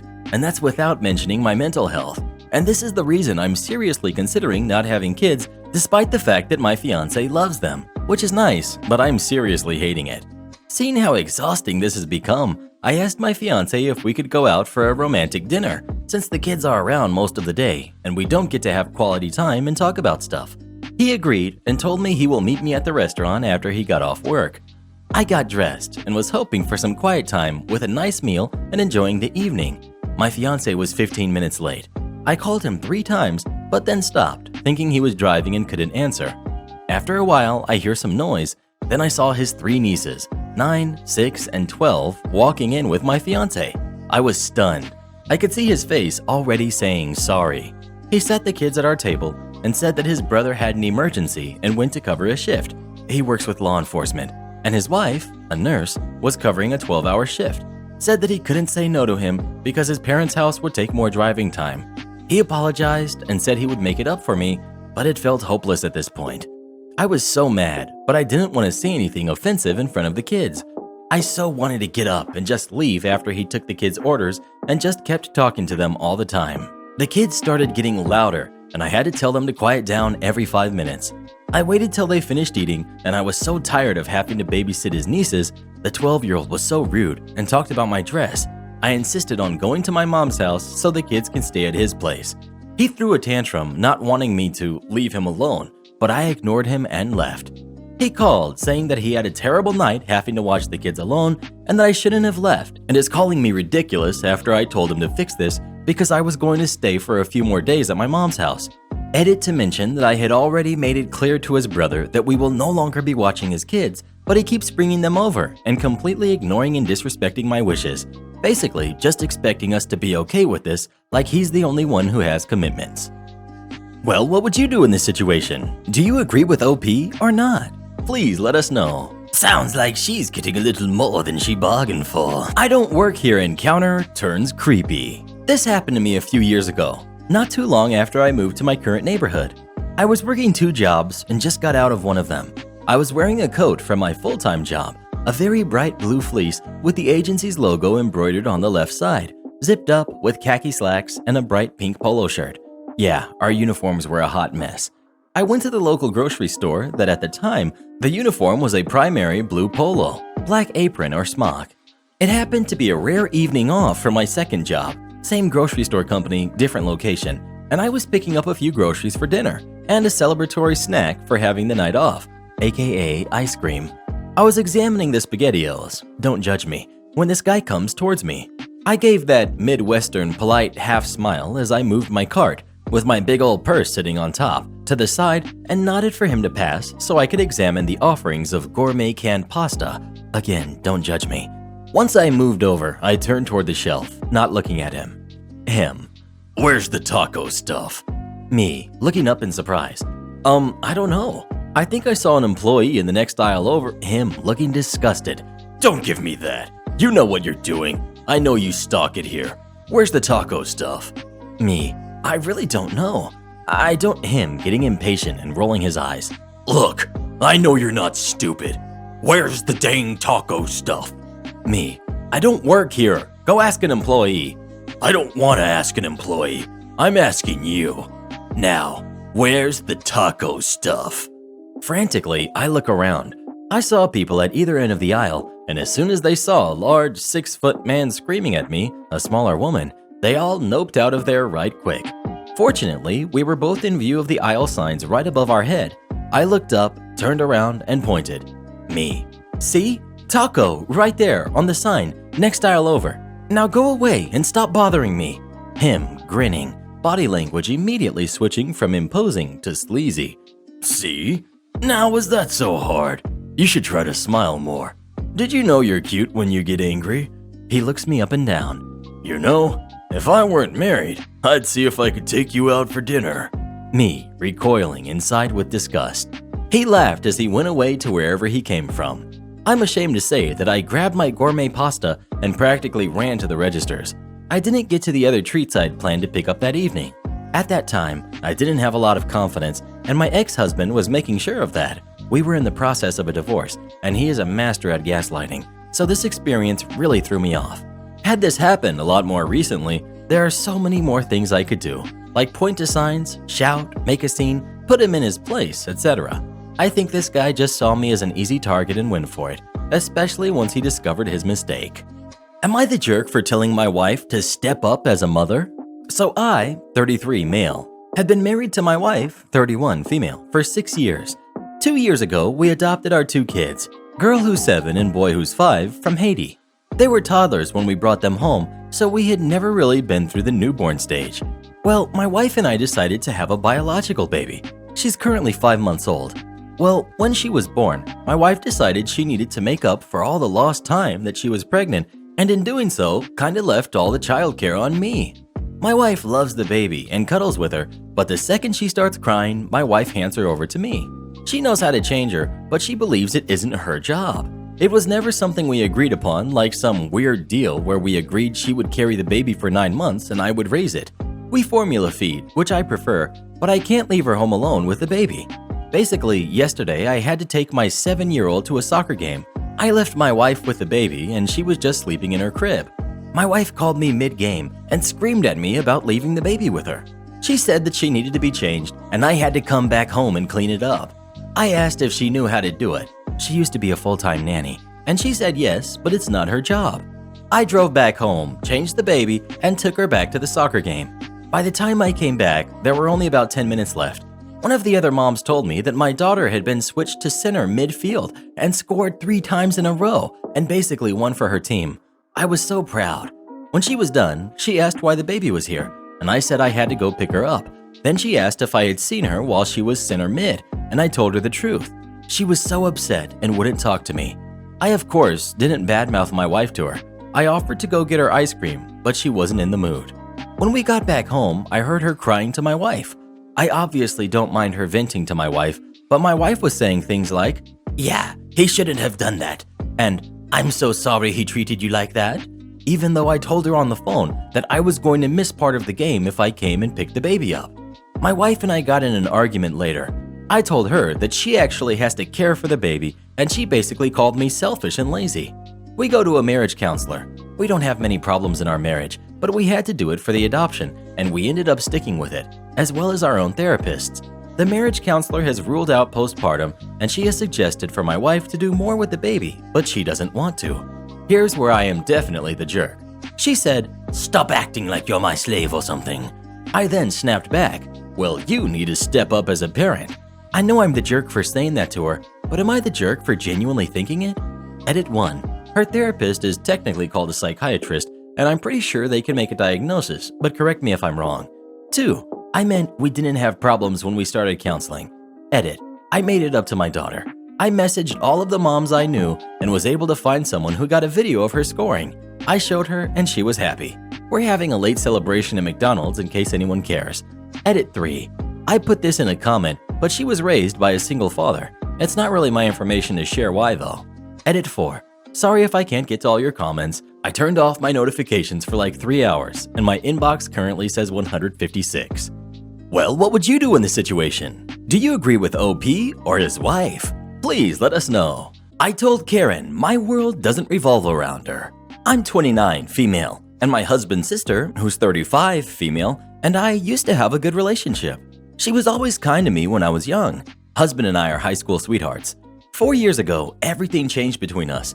I suffered 7 pregnancy losses, including 2 that were just off the mark for being considered stillbirths, but I still count them. After the last one, I shut down and did not recover easily. I was depressed and I isolated myself. She had a baby 3 weeks before my last pregnancy loss. 4 days later, she was having a baby naming party, and we were supposed to go, had planned to go, but after the loss, I just couldn't, and neither could my husband. He sent on the word and was talking to his sister. She said she understood and sympathized with my husband, but the next time she saw me again, she was cold. And then she told me she was hurt I hadn't shown up and made her baby party about me and my loss. She said I should have been there to support her.